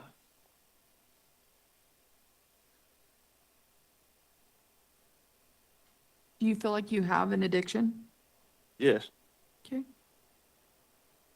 Is it something that you're wanting to stop or you don't feel like is a big deal? Yeah, something that I wanted to stop. And I ask because there are some people that don't, so. Yeah. Do you have any mental health diagnoses, sir? No. How's your physical health? It's fine. Is there anything that would prevent you from being able to complete a parole? No. Okay. Tell me what you've been up to since you've been here. I signed up for school. I was gonna do the high school thing. Okay. So I've been doing that. How far away are you from graduating? Like how many credits do you need? Not all of them. I don't have any credits. Okay. I got closer to my GED. I did 2 tests while I was in county. I just need 1 to do that. And that's basically it since I've been here. My mom told me that that you guys told me to do something I didn't see and I didn't know about until she told me about it. It was some behavioral therapy or something. It was basically to remain case action planned. So in June 2024, when they scheduled your rehearing for this year, so this was just a few months ago, that they put in there to remain case action plan, which basically you're supposed to do some type of assessment when you enter into the prison that will kind of give you an outline of what programs you should be doing while you're here. Right. Did you do that?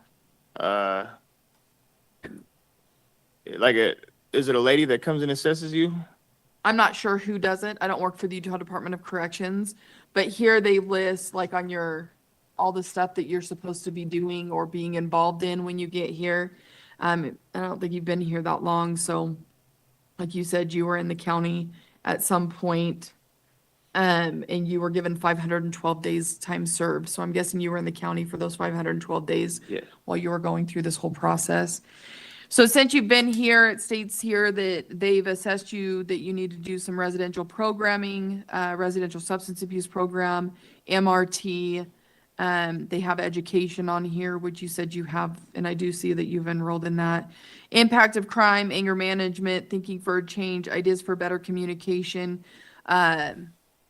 things like that. And you should have a list of all of that or be able to access that through your case manager Okay. of all of that stuff. So you've been working, you said you enrolled in your high school diploma courses. Looks like you said you were doing the GED program while you were in jail. Yes, I was. What do you think is going to benefit you the most when it comes to programming, if anything?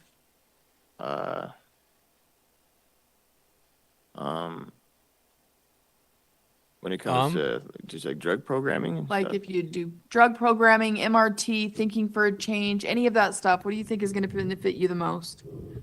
No sé.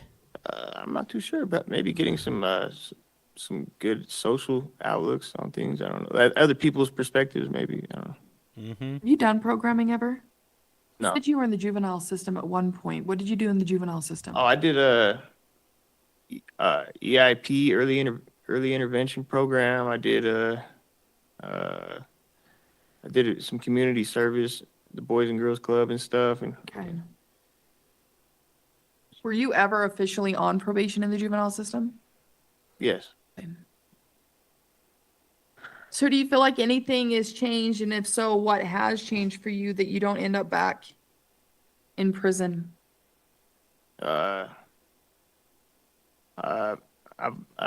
things have really gone downhill for just everything out there for me, and I don't really have too many more friends that aren't locked up or doing really bad, and I don't really have any family that isn't the same.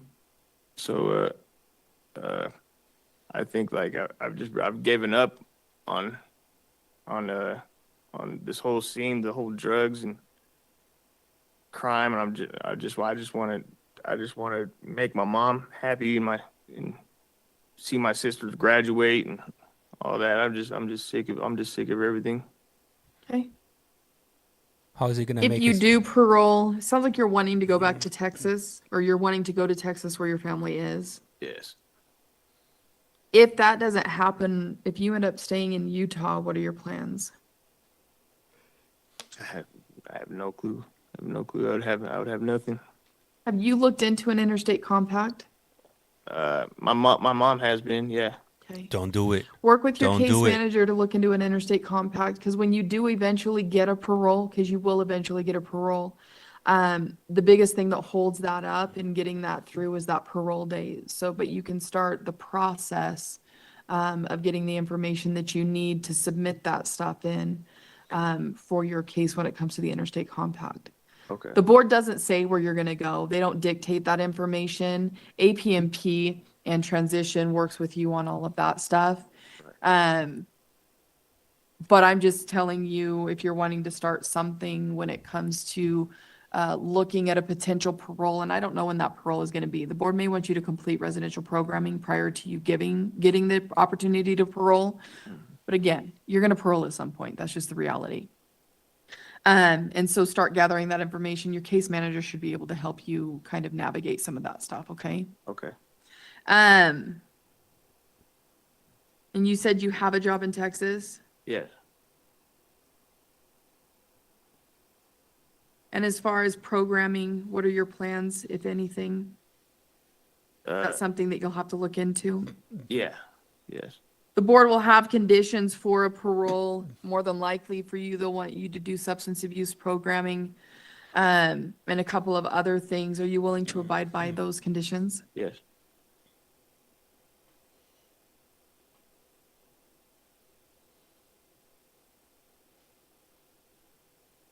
So is there anything else at this point that you feel like the board needs to know or that you would like the board to know? No, not really. What I plan on doing is taking the information we discussed today, compiling that into a report and submitting that to the board. I don't think so. The board is made up of 5 members. They make the final decision in your case. It takes a majority vote for them to make that decision. Usually takes about 2 to 4 weeks for them to get that decision out to you. You currently have a 24-month guideline, which puts you at December of this year. That guideline is what it is. It's just a guideline, meaning they can go below that, on that, or past that, depending on if they feel like you need to do something prior to that opportunity to parole, like I'd mentioned before. The reason we are so close to your guideline at this point is because you were given that 512 days credit for time served. So that plays into that guideline date. You also have a 5-year top, which puts you at December 26th, 2028, which is the length of time the board will have jurisdiction over your case, given there are no other further offenses. Sir, do you have any other questions for me? No. No. Okay, at this point, we'll go ahead and conclude this hearing. Thank you. Good luck to you and have a good day. Thank you.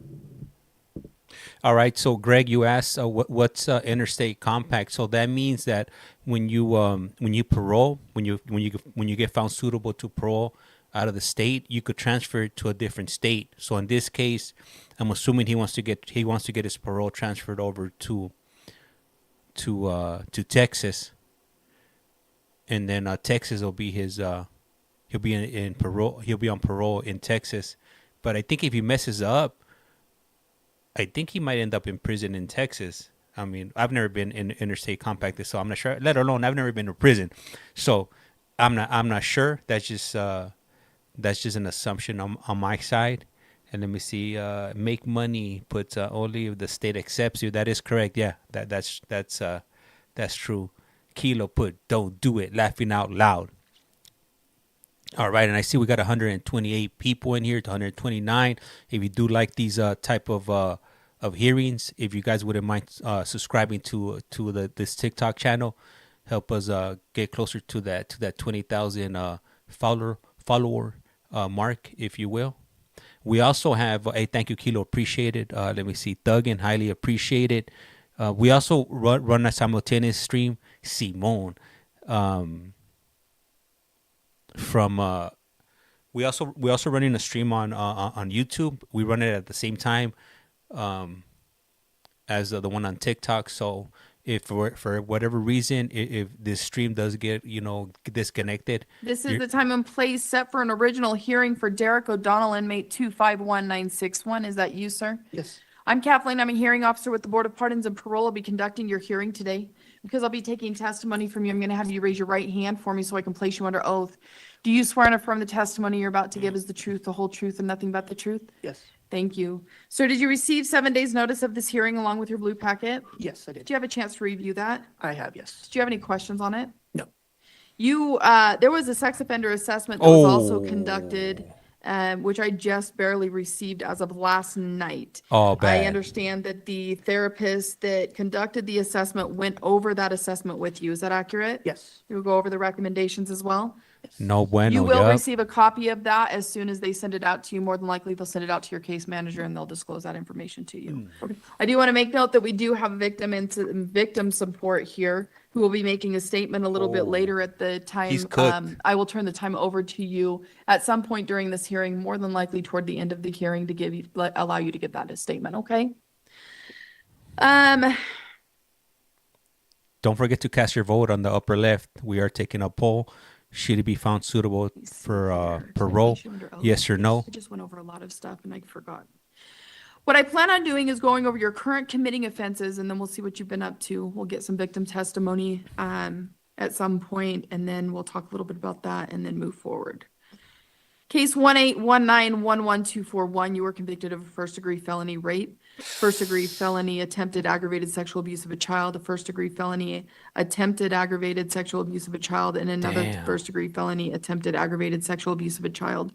Looks like in your case, you have about 4 or 5 victims. All 4 or 5? together. On June 28th, 2018, officers responded to a suspicious vehicle, someone sleeping inside of the vehicle. It all kind of stems from this initial incident.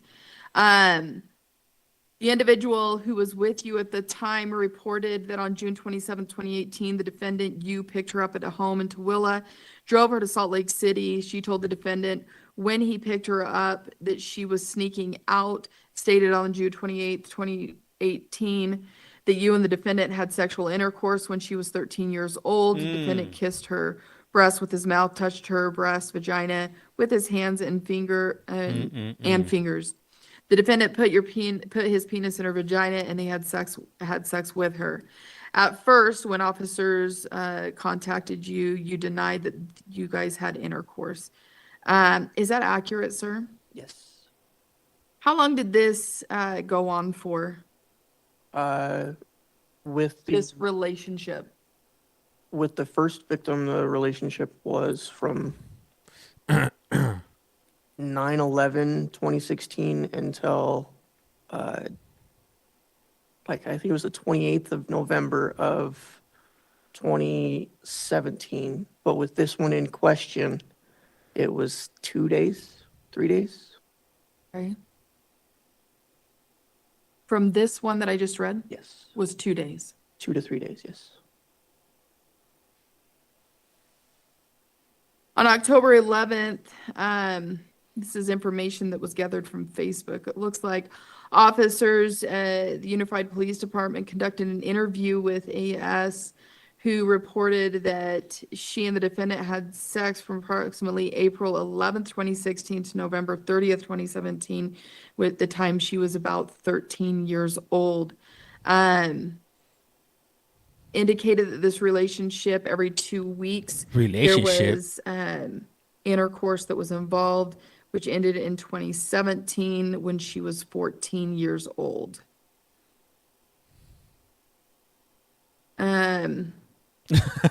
Tyler.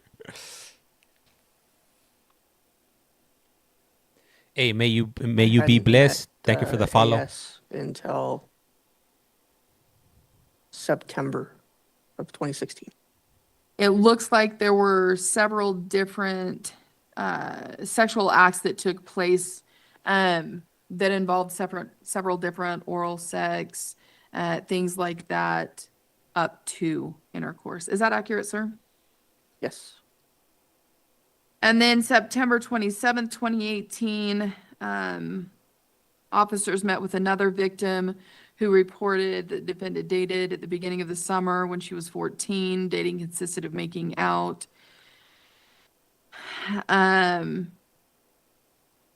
Intercourse, hugging, variety of sexual interactions. Stated that there were times when you were rough with her, not using condoms. What? Even worse.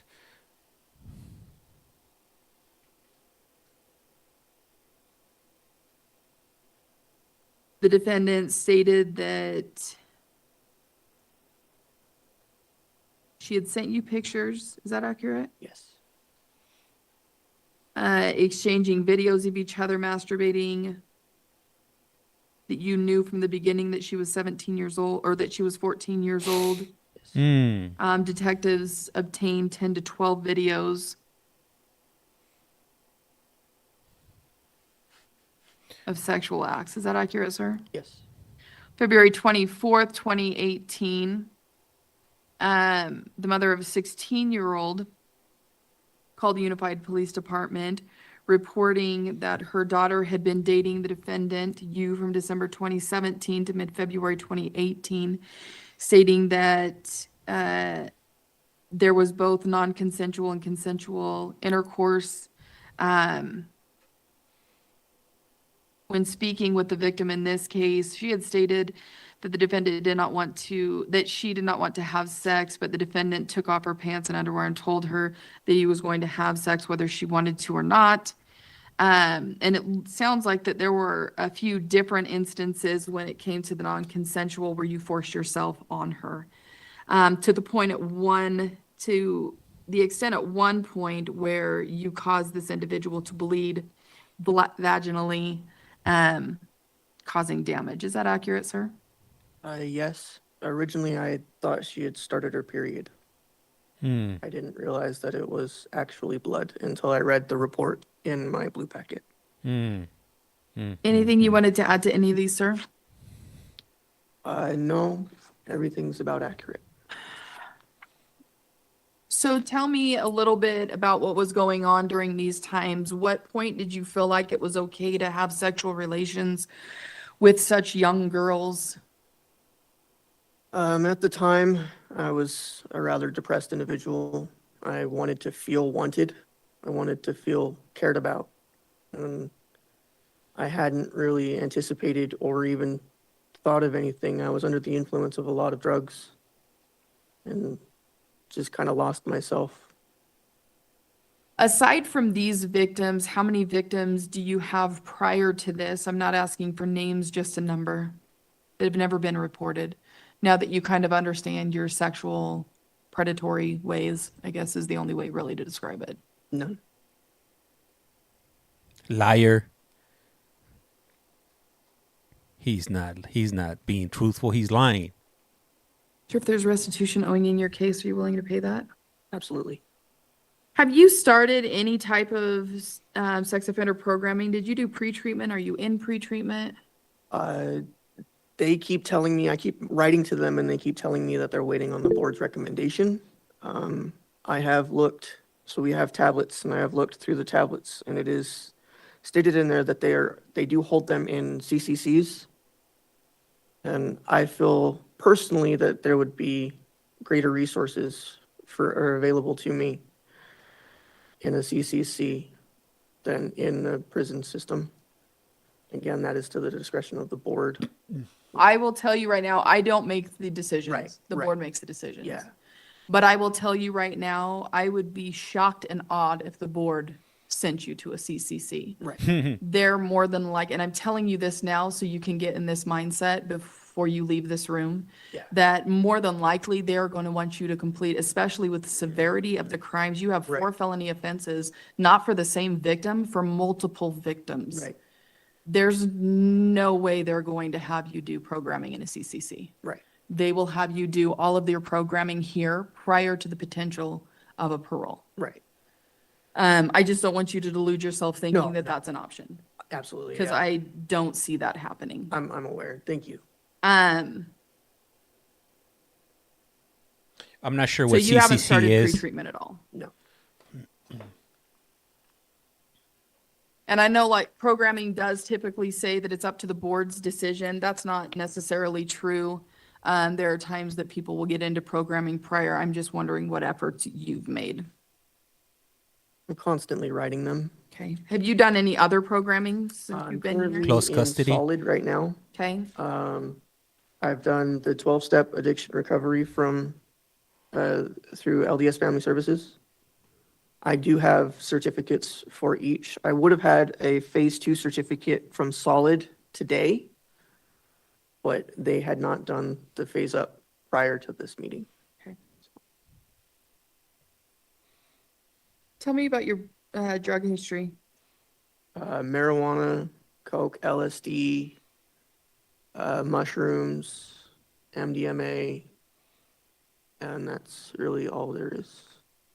Nicotine, got- alcohol. What got you into substances in the first place? Peers, I would have to say. It goes along the lines of wanting to be wanted again.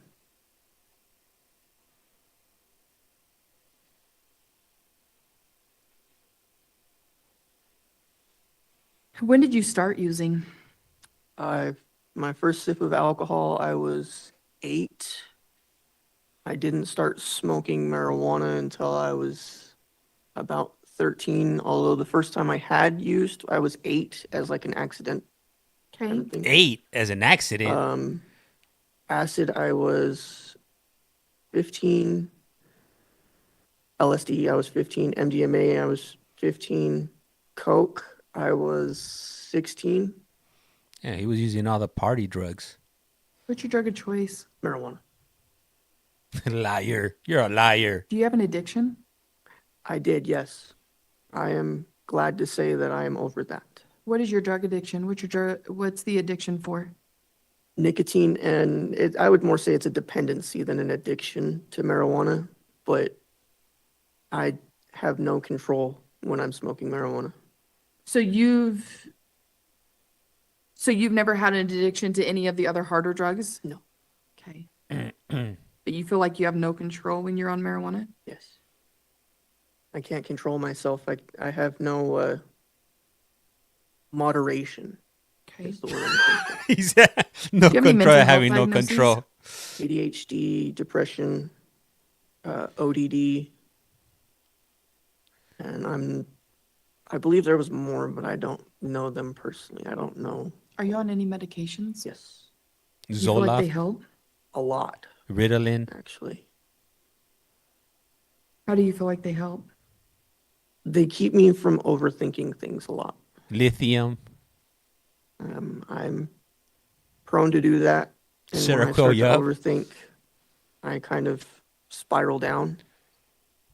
But now that I've been on the active medication for Hey guys, they're about to shut 4 down my years now, my live, so I'm gonna have to restart it back I up. can actually focus. I can If you guys want to concentrate, join and I can back get up, I things would done. highly suggest to subscribe. I'm gonna shut it down right now, and I'll be starting it back up right now. How's your physical health? I've gained a lot of weight.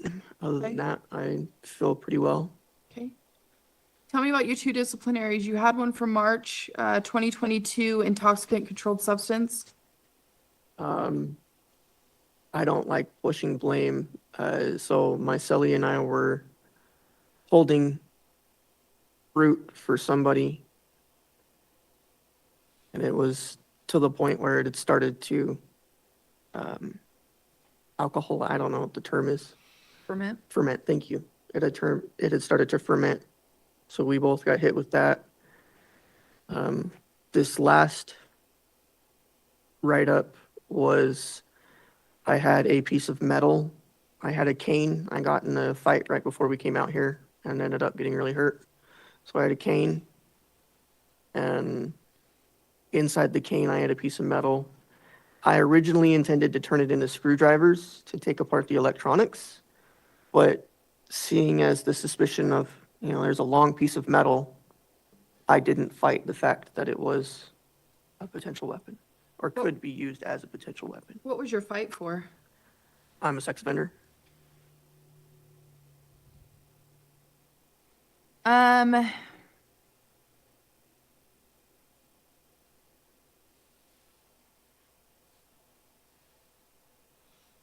If you do at some point parole, what are your plans? I am actually currently talking with vocational rehabs. They already are willing to help me with a lot. They're saying that they can help me with schooling for whatever career choices I decide to go into. I was thinking culinary arts, possibly. If not culinary arts, something to do with construction. I have a very adept family, and they're my major support system right now, and I'm very grateful for everyone that I have. Okay. Besides that, I'm looking for a job, doing any excess or necessary programming. I'm hoping that when I get out, I can continue with this ARP 12-step through LDS Family Services.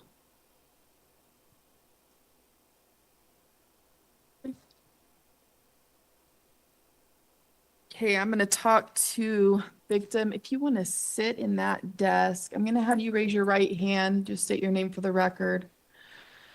Really quick. Oh, the victim came in. They're gonna be there in person. I don't think they're gonna Please show state them, your name for the record. which they shouldn't show them. You swear and affirm the information you're about to give is truthful and honest? Yes, ma'am. Thank you. Ma'am, what would you like me to know?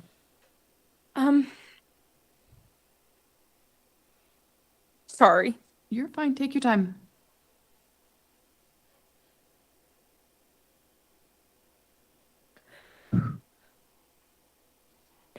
A man's actions took something precious from me when I was 16 years old.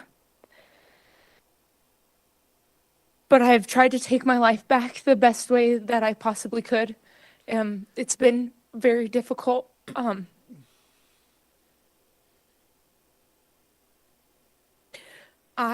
After this had happened, I went down a really dark path. And I had figured that, if someone that if someone could do something like this to a child, what would stop someone else from doing it again?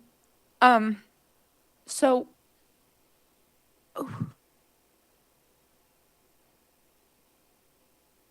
I'm here to advocate for change so no child suffers as I did.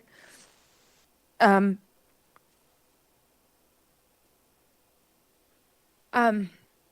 trying to better my life and better myself. It's been hard because what he did to me stays with me every day of my life, and it makes me scared to go outside or to even do activities that I used to love doing with the people that I love. I don't feel as though he should be let out. I feel like my safety will be at risk, and same with the other victims. I'm scared he's gonna do this to another child again, and it kills me inside. I know that people change, but I'm still traumatized, and it's gonna take me a while to get over that. But I'm just here to say that he shouldn't be given the chance to do what he did to us girls again. I second that. Thank you. Sir, what would you like me to know? Yeah. What do you have to say for yourself? I had hurt many individuals. I was unaware of what I was actually doing at the time. I do feel bad for my actions, and I wish I could correct my actions. I'm working towards getting to that ability. And that's as much as I have to say. Okay.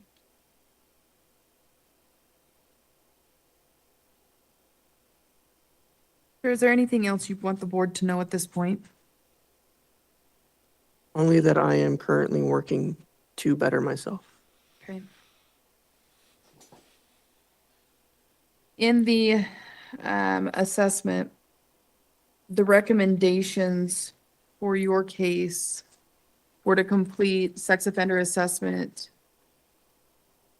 as well as substance abuse, residential substance abuse programming, as well as life skill classes, which can be an array of different classes, but include escape from prison, MRT, thinking for a change, things like that.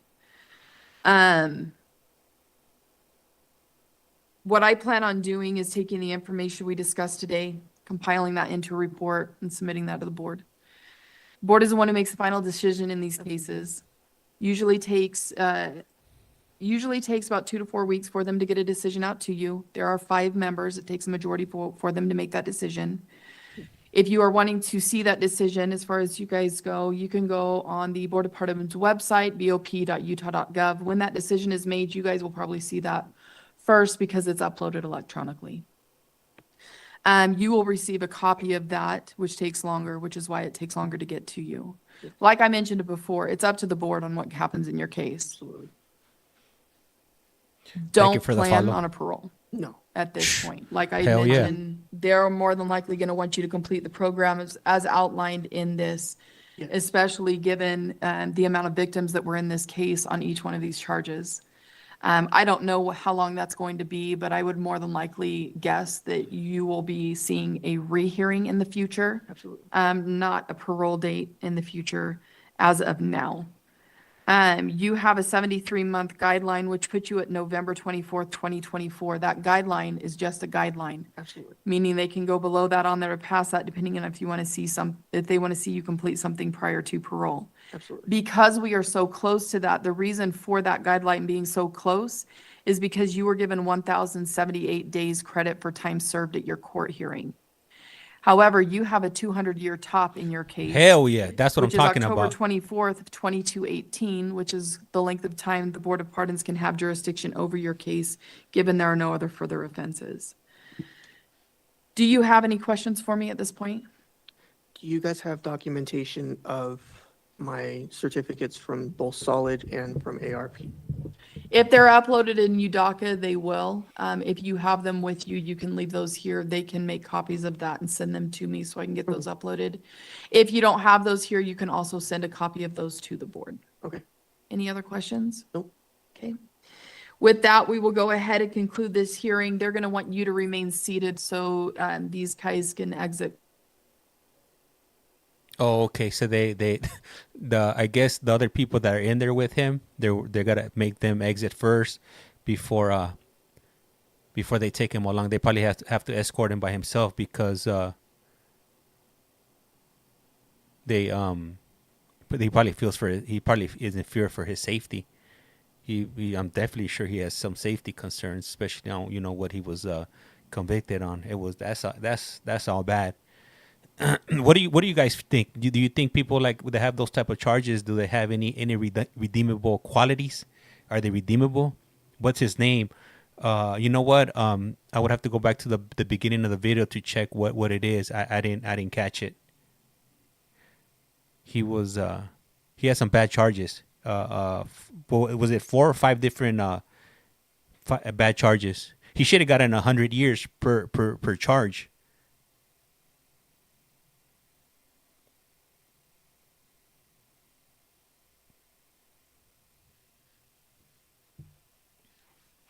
All right, so right now we're gonna wait for the next case to start up.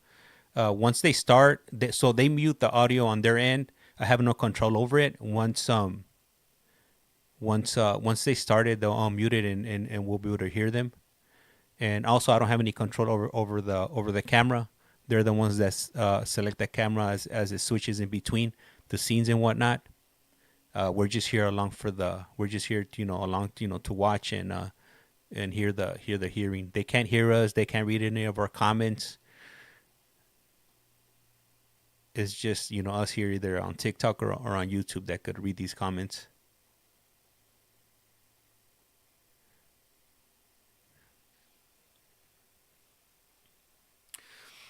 And you know what? What I find interesting is that there's a lot of people behind bars with those type of charges. I was talking to my wife about it. Oh, this fool has to be the same thing, but we'll see right now. I don't want to jump the gun. I haven't seen his face yet, but he looks kind of like funny.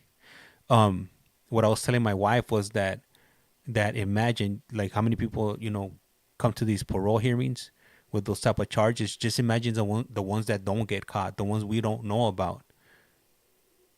It's it's scary just to think about it. This is the time and place set for a rescission hearing for Justin Nielsen, inmate 2400698. Is that you, sir? Yes. I'm Kathleen. I'm a hearing officer with the Board of Pardons and Parole. I'll be conducting your hearing today. Because I'll be taking testimony from you, I'm going to have you raise your right hand for me so I can place you under oath. Do you swear and affirm the testimony you're about to give is the truth, the whole truth, and nothing but the truth? Yes. Thank you, sir. Sir, did you receive 7 days' notice of this hearing along with your blue packet? Yes. Did you have a chance to review that? Yes. Do you have any questions on it? Yes. Okay. What questions did you have? The write-ups they wrote in there were different than the MD2 forms that I got. Okay, we'll talk about those in just a second, okay? Because that's the whole reason we're here, right? So this hearing today is a short hearing. It's basically just to discuss kind of what's going on. Your parole date for July 23rd, 2024 was rescinded due to the disciplinaries you've been receiving. We'll go ahead and affirm that rescission date for July 23rd, 2024 at this point.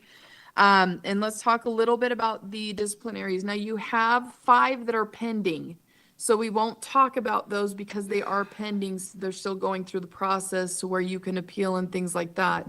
And I don't want them to be able to use whatever you say in here against you with whatever they're going to do with those, okay? But you do have 4 since your last hearing that are still new. So you have... Never gonna get out of here if they keep writing me up for reasons that aren't my fault. Well, and this is why we're here. So what's going on? What's causing you to get in trouble? People like writing me up. Okay. For useless reasons. Why do they write you up? One of them was for committing self-harm, and they're saying that I manipulated housing by committing self-harm, which didn't make any sense. Okay. What was causing your self-harm? Psychosis. Okay. What are your diagnoses? XYY syndrome, psychosis, bipolar 2. Okay. Mania, those kind of things. Are you on medications? They haven't been giving me my medication. They've been refusing to reorder them. Why is that? Do you know? I don't. I asked to see Krasinova. She was supposed to see me yesterday, but she didn't show up. Okay. For some reason, I feel like I'm doing pretty well considering I'm not on my medication Okay. How long have you been on meds? my whole life. Okay.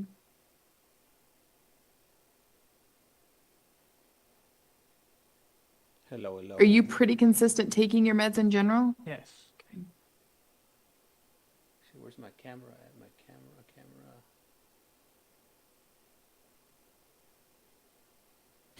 So in June, one of these states here that there was an inmate that threw a garbage can at a section computer. The inmate was locked in the shower and the section was racked in. Afterward, the inmate was put in a holding cell and mental health came and saw him. Do you remember that one? Yes. What was going on there? Why were you upset?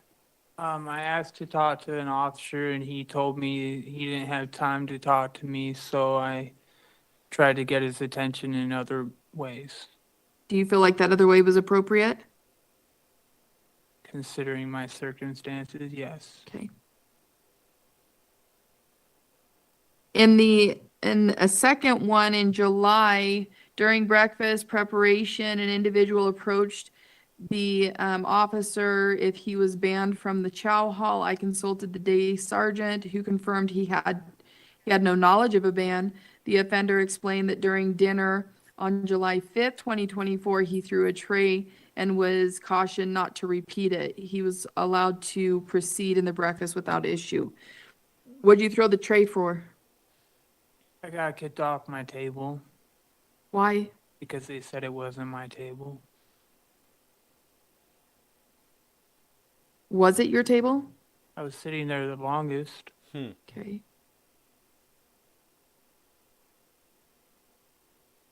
Kind of how it goes, seniority.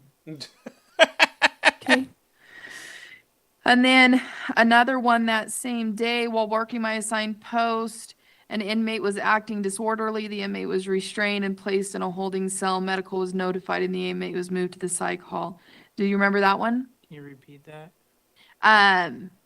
The inmate was acting disorderly and you were restrained and put into a holding cell. I've been restrained since my last board of pardons hearing.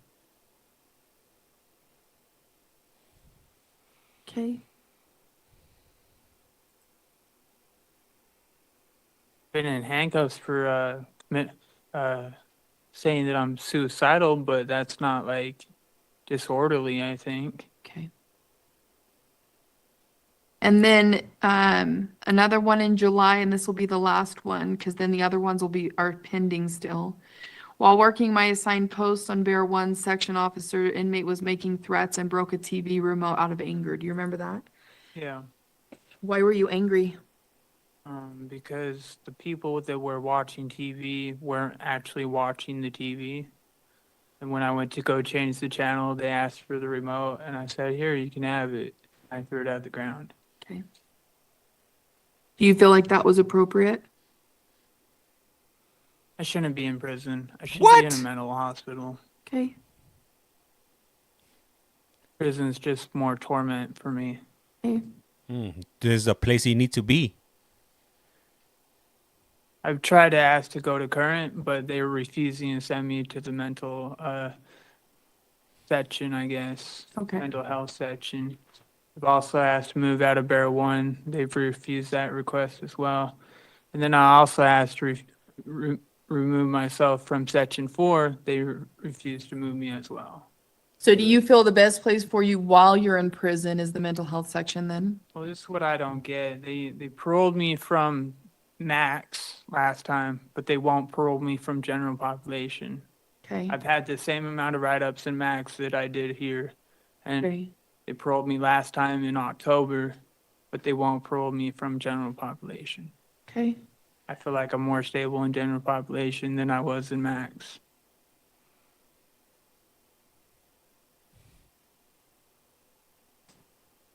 What would you like the board to know? Here's another thing. In my blue packet, it says that I didn't complete a CCC program. I ended up going to Nuke. NUCC, Community Correction Center. Okay. And I actually moved out of there and moved into my own place. And so technically I did complete a CCC program just without the treatment. I ended up going to therapy at Weber Human Services. And I feel like, you know, in the blue packet, they try to lie about the fact that I didn't complete the program, but I talked to the AP&P officer. He said that I no longer needed to be at Nuke. Okay. So if the board ends up paroling you, what are your plans? I have an address to go to. Who's it with? What's the relationship? Isha Davis. It's my boyfriend's mom. Okay. What? Did he say boyfriend's mom? And then as far as treatment, where do you plan on going? Either Valley Fair, I mean, not Valley Fair, Valley, you know, Valley, like the therapy place in Okay. Salt Lake, or I can, if I go back to Nuke, then I will go to Weber Human Services again, meet with John. Do you usually have a job? I make Social Security.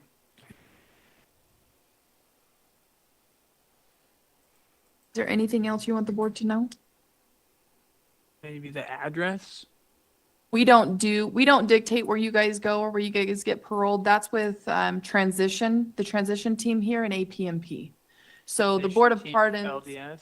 so the Board of Pardons doesn't need your address. Okay. It's the transition team that starts working with you before you parole. Yeah, last time I paroled, there was no transition. And that may have been because you were going to Nuke.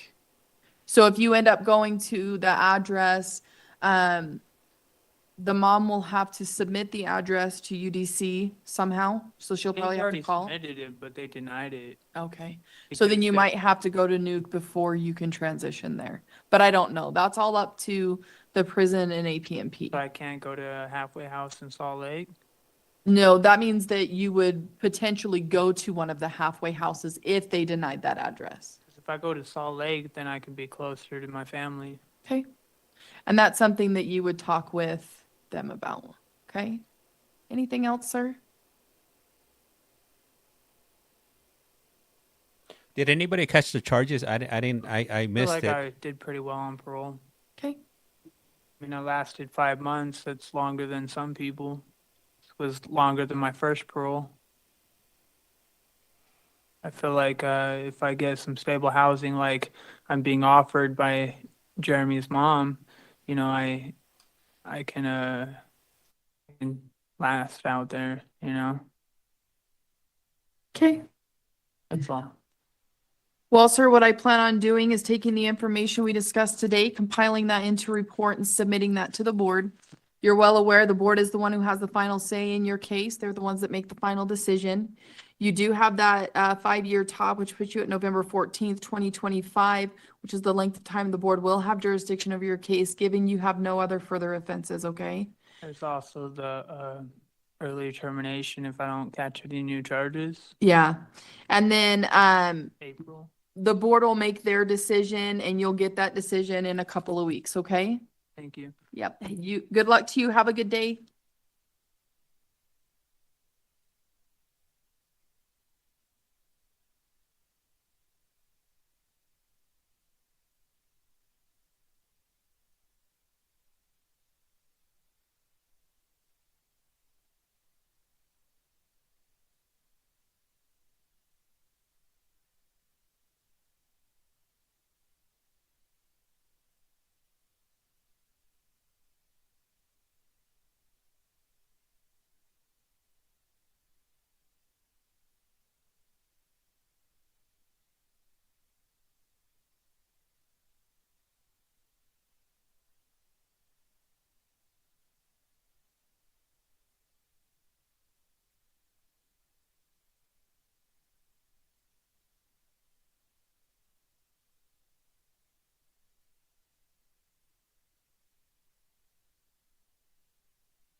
Nicholas Edgington, number 168547. Is that you, sir?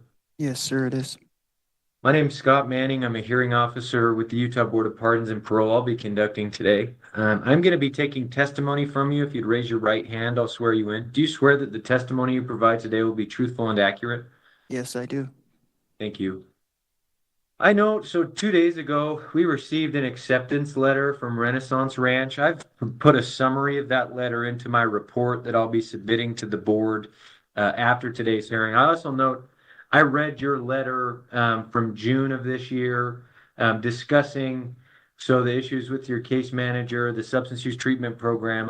I've reviewed the email that we received also from that case manager back in January. I just wanted you to be aware that I've read those written submissions and I'm familiar with them.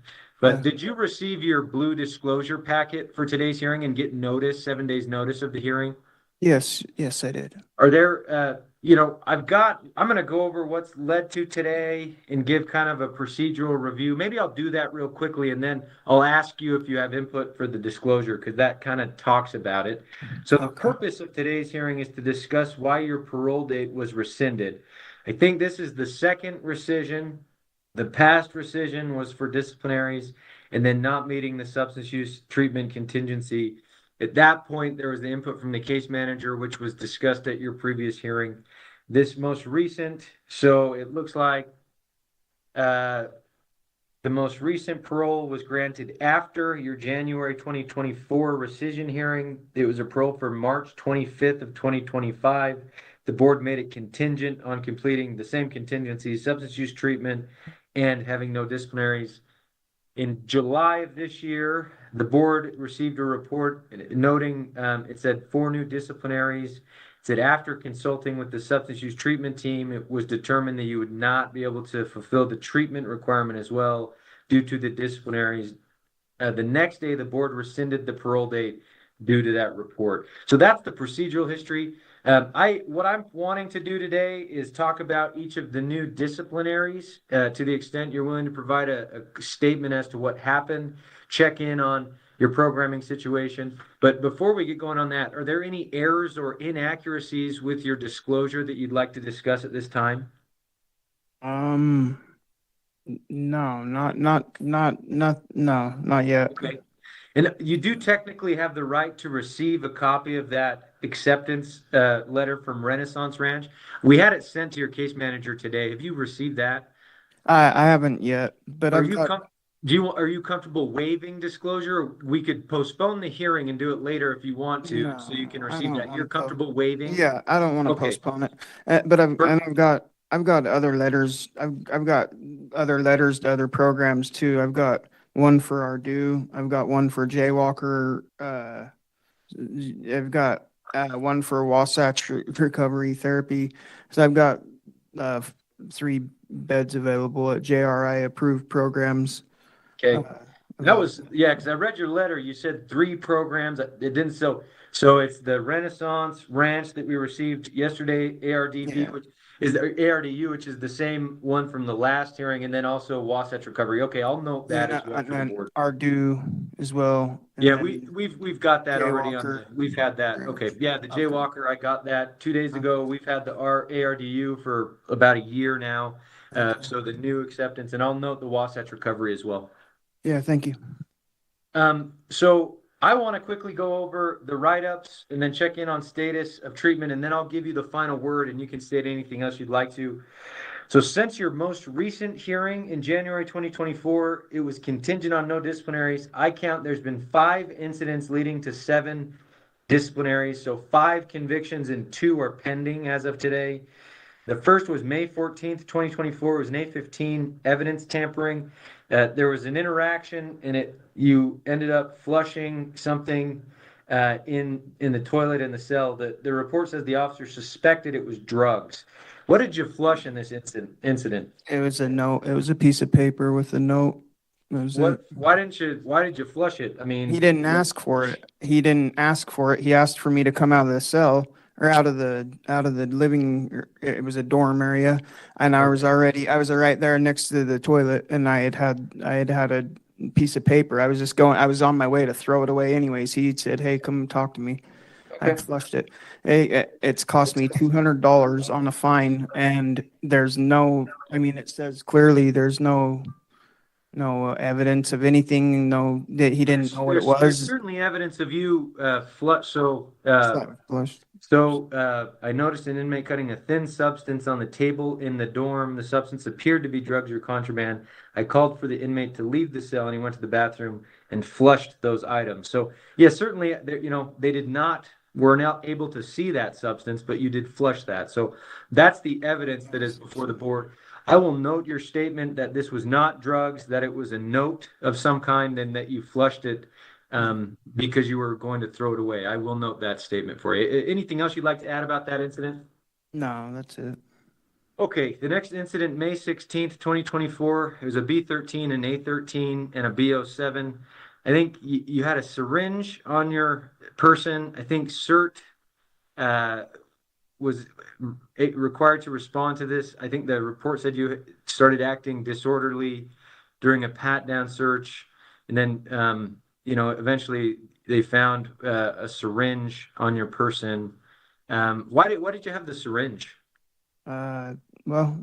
Because it's I'm an addict, and I had been making some poor decisions, and Okay. I just at that time I had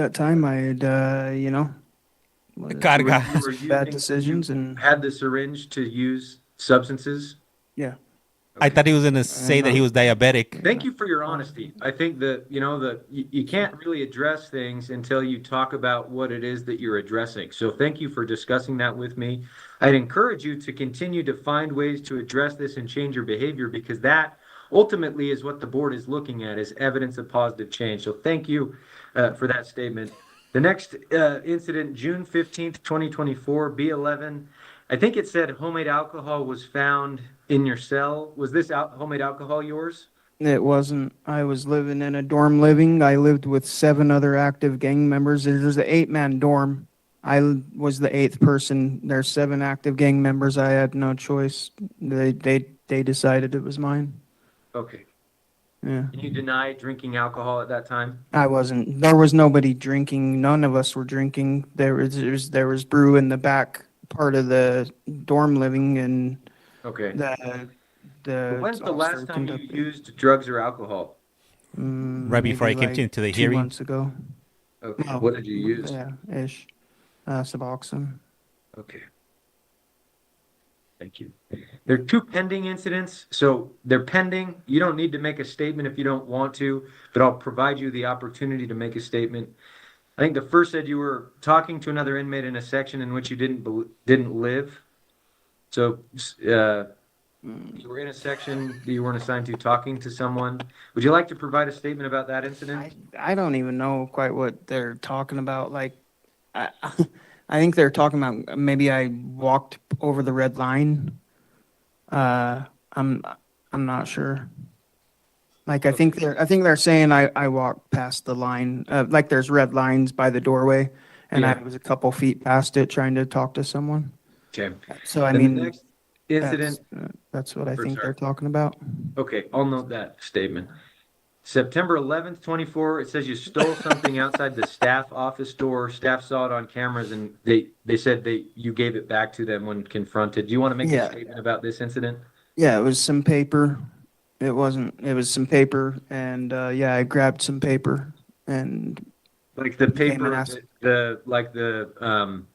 just like copy paper. That was it. And I came and asked for it paper back, that and I comes gave in it the back. indigent bags or whatever, that type of paper. Yeah. Okay. Yeah.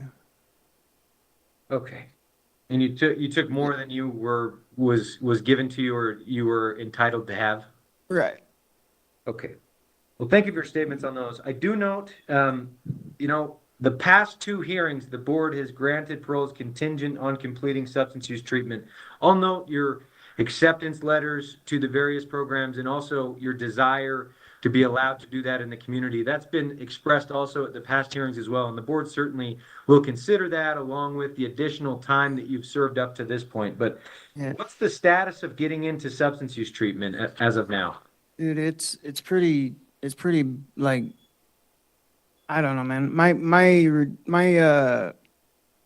my matrix guideline was up in December. Yeah, I'm aware of the matrix guideline. The board has considered the matrix each time. They've said to reduce risk in the past hearings, they've ordered a contingency that you complete treatment. That's up to the board. They may change their mind and say, okay, he's 10 months over his guideline.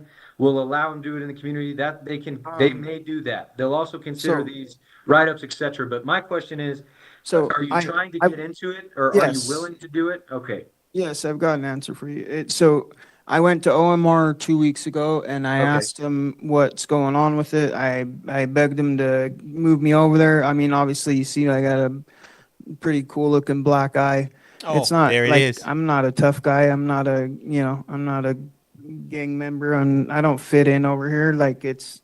Anyways, I asked to be moved over there. To cut to the chase, he said, your level is too low. He said, if you give me 3 months of good behavior and get your levels up, then I'll think about getting you over there.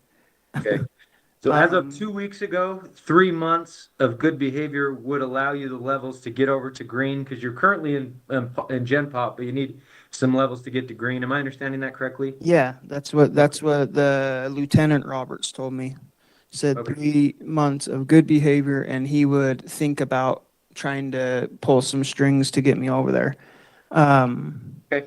Well, thank you for those are I think that's the information the board will certainly want to know that I've asked you. So thank you for answering those questions. We're about out of time over now, but I do want to give you a couple minutes. Anything else you'd like to add?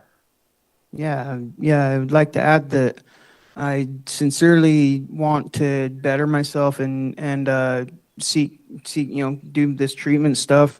I want to do it so I can live normal. I don't feel like this is.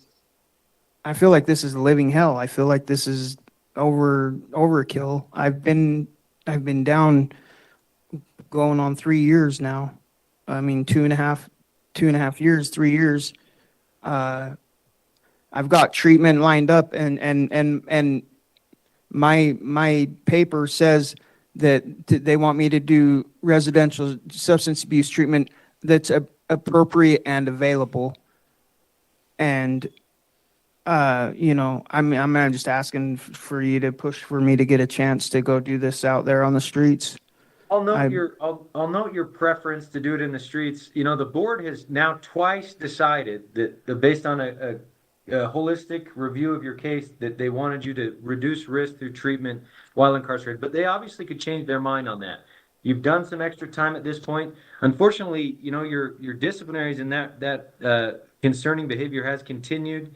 I think my ultimate advice to you would be, try to find a way to get into treatment and make, put your money where your mouth is of what you're saying right now, as far as looking back on miscommunication, why you didn't get into a program. And certainly I think some of that has something to it. I don't want to diminish what happened there, but as of now, we need to get into treatment and start changing your behavior. So that would be my advice, regardless of the outcome. But I will express to the board your desire to do treatment in the community, your statements about being over guideline and the amount of time that you've done. What's that? Obviously they don't want me in treatment. They've repeatedly said that you are required to do treatment. That hasn't happened, but that's what the board they don't want me in treatment. And my caseworker Matthew Olson wrote this letter. Yeah, I read that. Yeah, he said. He said he gave me misinformation and that he relayed to me. He told me that that they didn't even have a program. And okay. I'll note your statements on that. I've quoted word for word that letter in my report. The board will be aware of it. And again, I don't want to diminish that. I do. The board will be aware of that. I will be aware of that as I write my report. Unfortunately, at this time, we're out of time. Anything else quickly in the next, 30 seconds to a minute that you'd like to finish? What's your recommendation? Yeah, I don't state my recommendation during the hearing. Ultimately, the board members make that decision. So at this time, I'll take your case under advisement. I've put together a report of what I reviewed prior to today. I'll include what you and I talked about today. I'll submit that to the board members. They'll make a decision It usually takes between 2 to 4 weeks, and it'll be sent to you in writing through the mail. It will also be posted on the Board of Pardons website. So that'll be the process. Unfortunately, I've been directed not to state my recommendation. It's ultimately up to the board. I don't want to set any sort of expectation for what they'll decide. What happened to your eye, if you don't I mind me got asking? jumped. I've been jumped 3 times in the last 6 months by gang members. I've been jumped by gang members 3 times in the last 6 months. That's on God, dude. Like this is not cool. I really want to go to treatment. Like I got all these beds available. I'm asking you, I'm begging you to let me go to treatment out there. Thank you for your statements on that. Unfortunately, we're about 5 minutes over the scheduled period of time, but thank you for your statements. And with that, we'll go ahead and I wish you the best of luck moving forward as well. And we'll go ahead and conclude. Thanks. All right. Is it lunch? Is it lunch? Is it lunchtime yet? I don't know. We'll see. We're about to see. So for anybody who's wondering, anybody that's just coming in, these hearings are live. They're streamed live on the Board of Paroles in Utah. We're also running these the stream on simultaneously on TikTok and YouTube. And let me see here. I'm hoping they don't take a lunch break. I'm hoping they continue. Hey, and don't forget to hit that follow button and help us to get to the next to our next a level of followers, which would be at 20,000. Do Florida, please? You know what? In Florida, they don't do them. In Florida, I would have thought since they have those sunshine laws, it would be opened up to the public. But Florida was not one of the states. The only states that I've been able to find so far that do offer a parole board hearings would be Utah, Vermont. Thank you for that follow. Utah, Vermont, Connecticut, and which one else is there? Pennsylvania, and I think Montana, but Montana I don't think is gonna take place until sometime. They are streaming this on YouTube. Are they streaming this? No, they're not. Utah, they don't stream. The only state that I know that streams their hearings, their board hearings on YouTube would be Louisiana. Louisiana, they do it live. They'll stream theirs on YouTube. This one in Utah is being streamed by me on YouTube. Georgia, they do theirs lives too. I'm gonna have to look that one up. Thank you, appreciate that. And Julia, thank you, appreciate the follow. Oh, look at this character here. So they still haven't turned on the audio yet. Once they turn on the audio, then we'll be able to hear them. Let me adjust him a little bit, just a little tad bit here. And do you guys just want to see the incarcerated individual? Is that on record? Yep. Okay. This is a rescission hearing for Simon Scown, number 154632. Is that you, sir? It is. My name's Scott Manning. I'm a hearing officer with the Board of Pardons and Parole. I'll be conducting today. I'm going to be taking testimony from you. If you'd raise your right hand the best you can, I'll swear you in. Do you swear that the testimony you provide today will be truthful and accurate? I do. Thank you. Did you receive at least 7 days written notice of today's hearing along with your blue disclosure packet? I did. So that's the new information, obviously, that the board will be considering. I'm just going to kind of give a procedural review, and then I'll ask you if there's anything in that disclosure you want to talk about. So the purpose of today's hearing is to discuss why your parole date was rescinded. It was rescinded, I believe, due to new disciplinaries. There is a criminal charge pending related to one of those incidents. I think an initial appearance, at least as of yesterday, was scheduled for a week from today, is what's happened. After today's hearing, the board will decide appropriate action. I imagine almost certainly that will be a paper review due to the criminal charges that are the criminal charge that is pending. We'll go over that in just a minute. But I would like to talk about the other new information outside that, so that when the board is presented with an opportunity to make a decision, they have the information available. So to the extent you're willing to do that, I'd like to. But did you receive, you said you received your blue disclosure packet as well? I did. Are there any errors or inaccuracies you'd like to discuss in that packet before we proceed? I mean, no. Okay. Yeah, I mean, I feel like there probably is, but none that I want to discuss. Okay, if something comes to mind, that's really the main purpose of why we're here. I've reviewed your file. I have a detailed report prepared, but part of today's hearing is to allow you to speak and to voice things from your perspective. So, since returning from your most recent parole, I think the board has granted and then rescinded 3 paroles.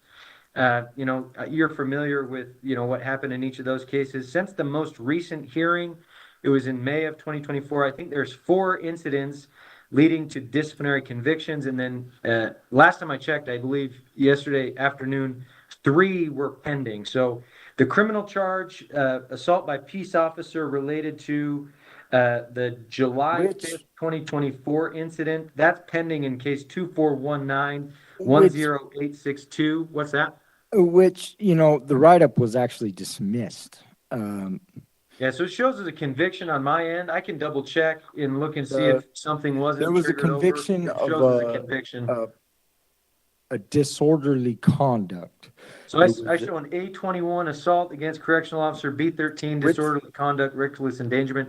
I'll check. I'll go look at the IDHO information. If that has indeed been dismissed, I'll change it so the board has accurate information. Is that okay with you? Yes, the A21 was dismissed. The B13 I pled guilty to. Okay. Well, I'm also going to recommend the board take judicial notice of that pending case 2419-10862, the misdemeanor A assault on a peace officer. Due to the pending case, I'm not going to ask you any questions. To me. What's that? And this is why I don't. It's absolutely flabbergasting to me, the whole situation. And conveniently, this officer was not wearing a body camera during the time of a verbal exchange, which he claims at which time I threatened his life and his family. And yet, this gentleman was provocative. Even to the point of providing his full name. Daniel Walter Collins the First, right? So, it is very convenient this gentleman was not wearing a body camera. Absurd. Ludicrous. And again, this write-up was dismissed. Honestly, I find this to be absolutely ridiculous. Preposterous. But I've been down 21 months on technical violations, disciplinaries, and misdemeanor infractions. So if I was anybody else in the entire world, I would be free. Let's just go ahead and say that outright. And that essentially, the problems I've had in the last 2 years have stemmed from being incarcerated, and that the reason I'm incarcerated is because I called for help for somebody who has overdosed, which is a mistake I will never make again in life. I will never call for help for anybody. I will never call the police again in life for any reason. You shouldn't. Because how many of you guys believe him? The situation, I can see that I'm going to be the bad guy. And, the things I've done in the last 5 years, 6 years, that would. I'm so mad right now. I can't even stop talking. I don't feel they get acknowledged in any way by the Board of Pardons. So I'm kind of at this point of just not caring. What are the mitigating factors in your opinion, so I can put them in my report? Got out of a gang, got a law degree, went to therapy, have provided the Board of Pardons both drug and alcohol and mental health assessments. Numerous things. Work. You have a law degree? You got a law degree in the prison, or was that on parole? I'm in the prison. In the prison. I got a degree but on my own dime through correspondence. Okay. And so sorry to cut you off. If you'd like to add more. I'm just saying, like, despite the fact that it took me 6 years to get off gang file, I left my gang, got off gang file, the board still comes at me with gang paroles.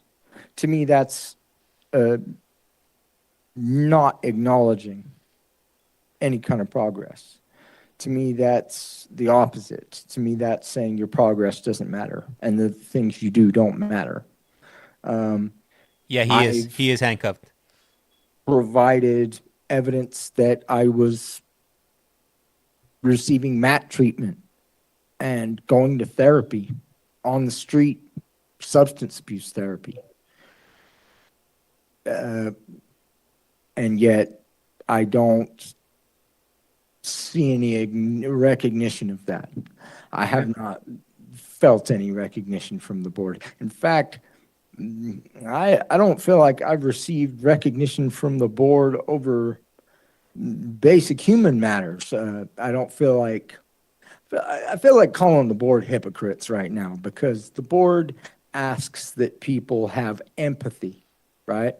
That's a huge thing, is empathy for other people. And yet, in my time of need, when I lost a child and a significant other of 8 years, someone who'd overdosed in my lap, I've been down 21 months. La pipa. I haven't had a chance to grieve.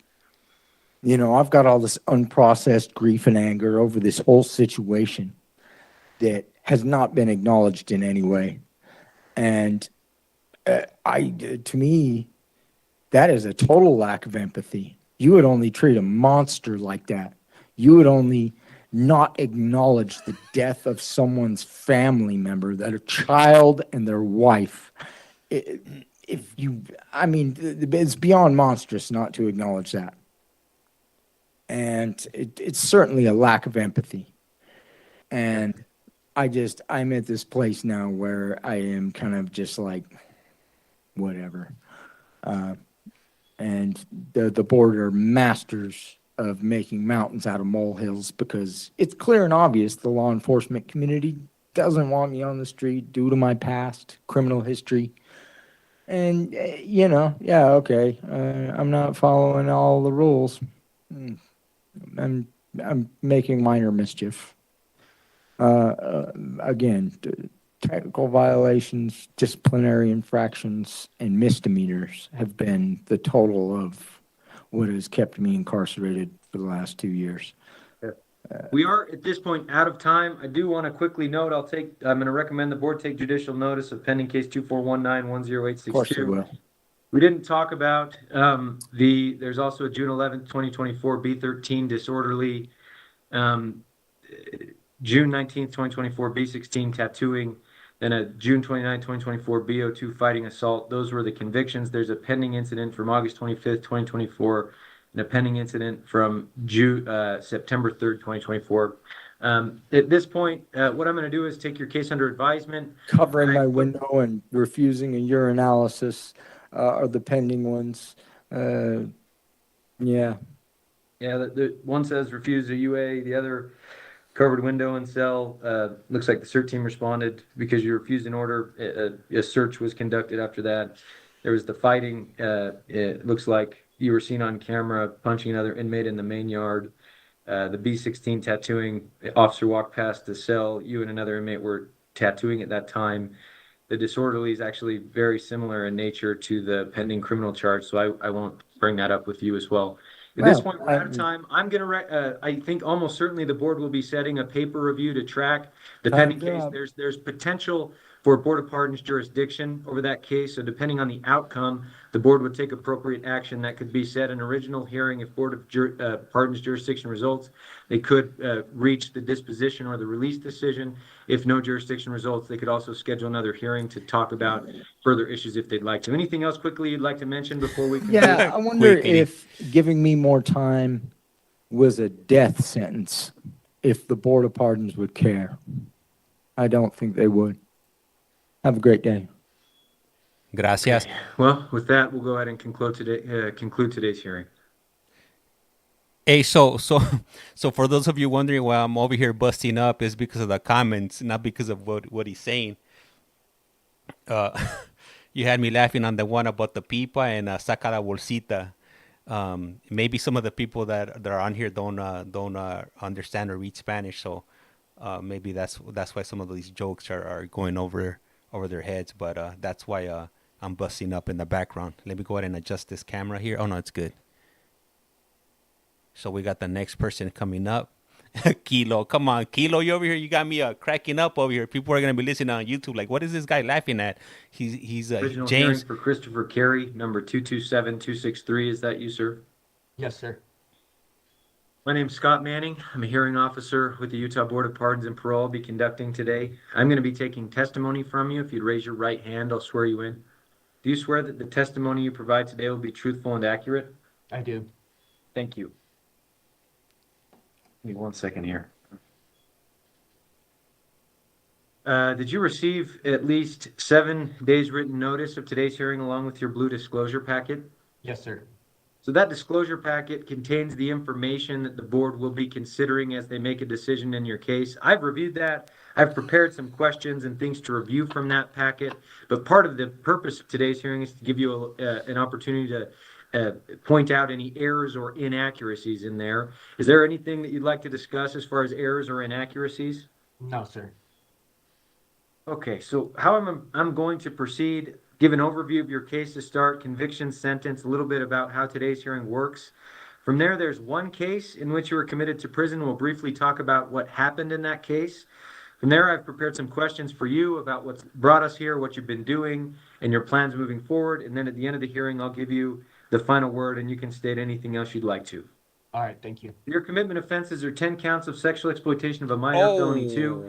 You're serving a sentence of between 1 and 15 years. That sentence will expire as of now on August 13th of 2035. Your guideline calls for 76 months, which would lead to you being released on December 13th of 2026.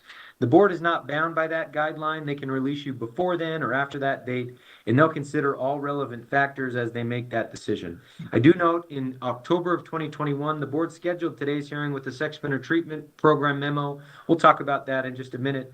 They noted an expectation that you complete substance use treatment, sex offender treatment, and be compliant with your case action plan. The board recognized an earned time credit because you completed high school in September of 22.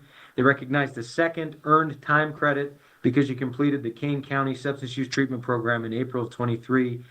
Looks like in January 23, the board received a report from the Sex Offender Treatment Program noting that the sex offense program relevant to your offender group was not available and not recommended at that time. They cited internet-only offenses, the firewall program, focusing on, quote, higher needs clients with the COVID-19 pandemic at that time, staffing shortages. They also cited generally your risk category, your needs can be, quote, better addressed in a community setting. So they recommended that the sex offender treatment be amended. The board at that time, and the sex offender treatment memo came with that at that time. We'll review that in just a minute. The board noted that report and made no change to today's hearing, but did remove the sex offender treatment memo at that time.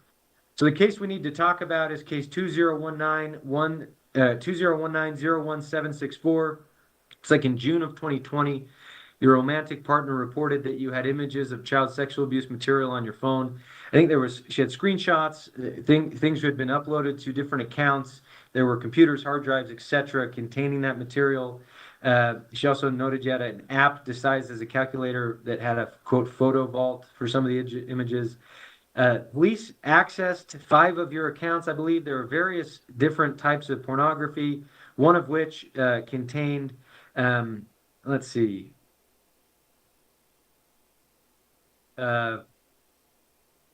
large amounts of child abuse material. That content included child abuse material depicting children from infancy to the age of 5 and 6 years old. There was also minors between 12 and 14, 13 to 17, et cetera, with various descriptions. The videos included the infants and other children engaging in being abused in various ways, including involving adults engaging in sexual acts with these children. When you were arrested, you had on your person a loaded syringe and methamphetamine. You admitted to being the sole owner of the child sex abuse material. You also admitted there would be further images on your cell phone and another account. You said you'd been involved for about 4 years with that behavior.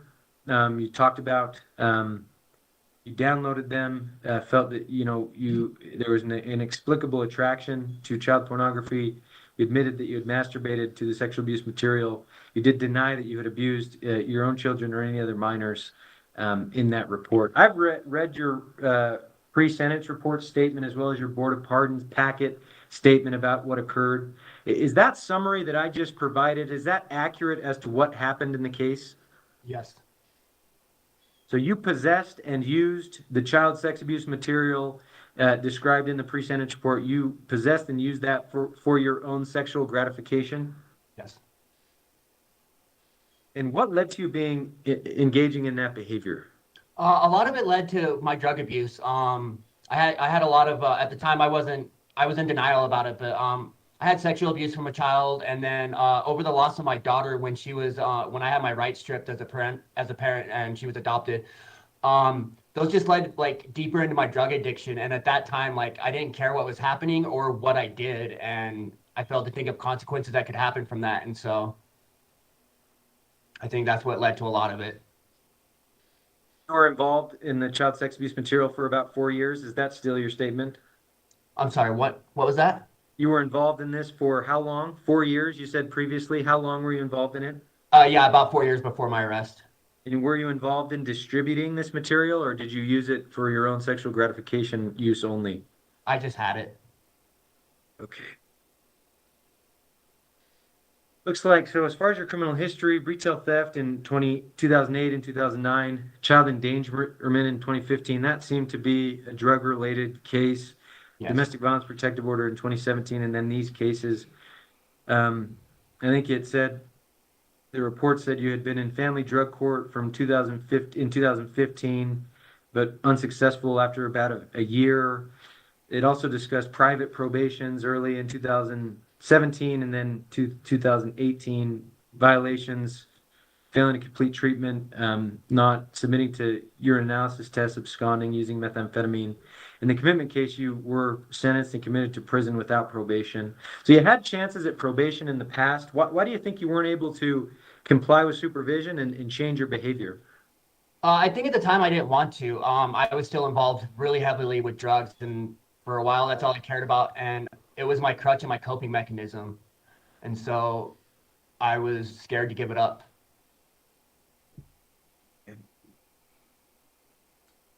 If you're granted parole, what needs to be different so that you can obtain a different result? I've come to the conclusion this time that I am ready to give it up. I think just continuing with like treatment, NA, and other outreach programs will help out more. But this time, like I am committed to give it to not doing drugs anymore. Are you committed? I mean, because you're in prison for the child sex abuse material, you committed to all such sorts of criminal behavior. Do you have any insight into that behavior or how you plan to control that? Well, I mean, whatever treatment is recommended as I get out, and just, I guess, trying to say, I don't know how to say it, like trying to say it like, no, I don't have a plan. I can't say I do. No specific plan. No specific plan.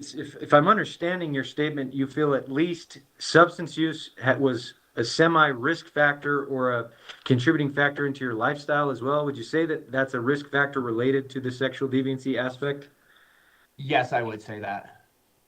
Do you have any other insight into, risk factors when you do treat, I guess, and I'm planning to talk about this in a minute, so I will. If you are granted parole, that parole will include group A sex offender conditions, almost certainly. That would require completing all recommended sex offense treatment, having no contact or association with children or minors under the age of 18 without proper approvals, have random polygraphs, not possess sexual stimulus material related to the applicable behavior, have your residences and jobs approved, etc. Are you willing to comply with those conditions? Yes. I think it's up to the board, but in reviewing your case, it's possible that if you are granted parole, there could be a condition of no internet use unless and only as approved through your treating sex offense therapist and your supervisors. Was that something? What are your thoughts about that? I'm completely open to it and doing whatever I need to do. Okay.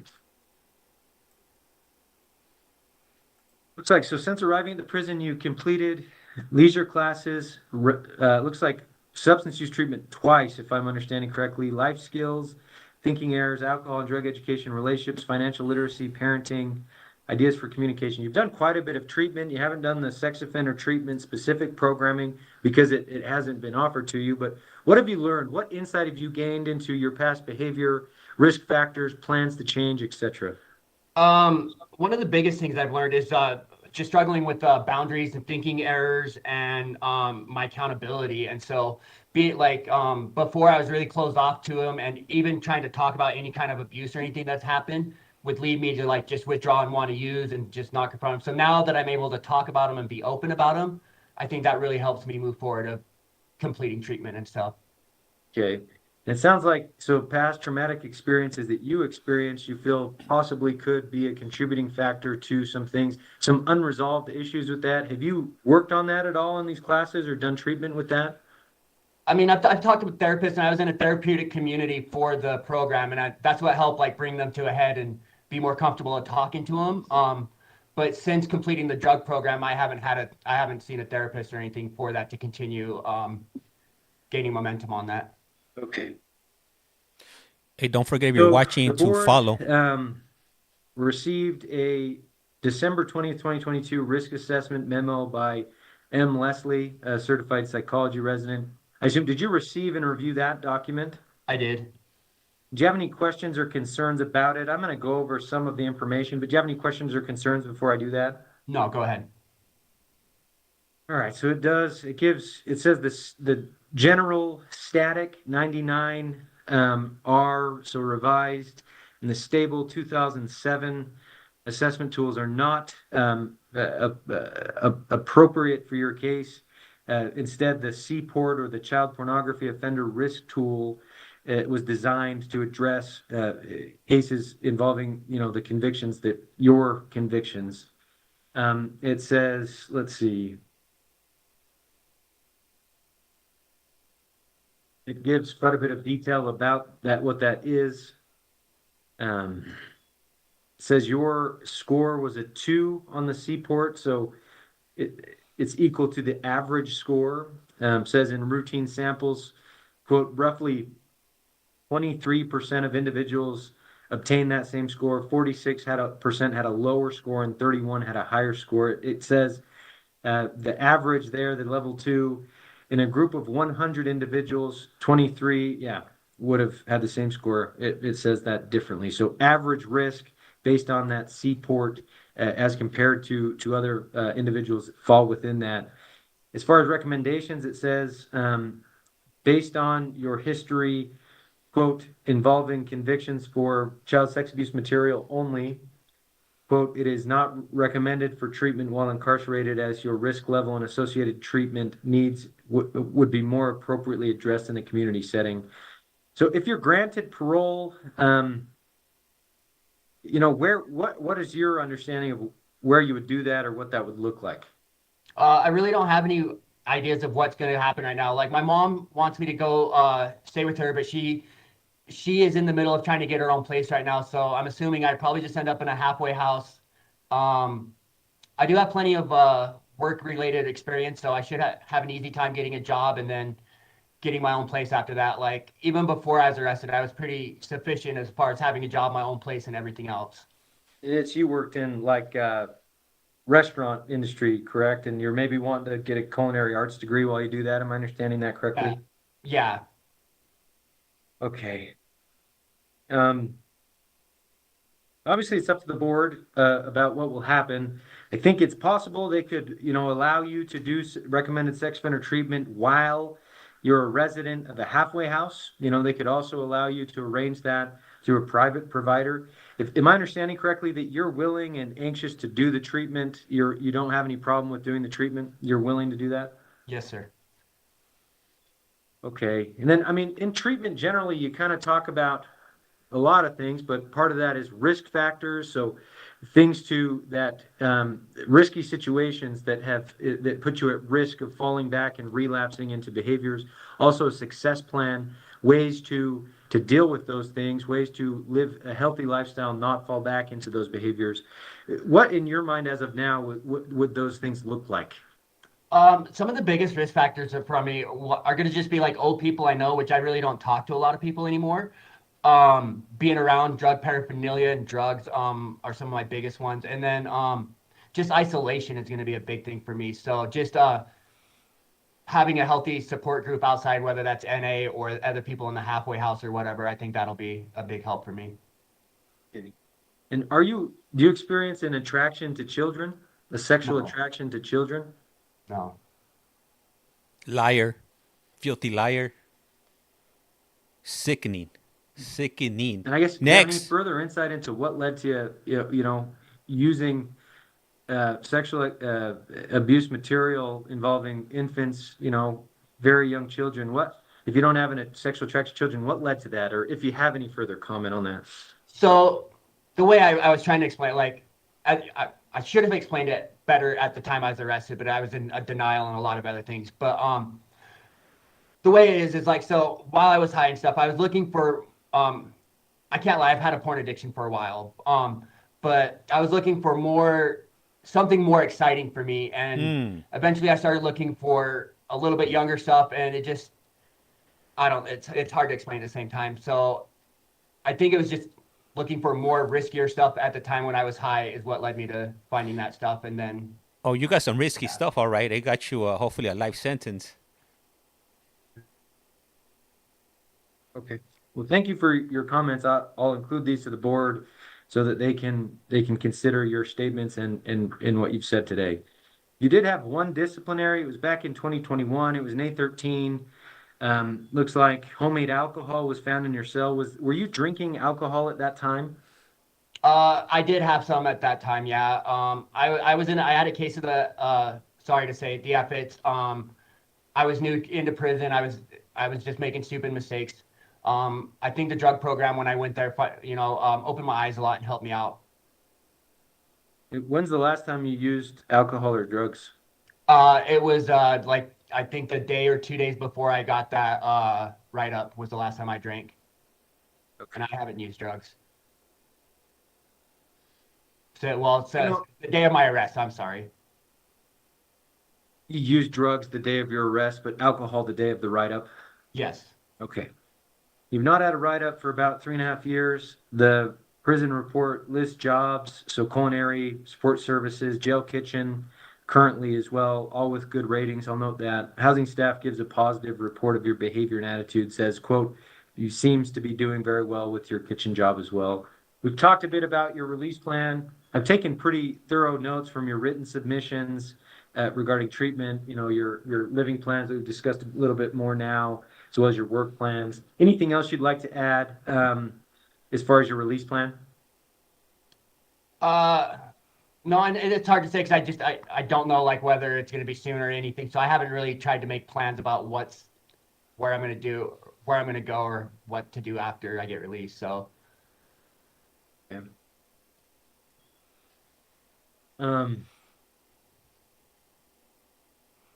The pre-sentence report talks about anxiety and ADHD, I believe from teenage years or childhood years. Currently in your board packet, you report no diagnoses, medications, or treatment. Would you say that's accurate? No current diagnoses or medications, treatment. How's your mental health right now? I did see the doctor, I think about 2 weeks ago, maybe 2.5 weeks ago. I asked to put me on antidepressant. So that's a new one that was added after I made that report that was sent to the board. You're taking an antidepressant right now? Yeah, I think it's called Flexerine or I can't remember exactly what it's called. Flexitine? you were experiencing symptoms of depression, I guess, obviously that led to that. Or no, or yeah. Yeah, well, I'm assuming it was depression. It's just like the last little bit, like I just haven't had a lot of energy. I've just been sitting in the house, like up in Lexapro, my room, like just reading, Prozac. and so I was thinking it might have like just been depression. So I asked to see if I could be put on something to see if that will help. Has it helped? Yeah, like I'm out in the day room a little bit more. Yeah. Okay.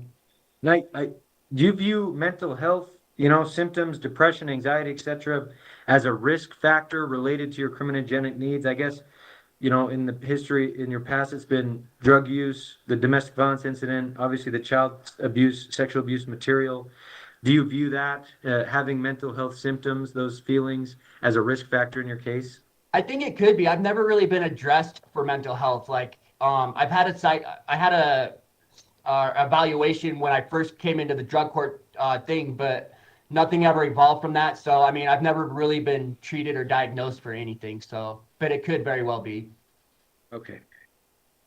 And I've read there's some physical health issues that you've reported, but as far as I'm understanding, no issues that you think would prevent you from complying with parole. Is that accurate? No. Okay. Well, thank you for answering Yes, those that's questions. accurate, but no. Okay. Those are the questions I have for you. Is there anything else you'd like the board to know? I did write a statement. I don't know if you want me to repeat Yeah, it. please, please. Nah, we don't want to hear your statement. I say, while no one wants to come to prison, I can say without a doubt that it has saved my life in more ways than one. My addiction had almost killed me a few times. I've almost even lost my arm over a bad infection. I was pretty much dead on the inside, taking high-risk actions and not caring about who it could affect or what would happen to me. On top of it, I didn't care. I was begging for something to change and hoping for help that I would never find by myself. Hold on, sorry. Okay. I was begging for something to change and hoping for help that I would never find by myself. While in the drug program, I found a quote that changed everything. Stop asking yourself, why is this happening to me? And ask yourself, what is this trying to teach me? I learned a lot about myself during that time in the drug program. I was struggling with boundaries, thinking errors, and accountabilities for my action. With the help of my therapist and the community, I finally realized root problems I had that were attributing to this behavior. The main two were my past sexual abuse that I had suffered as a child, and when I lost my parental rights to my daughter. I also did something I never thought I'd be able to complete, which was graduating high school. I know these are just baby steps, but I believe they are a strong foundation for my release and continuing therapy. Yeah. And for anybody that's wondering, this is live, and this is the state of Thank you for Utah. preparing that statement. I appreciate the preparation to discuss those things. I've taken some notes. I'll include that into the report that I've completed prior to today. I'm going to take your case under advisement at this time. I'll include what's happened at today's hearing into that report, and then I'll submit that to the members of the board, hopefully by tomorrow. There's 5 board members, and it takes 3 out of 5 to agree on a decision. That usually takes between 2 to 4 weeks. Sometimes it's quicker than that. Sometimes it does take a bit longer than that. We'll send the decision to you in writing, and it will also be posted to the board's website if there's anyone in the community that would like to access it there. So, What do you guys Carrie, think? Thank you for being here. Should it I be wish you the best granted of luck parole or moving forward, and denied? we'll go ahead and conclude. What do you guys think? All right, thank you. Thank you, sir. I believe that you have Mr. Trujillo next, and I'll go get him for you. Great, thank you.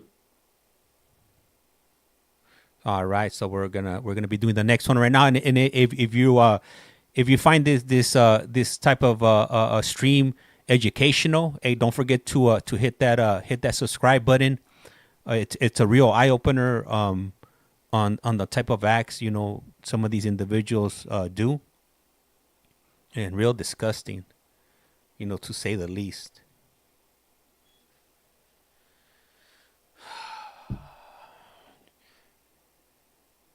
We just want a regular old common criminal, if you will. Oh, thank you for that. I'm not sure who sent. Let me see who sent that over.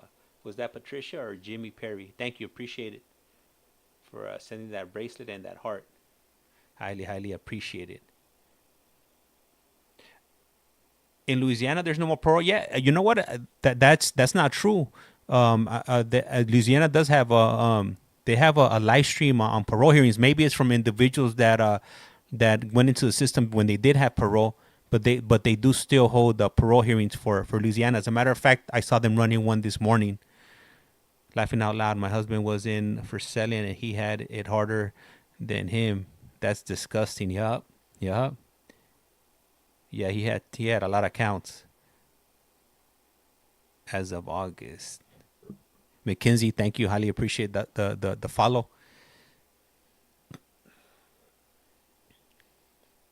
And I'll be doing this every day whenever I'm available.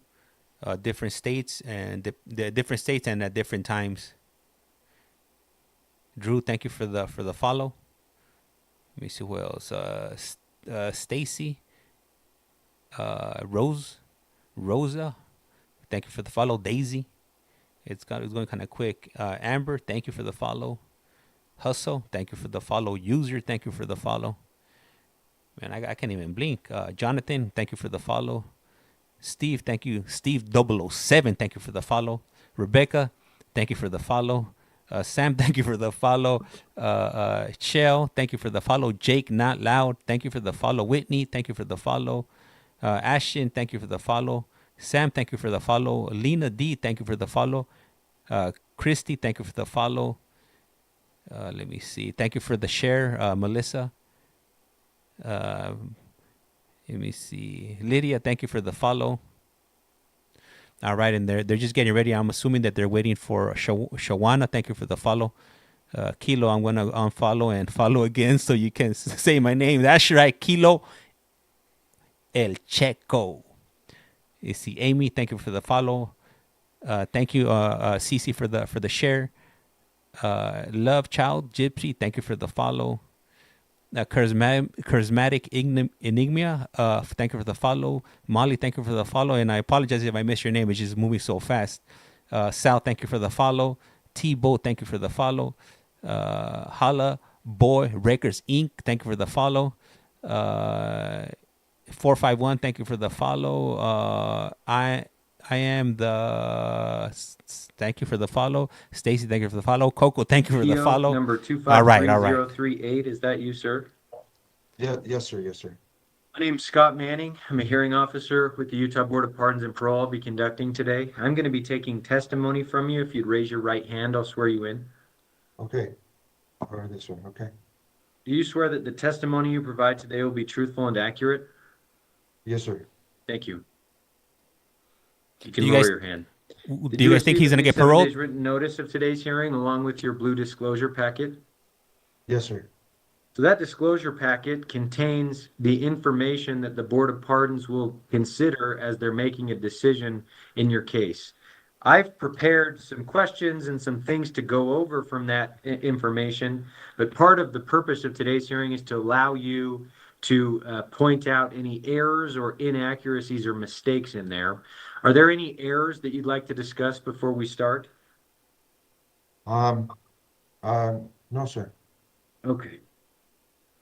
So I'm going to give an overview of your case to start. We'll then talk about the case in which you were committed to prison. From there, I have some questions for you about what's brought us here, what you've been doing recently, and your plans moving forward.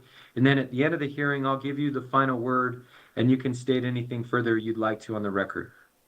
So your commitment offenses are burglary, felony 2, aggravated assault, felony 3, and 3 counts of sexual battery, misdemeanor A. You're serving a maximum sentence of between 1 and up to 15 years in prison. That sentence will expire on May 30th of 2037. Your guideline calls for 29 months, which would lead to you being released on October 30th of 2024. The board is not bound by that guideline. They can release you after that date or before that date. They'll consider your case as a whole as they determine what's appropriate. The case we need to talk about is case 221905929. This incident occurred in May of 2022. I believe you arrived at the victim. The victim was the mother of your child at her residence in violation of a protective order. She told you to leave and you began arguing. The victim attempted to leave with her or your child, but you prevented her from leaving. You pulled her arm, grabbed her neck, and the report says strangled her while pulling her back into the residence. That occurred for about 10 seconds, and the victim could not breathe during that time. You pushed the victim to the bedroom. I think she tripped on something. The child's head hit something else. The victim said she was going to call police. It says you pushed her onto the bed, held her down, and attempted to take her phone. At that point, you left the residence, but you sent her multiple texts and calls after leaving. 2 days later, you again arrived at the victim's residence and refused to leave. You told the victim you would leave her alone if she dropped charges against you. When the police arrived, you told her not to answer. I think police almost made forced entry, and they heard screaming, but eventually the victim did answer the door. The victim later reported that you arrived at the house to visit the child. She decided to take a shower. You attempted to enter the bathroom by kicking the door repeatedly. She opened the door and you forced your way in. It says you asked her multiple times to take a shower with you. She said no. She said you were no longer together and that you scared her at that time. She attempted to exit the bathroom. It says you grabbed her, began kissing her, and started to grab her breasts. You told her you wanted to have sex with her, but she stated she had no desire and she no longer wanted you in her home. She did get dressed at that time and exited the bathroom. I've read your pre-sentence report statement at the time of sentencing, as well as the statement that you provided in the Board of Pardons packet.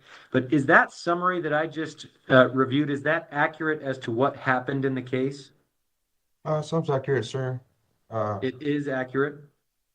Not 100%, sir. It's just some things are. I believe that's the police report. So some The things. pre-sentence report, that's the official version of what happened in the case. Are there parts of that that are inaccurate that you'd like to state today? Oh, just when it says my son, it wasn't or he was in her arms, right? And that she tripped while my son was in her arms. Like my son wasn't even in her arms. So I do remember that that was probably one of the problems that they were worried that that I had hit my son. I mean, he was only 2 months old, so that really would have happened.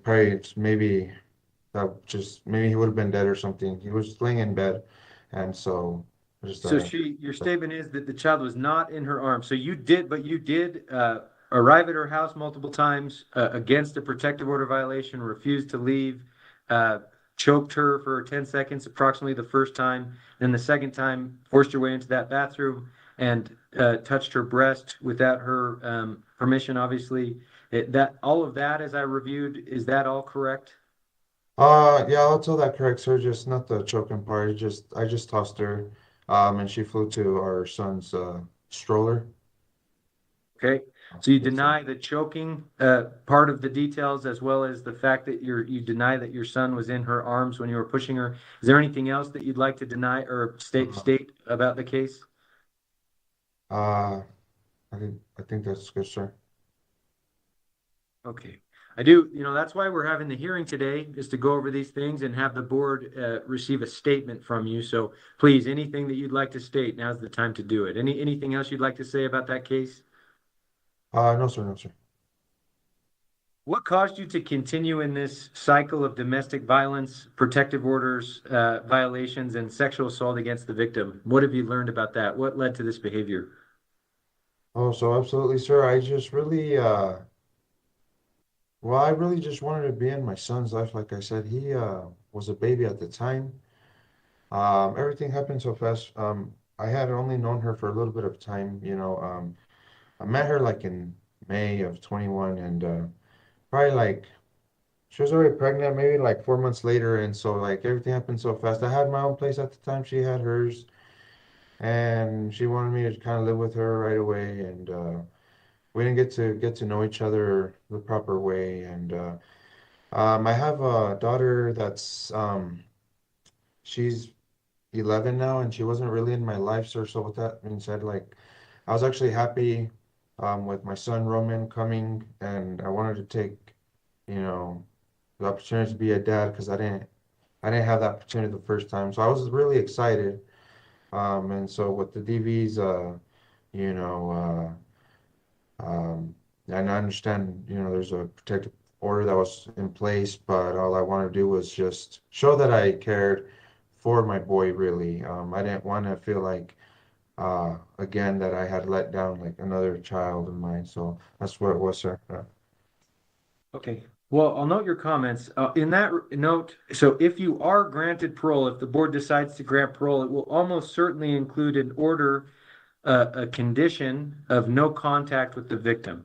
Sometimes it says that contact is approved if or allowed if it's approved by a treating domestic violence therapist and adult probation and parole. At this point, are you willing and feel able to comply with those orders of no contact? Oh, yes, sir. Okay. I do note the court ordered $700 in restitution. I believe it has been sent to the Office of State Debt Collection in the case. Have you paid any restitution? Uh, like, and before, sir, or this restitution? So this, in the case we're talking about, this case that we just reviewed, the court that sentenced you on February 28th of 2023 ordered $700 in restitution, and that was sent to the Office of State Debt Collection. So that's restitution that you owe and has been entered by the court. Were you aware of that? I still see it in my blue packet. Yes, sir. Okay, and that's something that the court did, right? So it's not a board order, but have you paid any of that restitution? No, sir. But you know, if my plan is to, whenever I do get the chance, certainly find work and get to it and start paying. I'll note your comments in that regard. By statute, the board, is required to consider your payment of restitution or your willingness to pay that restitution. So I'd encourage you, if you are granted parole, work with your agent to establish a payment plan so that you can do that. That's one way to take a step towards accountability, and certainly would be required if you are granted parole. Yes, sir. I think at the time of the case that we just talked about, you were on probation for the previous domestic violence assault and criminal mischief. I think this new case occurred about 6 months after you had been on that probation. So why do you think? So you had the domestic violence conviction, those incidents and that behavior you dealt with. You were given a chance at probation. Why do you think you weren't able to change your behavior during that time? Well, since I had probably recently, before I met the victim, I was going through divorce with another woman, and so, like I say, sir, everything happened so fast. I met the victim, and I maybe should have not maybe continued a relationship. I should have been upfront and said, we can be friends or something. I need to heal from my previous relationship, so I just rushed into things, and I guess at the time, sir, I just never liked really being alone. So I felt like I always needed like a companion, and then it just wasn't working out. And then just like I had mentioned, sir, because she got pregnant, and she's at the time anyway, she was living by herself here. She had came back from Mexico, and she was alone. Most of her family is here, and the only like little bit she has here, she doesn't get along with at the time anyways. So I felt like I needed to kind of step in and just be there. And there was offenses committed, and I know I should have stayed away, but I just didn't comply, sir. I do note that you successfully completed the pre-sex offender treatment program in January of this year, and you're currently in the core program. I think our report that we received says you're scheduled to complete it sometime in October, so in about a month. What have you learned specifically regarding the behavior that you engaged in, your behavior, right? What led to you acting the domestic violence? There's really some concerning behavior that happened in the case. What have you learned about that? Any insight into changing your behavior moving forward? And really, what have you learned in treatment? Yes, sir. So I kind of made a little statement because I'm really not good with words, sir, and That's okay, yeah. I tend to get nervous, right, sir? So I knew that'd be one of the questions probably. So kind of things I've learned really was like to accept, right, the perspective of others and really understand like the emotional experience I put the victim through. And really, with this court treatment, I kind of liked how my therapist, Jared has done like a mixture of anger management, right, and kind of domestic violence in the SOT treatment. So it kind of really made me reflect on kind of with my DV cases. Um, so really, like for example, sir, since I had those disagreements or arguments with her, like I honestly had a problem with um, if we were arguing, I couldn't leave, and now I've learned, it's like if you're arguing with somebody, really just leave and be gone for 2 hours, give some space, let some, heat, um, cool off. And so honestly, I couldn't do that before, sir. So,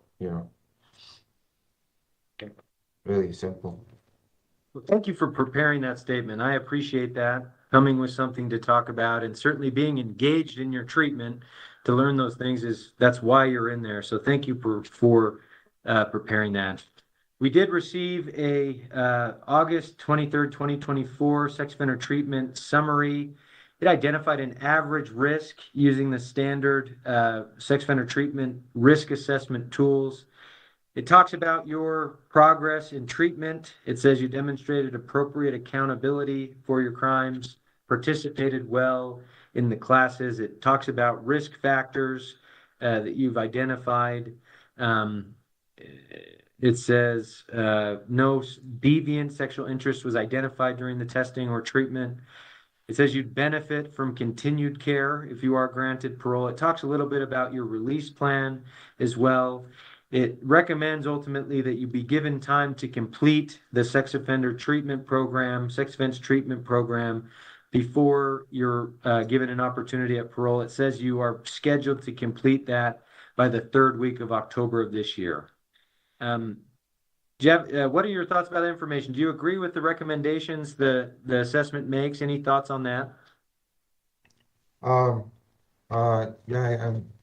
I agree, sir. Yeah, a little bit of that was, I believe in my blue packet, sir. I seen a little bit of it.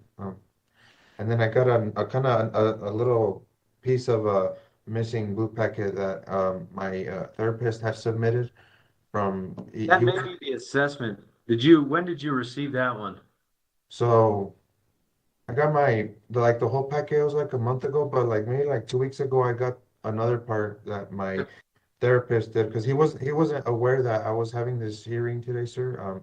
And so he explained to me he had to hurry and kind of submit some sort of um summary or something like that, sir. I think that's what I just read. So that's the summary that I just read. Do you have any questions or concerns about that? Yes, sir. Yes, sir. Okay, then yeah, that's the one I read. That's My the one. apologies. So you Yes, sir. okay? Yes, sir. No, you're good.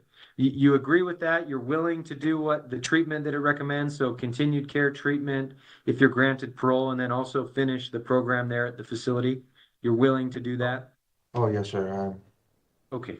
We're at the very end of the course, sir. Just a couple steps, and we're almost done, sir. Okay. I do note you don't have any disciplinary incidents. The prison reports a job in the jail kitchen, I believe, since February. Housing staff gives a positive report. They say you've been doing, quote, very well at the facility as well as in treatment. If you are granted parole, so I've read your written statements. I think you said you plan to live with your grandparents in West Valley, work in a warehouse or construction, any aftercare treatment as well. What would your release plan look like, or what comments do you have about your release plan if and when you are granted parole? Yes, sir. So, I mean, I do have good support. I mean, I do have my parents out there, and like I say, sir, my grandparents have kind of given me the idea if, maybe we could find a way if I could stay at their place. My father has a vehicle kind of waiting for me, so I can get moving with finding work. And finding work has never been an issue for me, sir. But with like my charges and with, nowadays, almost close to 2025. So there are probably companies that are pretty strict with, records. So I've spoken to a cousin of mine. He says he has like some landscaping lined up in case I'm having troubles finding work, sir. And that's, you know, that's a good thing, sir. Yes, sir. Thank you for those comments. And also thank you for your statements in the packet that you wrote and submitted to us. Those are helpful for me in preparing for the hearing. So thank you for submitting those. I have those in my report, and I'll include what we've talked about today. Okay. Sir. Those are the questions that I have for you. Is there anything else you'd like the Board of Pardons to know? Well, really, sir, I really do take, full responsibility for my actions. I understand, how my actions have affected the victim and her family as well, and my family as well. And I'm going to continue the positive changes that I have made while being incarcerated and, during program. Um, you know, my family support, will help me kind of transition, back to the community, sir. And, I apologize again, right, for the crimes I committed, sir. And I commit to do better in the future. And thank you for your time, sir.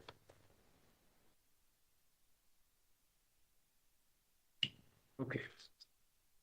What I'll do from here is take your case under advisement. I've put together a report of what I reviewed prior to today, before today. I'll put into that report what we talked about today, and then I'll submit that report to the members of the board. There's 5 members of the board. They make decisions. 3 out of 5 have to agree. That usually takes a couple weeks for the decision to be made.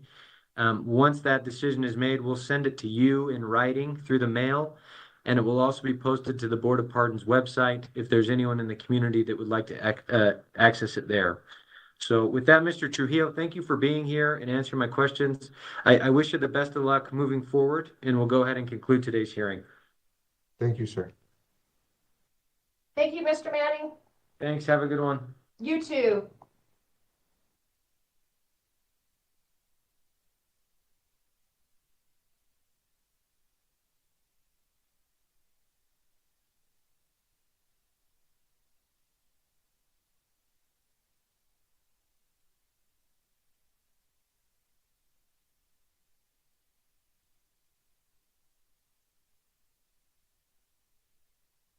A rehearing for Michael Call, number 201818. Is that you, sir? Yes, sir. My name's Scott Manning. I'm a hearing officer with the Board of Pardons and Parole I'll be conducting today. I'm going to be taking testimony from you. If you'd raise your right hand, I'll swear you in. Do you swear that the testimony you provide today will be truthful and accurate? I do, sir. Thank you. Did you receive at least 7 days written notice of today's hearing along with your blue disclosure packet? I did. So I think, as you know, that disclosure packet contains the new information that the board will be considering in your case. I've included all previous information as well as that new information, and I'm planning on talking about some of it today, but are there any errors or inaccuracies in that disclosure that you'd like to discuss before we move forward? No, sir. Everything was accurate to my knowledge.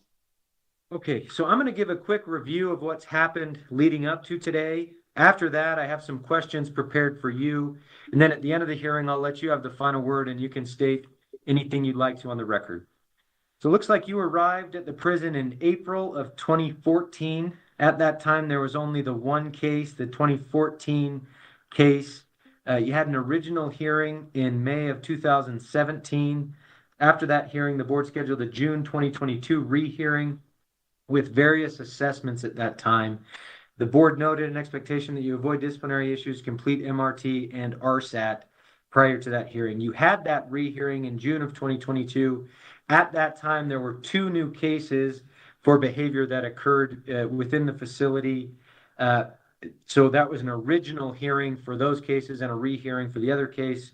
After that June 22 hearing, the board scheduled today's hearing, noting an expectation that you have no further disciplinary issues, remain compliant with your case action plan, and complete MRT or its equivalent. I do note that in May of 2024, the board recognized an earned time credit for completing the Garfield Intensive Outpatient Program.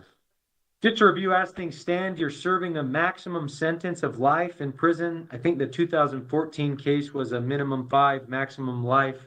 Your parole guideline, based on those later cases, I believe, calls for 139 months. That would lead to you being released on September 9th of 2025. The board is not bound by that guideline. As you know, they can release you before then or after that date. They'll consider your case as a whole as they make that decision.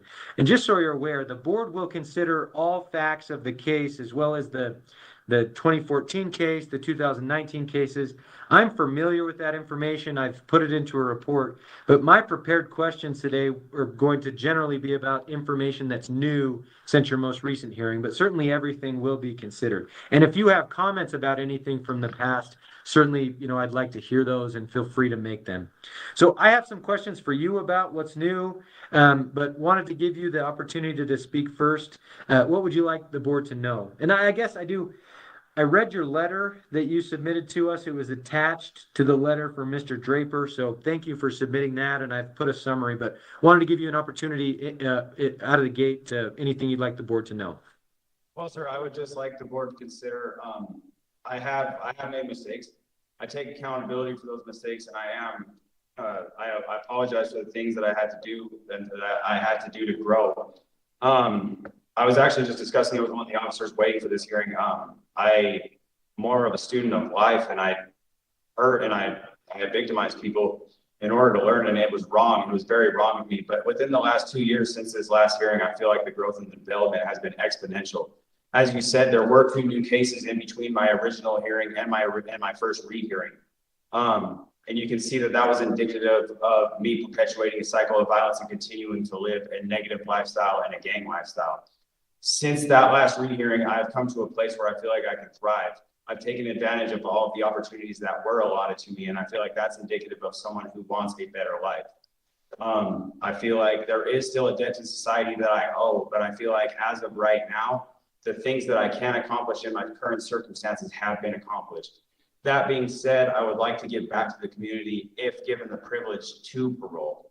I would like to work with children so that they don't have to make the same mistakes that I do and hurt people in the future. I'd like to just live life as a normal individual, as a civilian, and I'd like to move forward from the things that I've done. And I think you mentioned a couple specific organizations you'd like to volunteer with as well. And thank you for those comments. I'll include those to what I've reviewed prior to today. So after your last hearing, the board set the express expectations of MRT or its equivalent. Since then, you've completed MRT, CBISU, anger management, LDS 12 steps, getting by going in, and Garfield substance use treatment program. I think the prison or the jail staff report that you're also currently in a welding class. Is that right? Yes, sir, that is true. And I also have a paid position where I clean the section, and I'm working on obtaining better employment as of right now. So, as far as it seems like you've met the programming expectations that the board did set. I reviewed and received a letter from Tad Draper, the clinical director of the Dare to Soar program. It's a very positive letter regarding your behavior, your participation in that program, describes you as being a leader recently in the program, helping others, giving back, and taking your sobriety seriously with your attitude in that program. I've provided a summary for that. Wanted to ask you, what have you learned in these classes and programs that you've done? Honestly, that I have potential. I think that was something that as a younger man, I didn't realize that I had potential, and that I was very impressionable, and that this lifestyle seemed somehow glamorous, and it was just the way to go. And then I didn't realize that I had other options. People would tell me that, but I didn't believe it. But being able to gain that self-confidence through achieving these things and continuing to progress, I've realized that I am worth it and I can make a difference to myself, my family, and eventually society. Okay. After your last hearing, the board did set the expectation of no disciplinaries. You've had 4 incidents leading to disciplinaries. The first 2 happened within a month or 2 of the rehearing. August 6, 2022, BO5 forgery, fraud, embezzlement, theft is what the disciplinary is. I think you used another inmate's phone pin to make a phone call. What led you using the other inmate's pin in this incident? With that incident, I was on E level and you're only allotted a certain amount of time to use the phone and things like that. I was just trying, like, honestly, I was cheating the system, just trying to be able to call my loved ones. I was kind of in a hard place with my loved ones and I wanted to be able to maintain contact, and it was wrong of me to do so. But that was ultimately why I did that. Okay. And then August 25th, looks like you got a new tattoo. I guess it said, no, you had tattoo paraphernalia in your cell. Were you giving or receiving tattoos at this time? Well, my entire time in the prison, I was tattooing.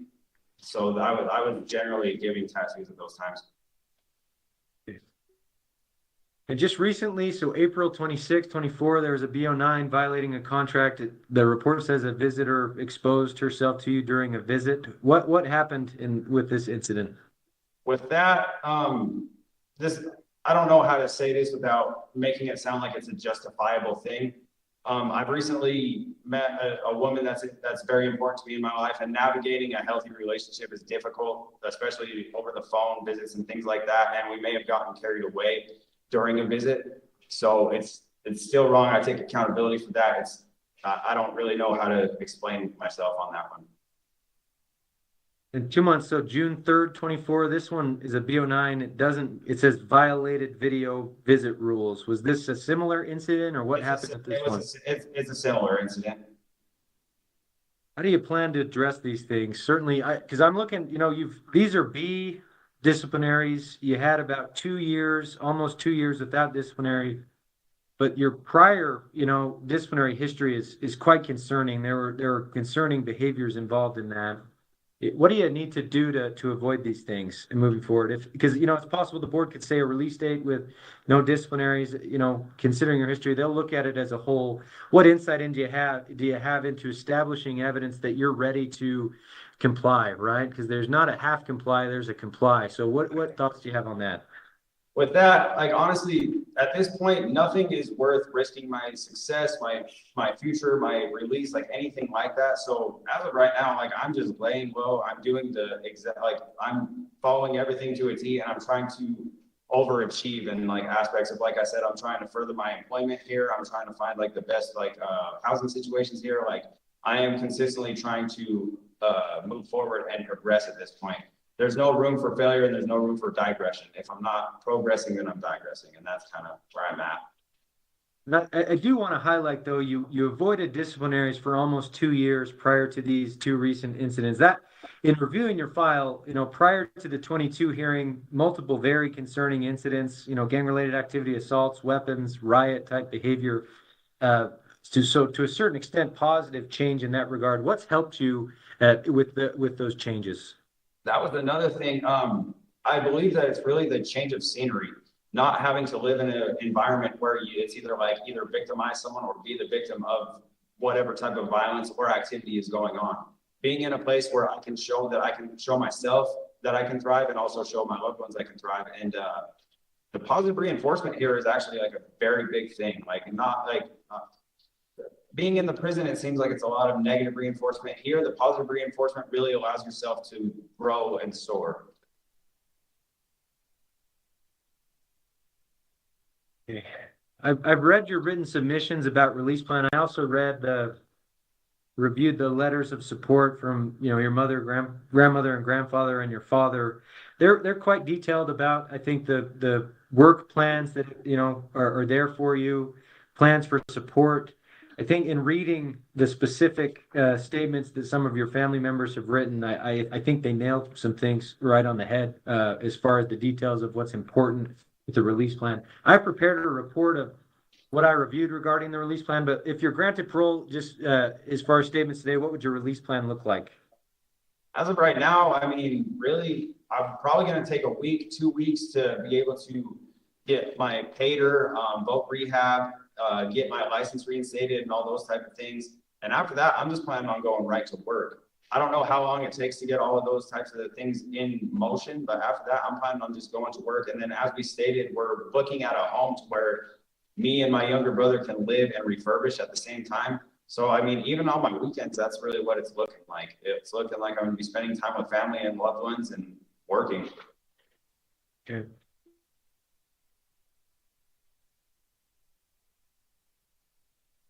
It sounded from your written submissions, no specific treatment plans arranged, but willing to comply with evaluations that are ordered, planning to stay involved with classes, programs, etc. And if evaluations are there, planning to maybe work through Weber Human Services. Is that accurate?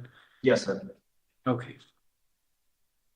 I've read your written submissions regarding STG affiliation. It sounds like at this point, so you haven't modified, so really still active, but your statement is, or I guess, what is your STG status at this time? So I haven't modified just because I feel like that more or less puts a target on your back. But as long as you're like open and willing to communicate and being like, look, this is where I stand. Like my success and my future is what's most important to me right now. And if you continue to do what's right, like no one can be mad at you for that, correct? Like you guys can't, and also like the men that I used to be associated with cannot be upset with me for trying to better my life.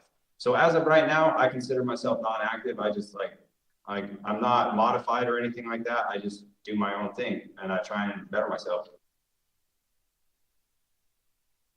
So if you're granted parole, I think almost certainly it will include gang conditions, which would require you to not affiliate with known gang members, have gang-related items in your possession, be involved in gang-related activities, etc. It sounds like you'd be willing to comply with those. Is that correct? Yes, sir.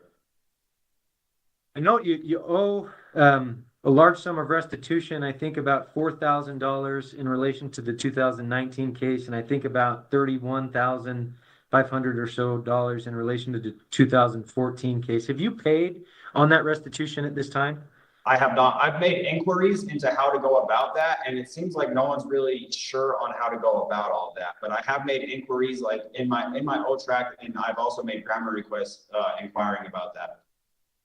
Okay, it's possible, certainly, that will be owed. I think after today's hearing, the board will have various options, or if and when you are granted parole, regarding whether that is entered as a parole condition or could possibly be turned into a civil judgment, etc. But I'd encourage you, once you are granted parole, to understand that and make the efforts to make a payment plan or work towards that. It sounds like you'd be willing to do that. Is that correct? Yes, sir. Okay. And there's various reports regarding your mental health. I think currently you state so your diagnosis, past diagnosis, bipolar depression, general anxiety.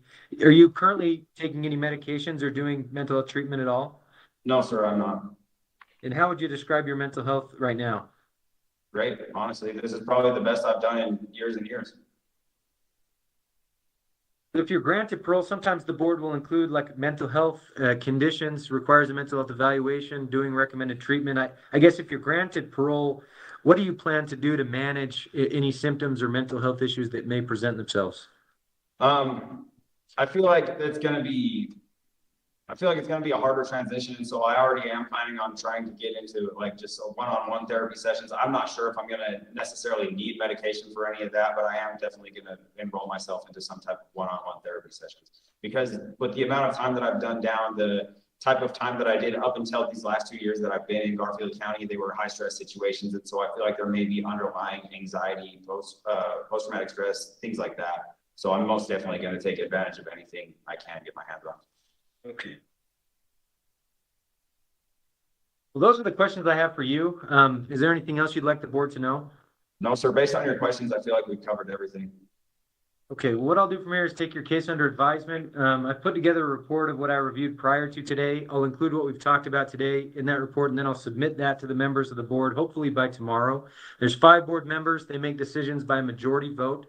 That usually takes between 2 to 4 weeks for a decision to be made.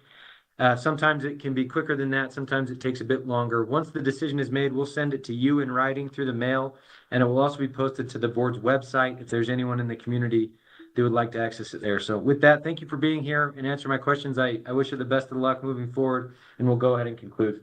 Thank you. Have a good day.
225-175. Is that you, sir?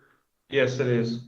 My name's Scott Manning. I'm a hearing officer with the Board of Pardons. I'll be conducting today's hearing.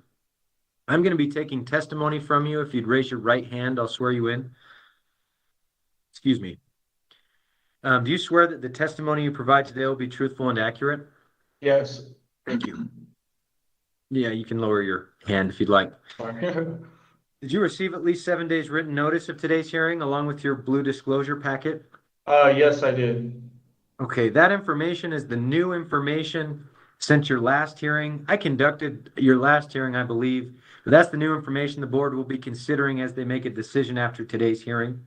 I've looked at that and reviewed it, prepared some questions for you, but part of the purpose of today's hearing is to allow you to point out mistakes or errors in that disclosure. Are there any errors or mistakes or inaccuracies you'd like to mention at this time? No, there's not to any of my knowledge. Okay. So what I'm going to do today, I'm going to give an overview of what's happened prior to today. From there, I have some questions prepared for you, basically about new information since your last hearing. And then at the end of the hearing, I'll give you the final word and you can state anything else you'd like to on the record. Okay. You returned from your first and only parole in February of 2019. I think the new case happened within a day or two of being released on parole. You had a parole violation in original hearing in September of 2022. I conducted that hearing, I believe. After the hearing, the board scheduled today's hearing with a sex offender treatment program memo, noting an expectation that you complete all recommended sex offender treatment, have no further disciplinary violations, and comply with your case action plan. To review, you're serving a maximum sentence of life in prison. I believe the 2021 case was a sentence of between 3 and up to life in prison. Your guideline calls for 75 months, which would lead to you being released on parole on May 5th of 2025. The board is not bound by that guideline. They can release you before that date or after that date, and they'll consider all relevant factors as they make that decision. I do note that the facts of the previous cases have been discussed at length at your past hearings. I'm familiar with those facts. The board will consider those facts as they're making a decision after today's hearing. But really, my questions today are going to focus on what's new since your last hearing. But if you have statements about other things that happened previously, you can definitely make those today, and I'd encourage you to do so. Okay. So I'm going to ask you some questions in just a minute, but wanted to give you the chance to speak out of the gate about what's new or what you'd like the board to know.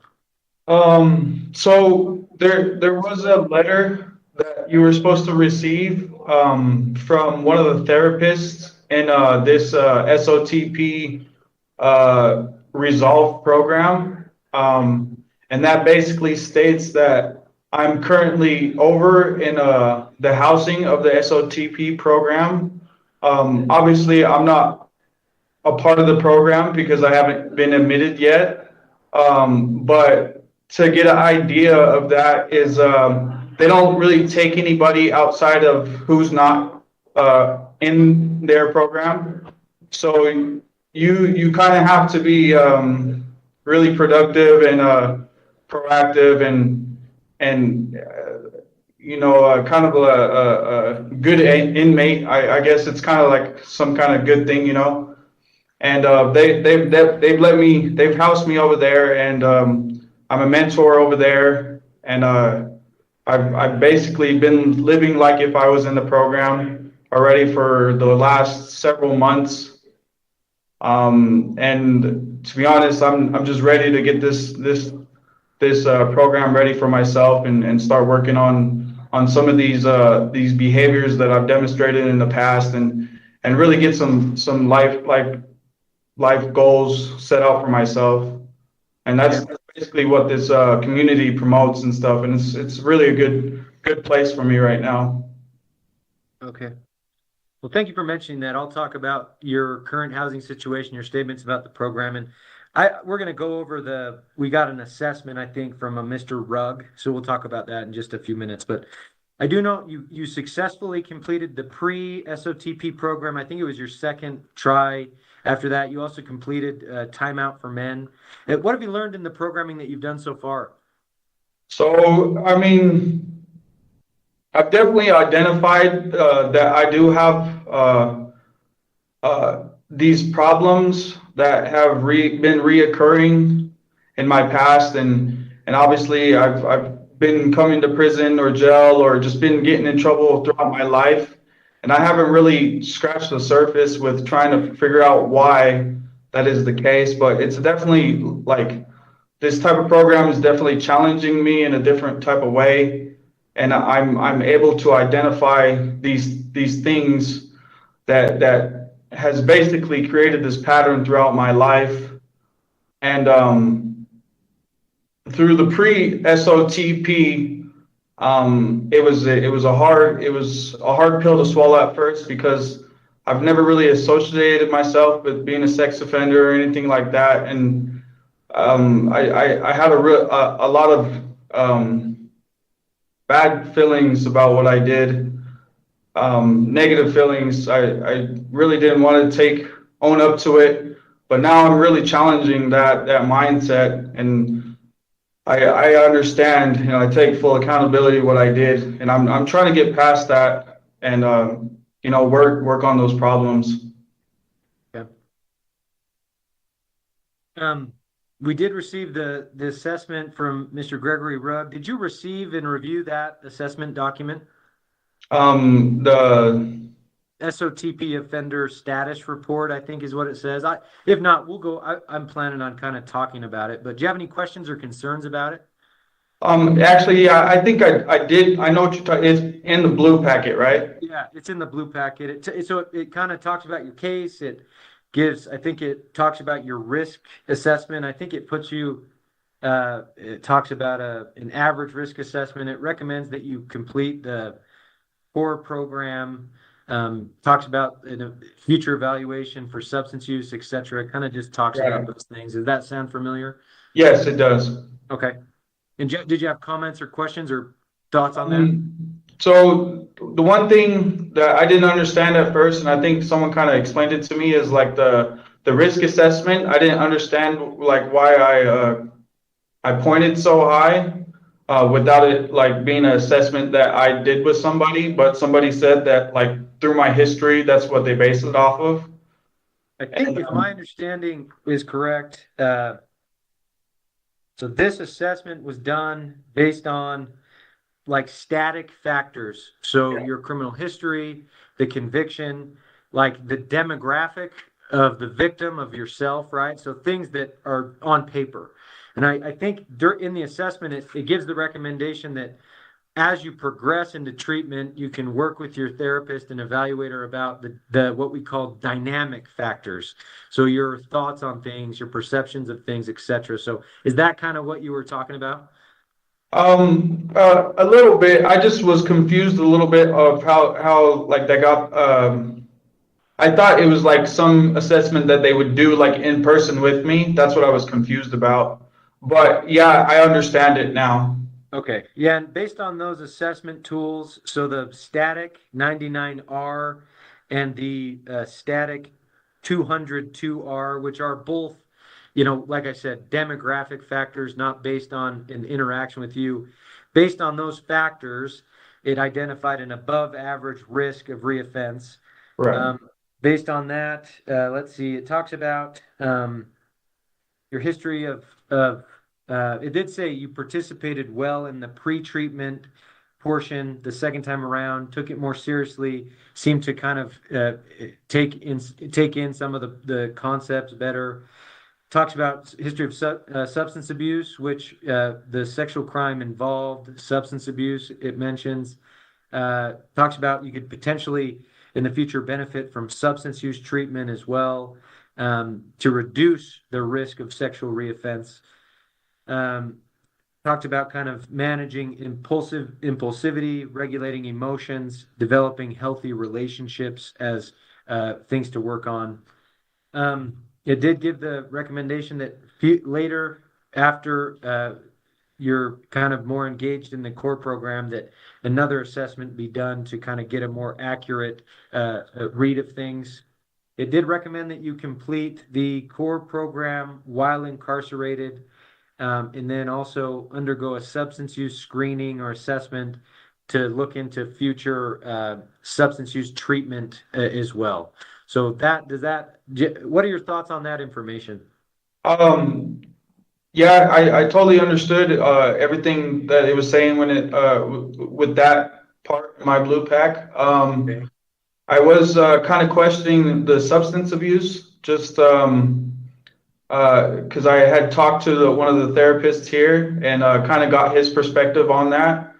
And he was mentioning that like that's kind of like standard with like people with a history like mine. But he had also told me that, you know, going through this core program, that it definitely works on a lot of those problem areas that stem from substance and stuff like that. It's basically a whole wide range of things that they offer, you know, and so I don't know if that kind of helps If you. I'm understanding you correctly, your understanding is you'll kind of touch on topics that overlap in that program to address various needs. But it sounds to me like you're willing to engage in sex offense treatment or substance use treatment, any types of treatment the board would like to moving forward as well. Am I understanding that correctly? Yeah. Okay.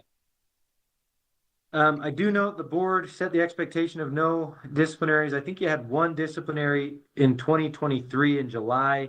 Did you get new tattoos? Is that accurate? So yes, to answer that question, I did get new tattoos. I did get caught with having fresh ink on myself. Okay. I do. Before the last hearing, you had 11 incidents from when you arrived in 2019 to 2022. Some of those incidents were, you know, concerning with pills or alcohol, you know, assaults or fights, etc. You've only had the one write-up. You've had various jobs, I think, as a unit laborer, mopper, cleaner, with good ratings. Housing staff gives a positive report within the last 12 months. What's helped you control that aspect of things over the last year or so? So, I mean, really, the last time that we met was kind of a pivotal part of my time. That was basically when I was willing to accept what I did and to kind of just get out of the funk that I was in.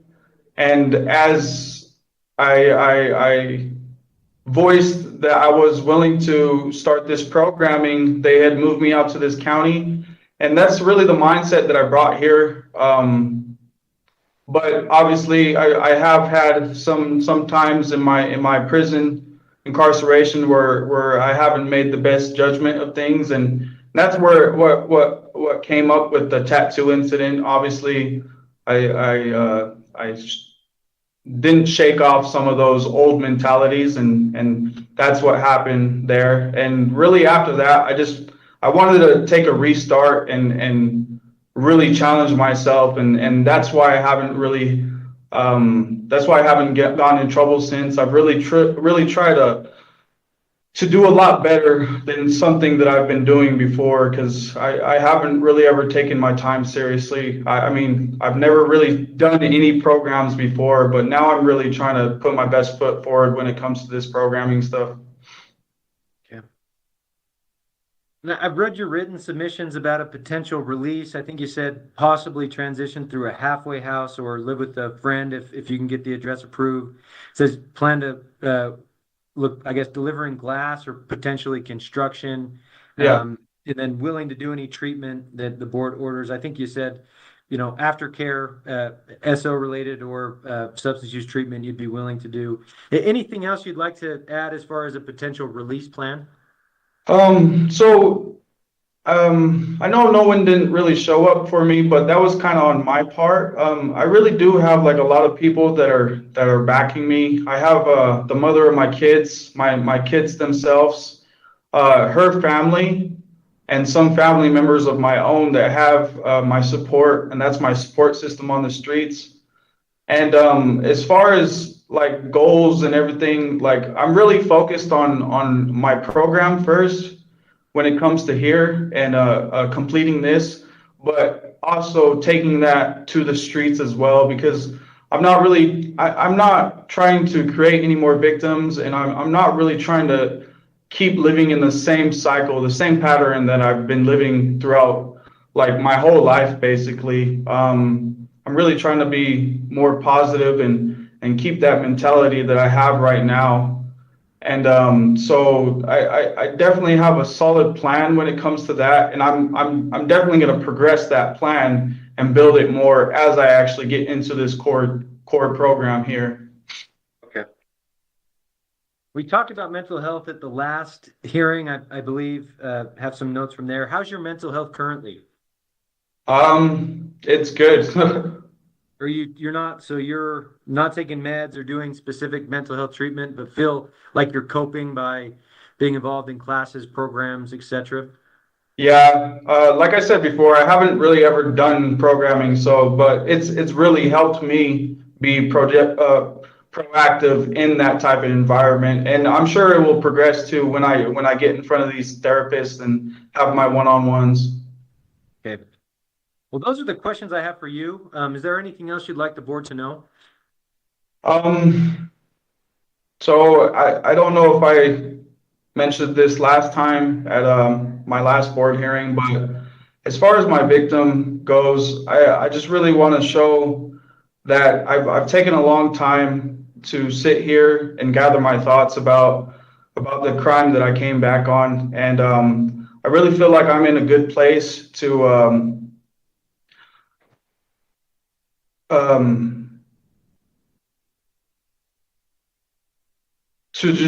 just not create any more victims, and I just express that I'm really empathetic towards the actions that I committed. I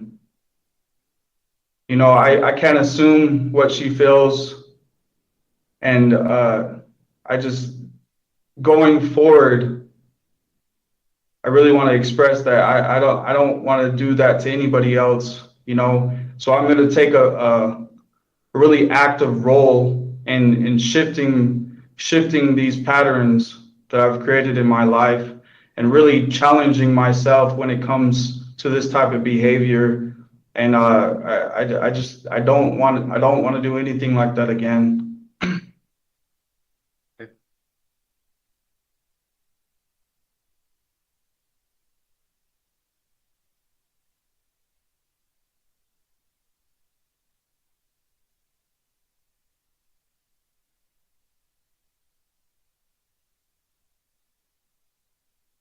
Okay, what I'll do from here is take your case under advisement. I've put together a report of what I reviewed prior to today. I'll include what we've talked about at today's hearing in that report, and then I'll submit that to the members of the board.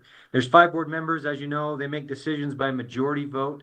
That usually takes between 2 to 4 weeks for a decision to be made. We'll send that decision to you in the mail in writing, and it will also be posted to the Board of Pardons website if there's anyone in the community that would like to access it there. So with that, Mr. McCarty, thank you for being here and answering my questions. Wish you the best of luck moving forward, and we'll go ahead and conclude the hearing. All right, thank you.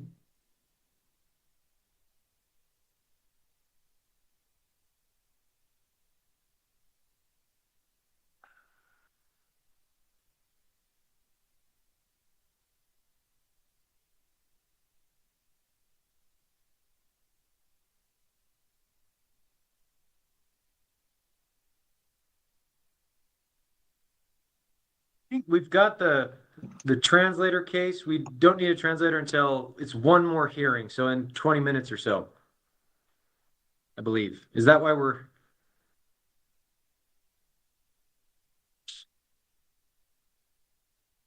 Yeah, Luis? Mr. Moreno? Is it Luis? Sorry, I can't hear you. Yeah, hold on for just a second. I'm trying to figure out what's wrong. I don't have any audio. Can we maybe type to Luis and just tell him that it's the next hearing? I'm gonna, can you hear me? Yeah. Okay, I'm gonna use my phone, okay? I'm gonna use my phone. Hold on, one sec.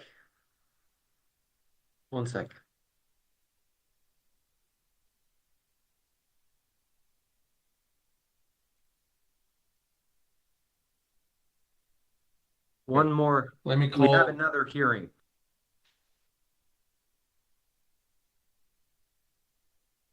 Okay, Mr. Braze, can you hear me? Yes, I can. Okay, we'll get on record and then we'll get going with the hearing. Okay.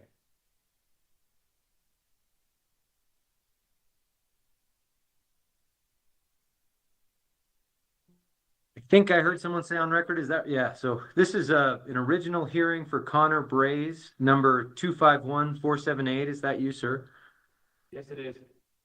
If you don't mind just speaking up the best you can, I can hear you, but it's kind of faint, so just speak as clear as possible. My name's Scott Manning. I'm a hearing officer with the Utah Board of Pardons and Parole. I'll be conducting today's hearing. I am going to be taking testimony from you. If you'd raise your right hand, I'll swear you in. Do you swear that the testimony you provide today will be truthful and accurate? I do. Thank you. Did you receive at least 7 days written notice of today's hearing along with your blue disclosure packet? I did. That disclosure packet contains the information that the board will consider as they make a decision in your case. I've prepared questions and reviewed that information to go over with you, but part of the purpose of today's hearing is to allow you to correct or state any errors or inaccuracies in that disclosure. Does that disclosure all look accurate to you, or are there errors you'd like to talk about? It looks accurate to me. Okay. So I'm going to give an overview of your case to start. After that, we'll briefly talk about, there's 6 cases in which you were committed to prison. We'll talk about what happened in each of those cases. Then I have some questions prepared Damn, what's to up ask with you Connor? about what's brought us here, what you've been doing, and your plans moving forward. Then at the end of the hearing, I'll let you have the final word, and you can state anything else you'd like to on the record, okay? Man, with those Coke glasses over there, he should have been able to see into the Commitment future. offenses are 2 counts of attempted sodomy on a child, felony 2. Oh, Attempted distribute, offer, arrange the distribution of a controlled substance, felony 3. Possession with intent to distribute a controlled substance, felony 3. Sexual exploitation of a minor, felony 2. And knowingly furnish alcohol to a minor, misdemeanor A. Also, entice a minor by internet or text, felony 2.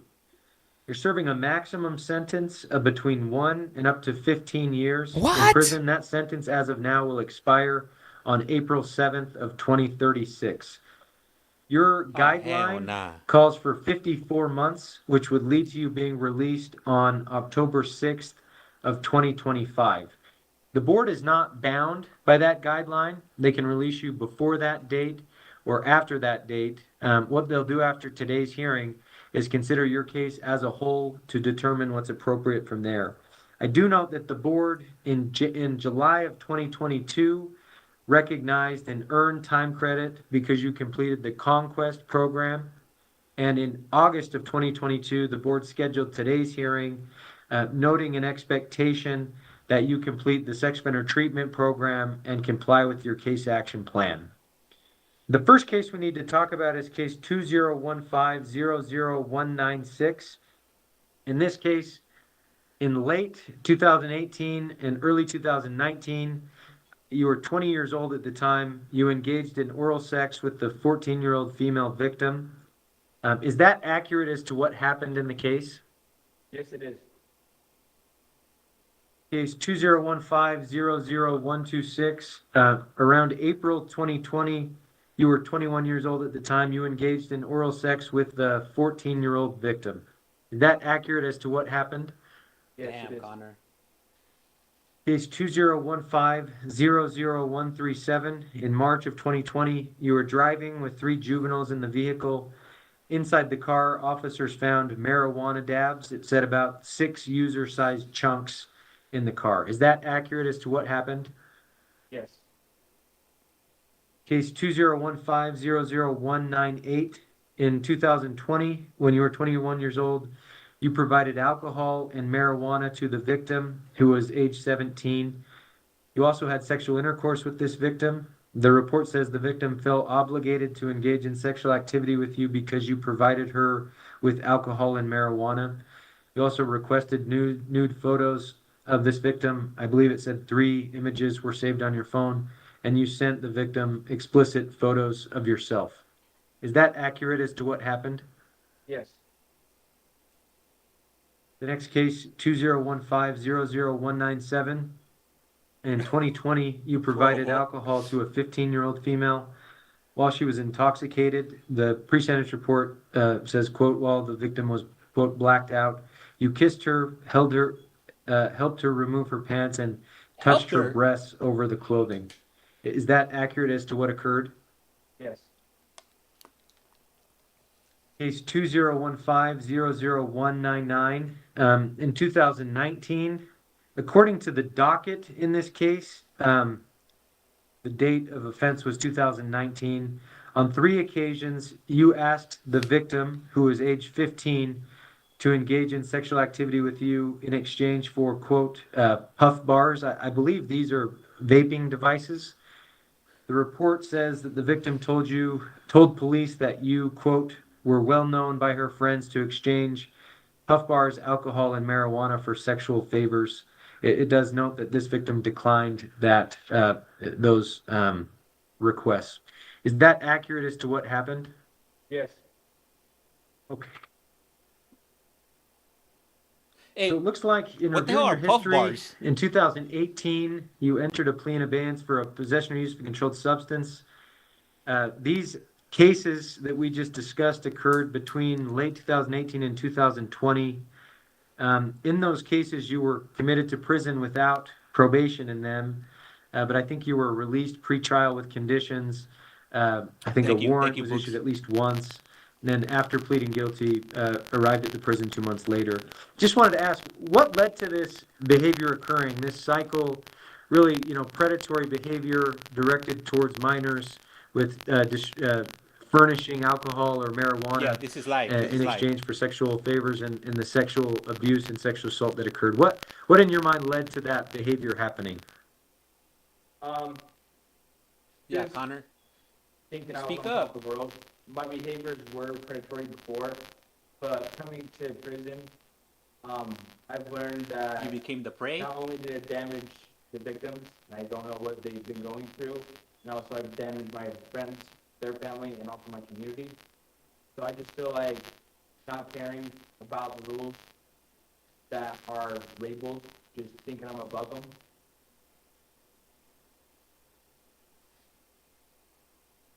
So Texas doesn't offer live board of parole hearings. They do theirs behind behind closed doors.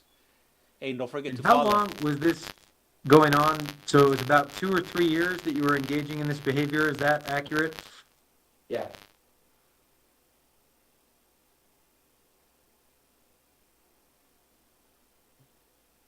Okay. And you would engage over social media with underage minors, offer alcohol and marijuana, and is that an accurate description? Was that occurring pretty consistently during that 2 or 3 year period? Yeah, it was. And then the victim also, like what you said, knew my family pretty well. So that was also another way to communicate with underage females as well. What was that last thing you said? The victim that knew my family pretty well, she would always come over and hang out with me and my brother and just bring her friends over as well. So I guess that was another avenue of It's a bad case, bad charges. underage females. Thank you, Harry. Since arriving at the facility, looks like you successfully completed the substance use treatment program, MRT, financial literacy, the pre-sex offender treatment program, and you're currently in the core program. What have you learned in your programming? I've learned a lot of skills. For example, I had a big problem when I first walked in with not listening and justifying my actions for my offense, minimizing and denying what I did. Hey, what's up, Marlene? So actually taking a look about what I did and how it affected these people, I've actually took a look at myself and what I need to work on. And I'm not saying that that I haven't learned anything. I'm just saying that what I've learned has helped me grow as a person and lowered my sexual deviant behavior, and also is helping me not rely on drugs as a part of my life. Okay. Yeah, Connor. We did, so the board for this hearing received sex offender treatment program treatment summary dated July 8th of 2024. Did you receive that document? Yes. Do you have any questions or concerns about that? No. All right, I'm just going to give a quick review. It identifies an average risk of reoffense using the standard the assessment tools that are used by the program. It notes that you're anticipating or expected to complete the program sometime this month, I believe. Is that still the where you're scheduled for? Yeah, I think we'll be done at the beginning of October. So Okay. It notes. It says you came into the program with a reserved or suspicious attitude, kind of embarrassment or shame about your actions, resisted being forthright or diving into your offenses, denying culpability, but it says over time you've demonstrated an investment in addressing your sexual assault, drug, pornography addiction, poor decision making. It says you become open about your past behavior. It says to your credit, you've refrained from using addictions as an excuse for having committed your sex offenses or being sentenced to prison. It says you've been open with some continuing struggles or urges. Your treatment is focused on developing skills to boost your confidence in pursuing a healthy, appropriate relationship with an adult female, identifying your triggers, etc. It talks kind of specifically about that. Any takers out there? Anybody interested? Talks about risk factors of being around minors, possessing or viewing pornography, associating with those involved in abusing drugs or alcohol, secrecy, isolation, and blaming others. Talks about some of your plans moving forward. Talks about the importance of maintaining sobriety, needing to continue working on trust with your therapy so that you can continue talking about these things moving forward. Talks about continuing working on your daily routine of exercise, good sleep schedule, etc., that it says has helped during treatment. It recommends that you complete the program and be paroled to a private residence if it is approved by adult probation parole. Yes, that's local. That you complete continued care, sex offender treatment if you're granted parole, have no contact with minors, not work in environments where minors are known to congregate, have random polygraphs, and follow the standard conditions of parole. Jet, what are your thoughts on that information in the assessment? I think it's pretty accurate. What me and my group and the therapist have been going over, I think it's spot on what he did his assessment consist on. I have nothing to add or disagree with. Okay.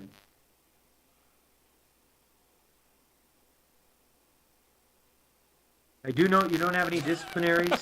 I think you had a job in Conquest for a period of time.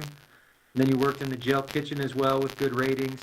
There's no negative reports from housing staff. I've read your written submissions in the board packet. Are you wanting eventually to seek an interstate compact still? Yes. And is that in Arkansas? Yes, it is. Okay, and that's your grandparents live in Arkansas? Yeah, my that's the place I'm gonna go to. Yeah, my grandparents live there. My dad, my brother, and my uncle.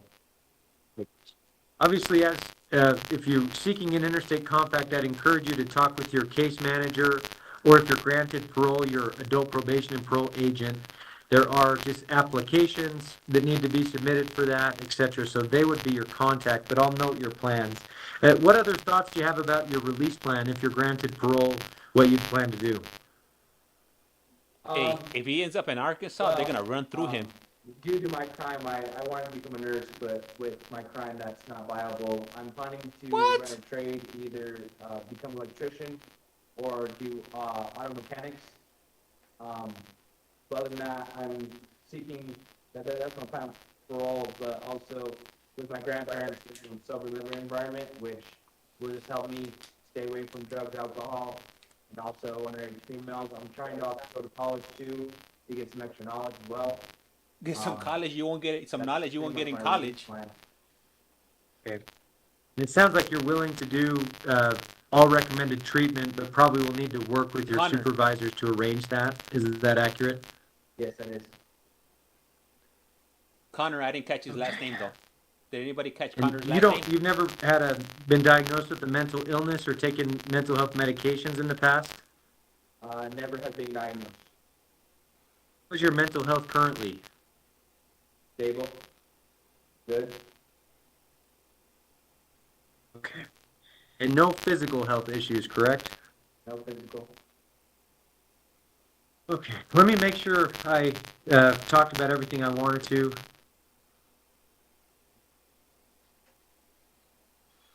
All right. Well, those are the questions I have for you. What else would you like the Board of Pardons to know? Just let them know that I'm sorry for what I did. I understand that I made a mistake and I can't take it back. A mistake? I just hope that one day the victims can forgive me for what I did. He made a choice.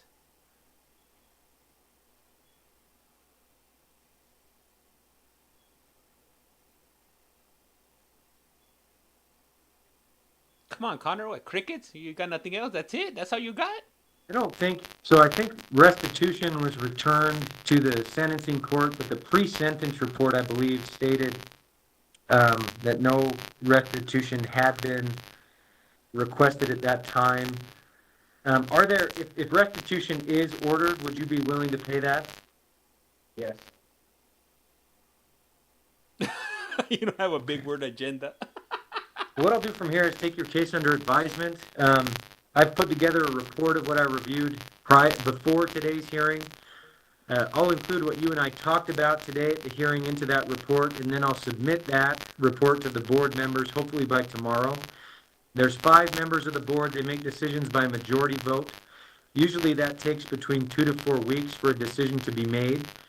Once that decision is made, we'll send it to you in writing through the mail, and it will also be posted to the Board of Pardons website if there's anyone in the community that would like to access it there. So with that, Mr. Graves, thank you for being here and answering my questions. I wish you the best of luck moving forward, and we'll go ahead and conclude.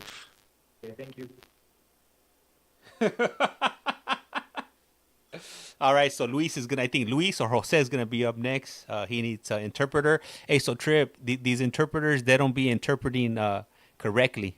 Let me 3 minutes in the bullpen. Yup. So let me see here. So right now they put the mic on mute right now.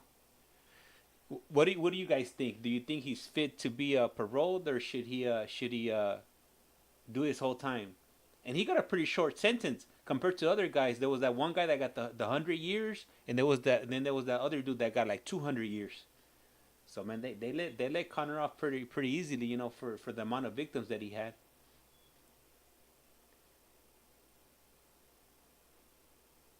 Electric chair. Brian Blue writes electric chair. Nisha, hell nah, do his time. Shelby, do the full time. Samantha, he needs to be with Diddy. Care Bear, full time. You know, shout out to you guys. Really appreciate you guys, and keep him in there. Meg, he better attend. Man, I lost the message. It went away kind of quickly there. Let's see.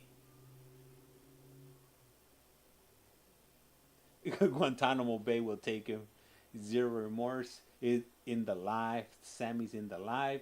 Let me see. Snow they'll deny the Arkansas. Man, you know what? In Arkansas, I don't know how they get down in Utah, but in Arkansas, man, they're gonna turn his guts inside out, if you know what I mean. They don't be playing out there. Be trading it for a pack of smokes, if you will. You better attend college online. Too many young girls on campus. No, I want to talk to the to the guy in the live. He might like that, maybe. You never know. South don't play. Shorty 4769. The Bad Wolf 87. He'll be out sooner or later. He looks like he might like it.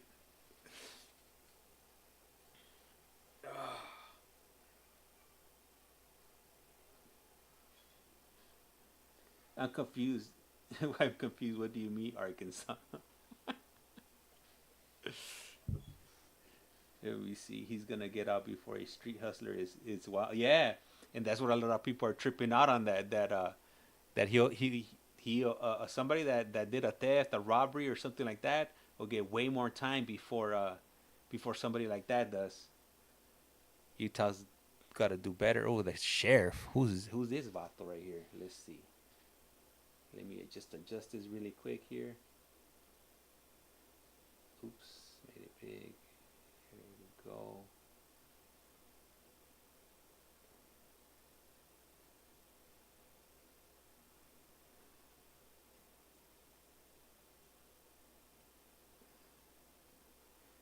And they got the audio off, so that's why you can't hear anything right now. Once the audio turns on, then we'll be able to hear them.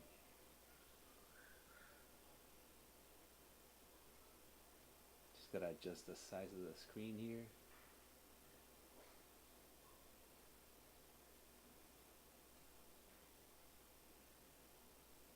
It's not as easy as it looks here. Okay, I'm definitely on that right track though. Bam, there we go.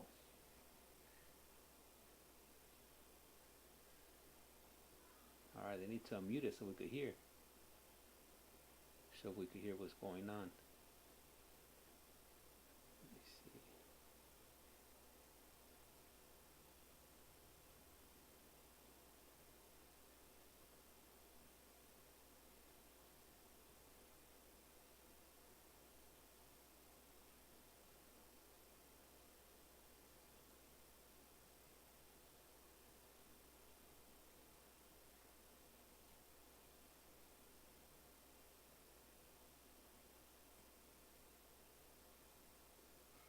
All right.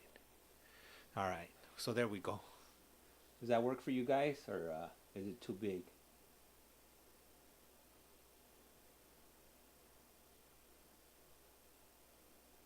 Ah, nah. What are they doing? Okay. They messed it up right now. Call them fools to unmute it, right? I've been trying to send them messages, but they don't have the chat disabled on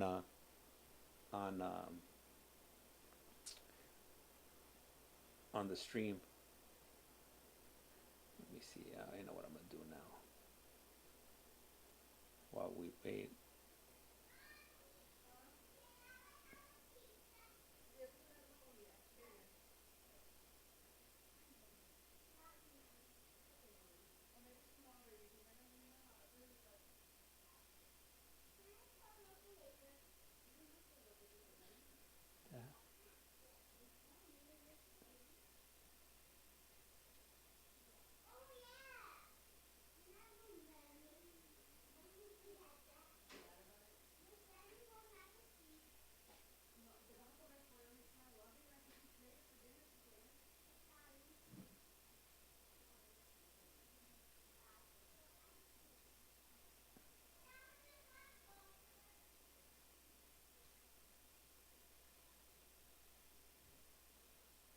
All right, and they still haven't turned on the sound yet, so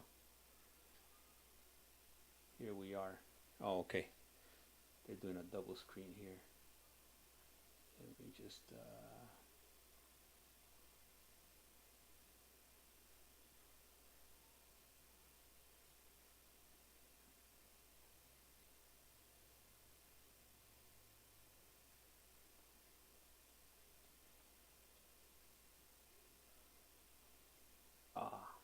guys saw my name.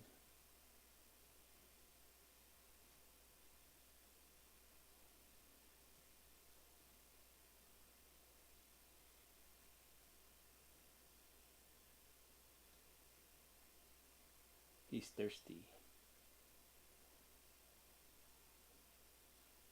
Oh, they get another person. Come on, they need to stop adjusting it over here. They're messing me up.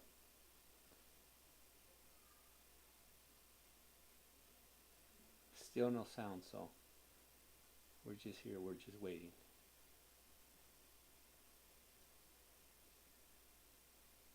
I wonder what they're talking about that they don't want us to hear.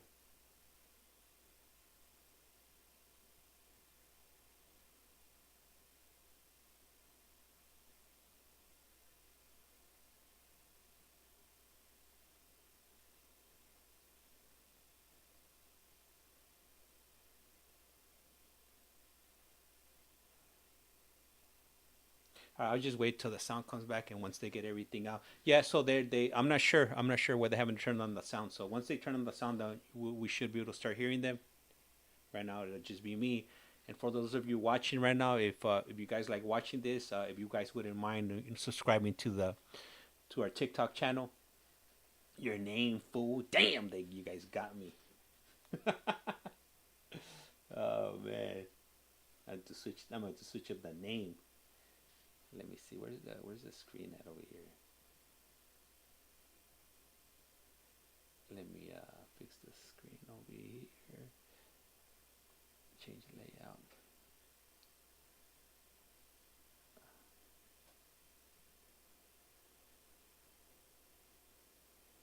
Three, is that you, sir? Okay, it's on. C. We're back in action. C? Did he say C? Yes. Okay. My name's Scott Manning. I'm a hearing officer with the Utah Board of Pardons and Parole, and I'll be conducting today. ¿Sí comprendió? Sí, comprendí. Okay. Because I'm going to be taking testimony from you, I'll swear you in if you'd raise your right hand. Levante la mano derecha para que le tomen su testimonio. Gracias. Do you swear that the testimony you provide today will be truthful and accurate? Yes, I swear. Did you receive at least 7 days written notice of today's hearing along with your blue disclosure packet? Sí, yes. Okay. That disclosure packet contains the information the board will be considering in your case. Are there any errors or inaccuracies in that disclosure that you'd like to discuss right now? No, creo que todo está, estoy de acuerdo con todo lo que viene en la información que me mandaron. I'm in agreement with the information contained in that package. Okay. So I'm going to give an overview of your case to start. From there, we'll talk about the facts of the case in which you were committed to prison. And then at the end of the hearing, or after that, I have some questions to ask you. And then at the end of the hearing, I'll let you state anything that you'd like the board to know on the record. So, and you're understanding what I'm saying, Mr. Guerrero. So if you just let me know if you don't understand something, we'll have Luis translate, but then we'll have Luis translate what you say in Spanish to me, okay? Does that sound okay? Yes. So just be sure if you don't understand something, let me know, okay? Okay. So your commitment offense is attempted sodomy on a child, felony 1. No. You're starting a sentence of between 15 years and up to life in prison. Based on my calculations or math, the minimum 15-year sentence will pass on March 3rd of 2032. Your parole guideline calls for 192 months, which would lead to you being released on March 3rd of 2033. The board is not bound by these guidelines, and they can release you before your guideline date or after your guideline date. They will consider all relevant factors in your case to determine what's appropriate after today's hearing.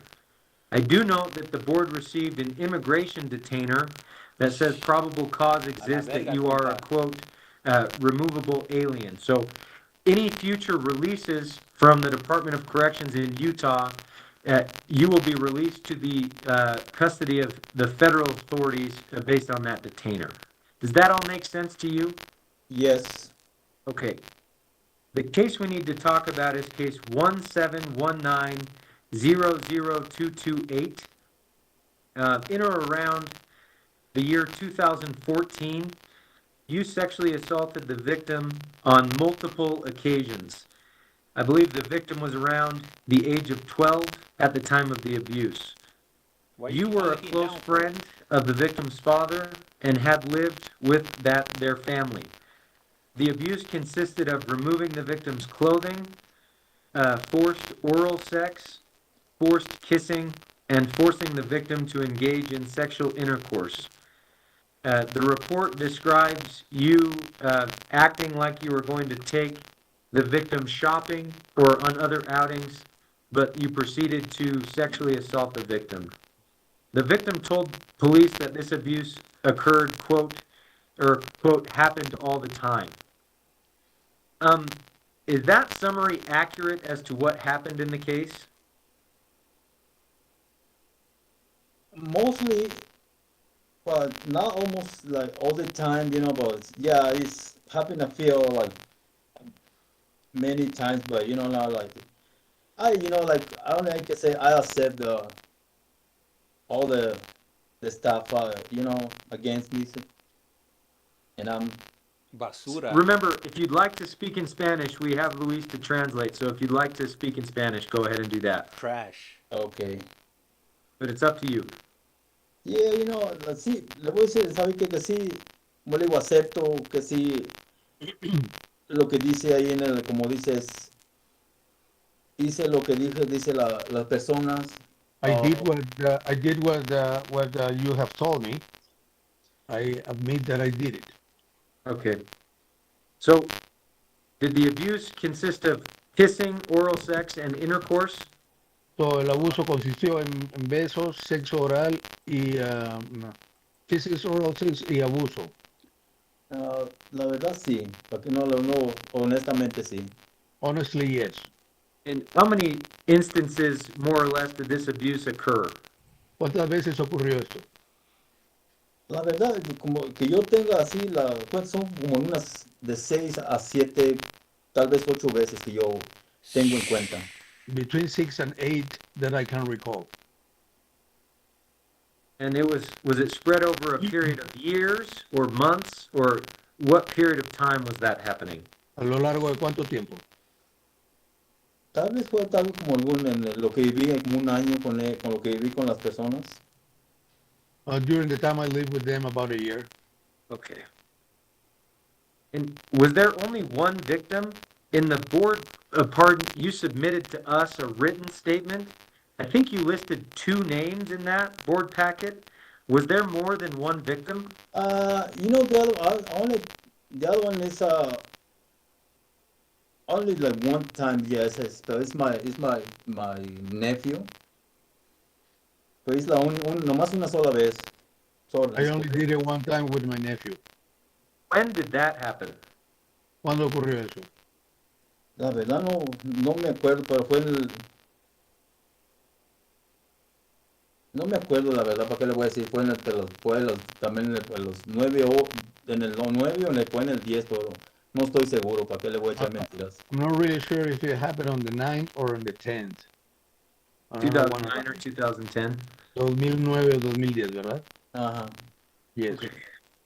And this was a nephew, you said. How old was your nephew? ¿Qué edad tenía? Tal yo que tal vez la misma edad casi. Maybe the same age.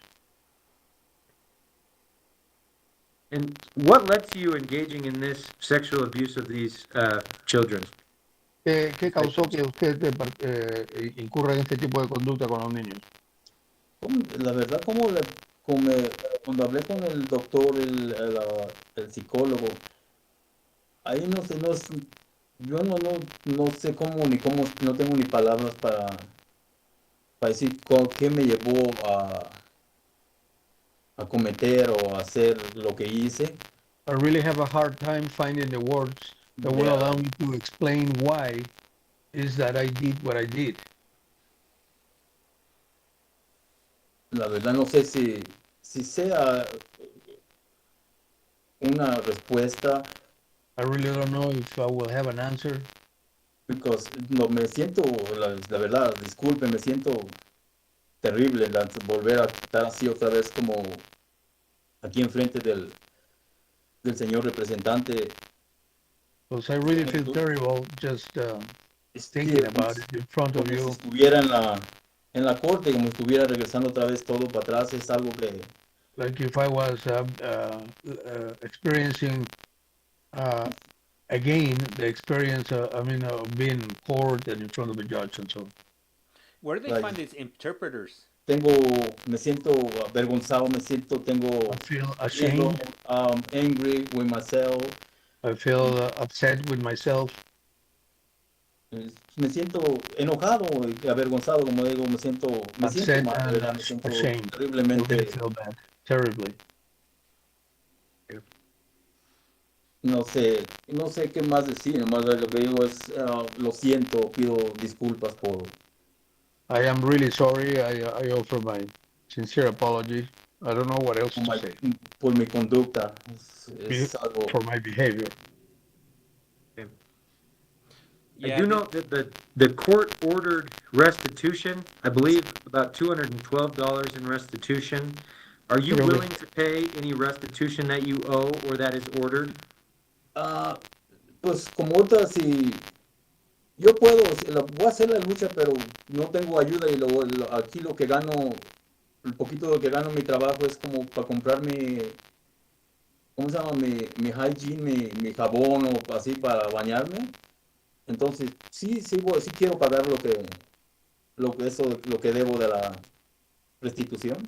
I do want to pay what I own for restitution, although it's very little money that I make here, and I use that money for my own expenses here. But yes, I would like to pay for that. It's arriving at the facility. You successfully completed some education classes. I think you're working on high school and MRT. I think you also did an Inside Out Dad class. What have you learned in these classes? Yo aprendí en primera, cómo sobrevivir aquí, cómo vivir con personas como yo, personas tal vez que hicieron tantas cosas malas así como yo First of all, I have to say that I during my stay here in prison, I have learned how to live with other people that have committed the same offenses as I have. And like cosas como cómo ser mejor persona. I have learned things such as how to become a better person. And nada, like I said, no tengo ni cómo, no sé ni cómo expresarme. I don't really know. I don't even know how to express myself. Like, tengo nervios, ahorita siento miedo, tengo vergüenza, I feel fear. I feel ashamed. Sí, es algo que el daño que hice, no nomás se lo hice a las personas. I'm conscious of the damage that I have caused, not only to the people, like las víctimas, sino a la the familia, victims, but also to the family, a mi familia, my family, a mi persona. even to my own, to myself. Hola, mamá. I do know ¿Cómo estás, for mamá? this ¿Cómo hearing, hiciste en la we escuela? received sex offender Stickers? assessment from Brian K. Chandler. Did you receive that document? Oh, ¿quieres? Yes. Okay, hold on just one second. I just was notified, Luis, you may need to leave at a certain point. Someone else may jump on. So I'll just let me know if you need to go, okay? Oh, I think I still have a few more minutes. We'll get. We'll keep 10 going minutes. until we don't have it. So you did, Mr. Guerrero, receive that assessment? Yes. Okay. And it identifies an average risk of reoffense using the standard assessment tools It notes that English is your second language. It gives the recommendation that you complete the sex offender treatment program through the Spanish program. It says that will take about between 10 to 12 months to complete. Do you agree with the recommendations given in that assessment? Yes, I do. Do you have any thoughts or insider thoughts about what that document says?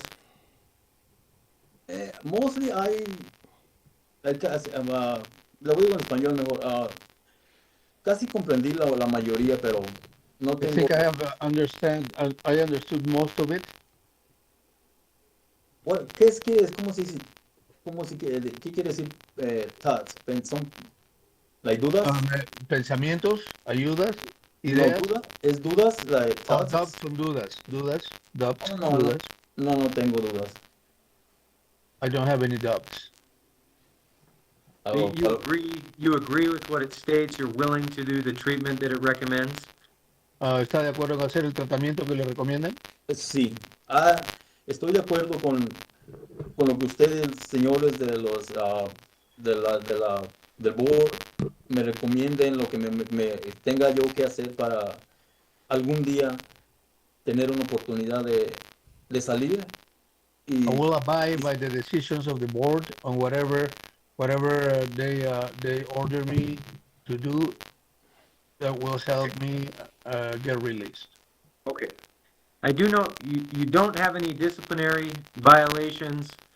The report I received lists various jobs that you've worked with excellent or good ratings, and housing staff does give a positive report of your behavior and attitudes. As far as your release plan, I think you said if and when you are released, you plan to live with a brother in Tijuana in Mexico and work in construction or agriculture company, and you are willing to do any treatment that you need to do in order to face challenges moving forward. Do you have any other thoughts or comments about if you are released, what your plans would be? La verdad, mi plan es primero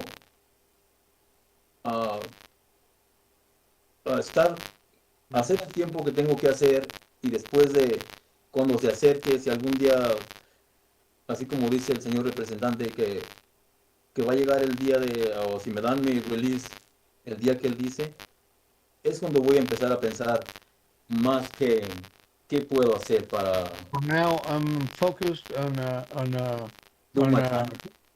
doing my time and serving my time in prison. And then once the time gets closer to me to make a decision about what I want to do, I will. If you are granted parole, it will include immigration conditions, which are submit to federal authorities for deportation proceedings. If deported, do not remain in or return to the United States without lawful permission. And if you are not deported, report to adult probation and parole within 48 hours to have conditions ordered for your supervision. Would you be willing to comply with those conditions? Yes, I will. Well, those are the questions I have for you. What else would you like the Board of Pardons to know? Creo que lo dije, ya no tengo más que decir, más de que, como dije, lo siento pido disculpas. I don't think I have anything else to add other than expressing my feelings for what I've done and apologizing with the family. En mi familia, yo sé que lo que hice fue algo. Also to my family. No sé si algún día obtenga el perdón de las personas o de mi familia. I don't know if people will. Sí, dígale. Hello? Luis, are you there? I'm here, yes. Okay. Can you hear me? Yeah, I can hear you. Okay. Sí, yo leí, pues, no sé si algún día que tenga el perdón de ellos o incluso que yo me pueda algún día sinceramente perdonar a mi persona por mis actos. That includes trying to forgive myself for my own acts. Pienso que es todo lo que tengo que decirle al señor representante y I think that's all I have to say. Okay. Well, thank you for your statement. What I'll do from here is take your case under advisement. I've put together a report of what I reviewed before today's hearing. I'll include what we've talked about at today's hearing in that report, and then I'll submit that to the members of the board, hopefully by tomorrow. It usually takes between 2 to 4 weeks for a decision to be made. At that time, we'll send the decision to you, Mr. Guerrero, in writing through the mail, and it will also be posted to the Board of Pardons website if there's anyone in the community that would like to access it there. So with that, thank you for being here and answering my questions. I wish you the best of luck moving forward, and we'll go ahead and conclude today's hearing. Okay. Hey, so what do you guys think? Thank you, Luis, for being here and working with us on the schedule. Muchas gracias por la ayuda y que tenga un buen día. Igualmente, muchas gracias a usted por permitirme ayudar y que le vaya muy bien. Gracias. Adiós. What do you guys think? All right. Have a good weekend, guys. Yeah, I like that, Breezy. Breezy for sure. I'm with you on that one. Hell yeah. Hell yeah. All right, so let's see if they got any more. They got some more coming in through right now. So I'll adjust the screen as soon as Oh, that's it? Did they cut it already? What? Let's see. They cut the stream? Oh, I think they might have cut it already.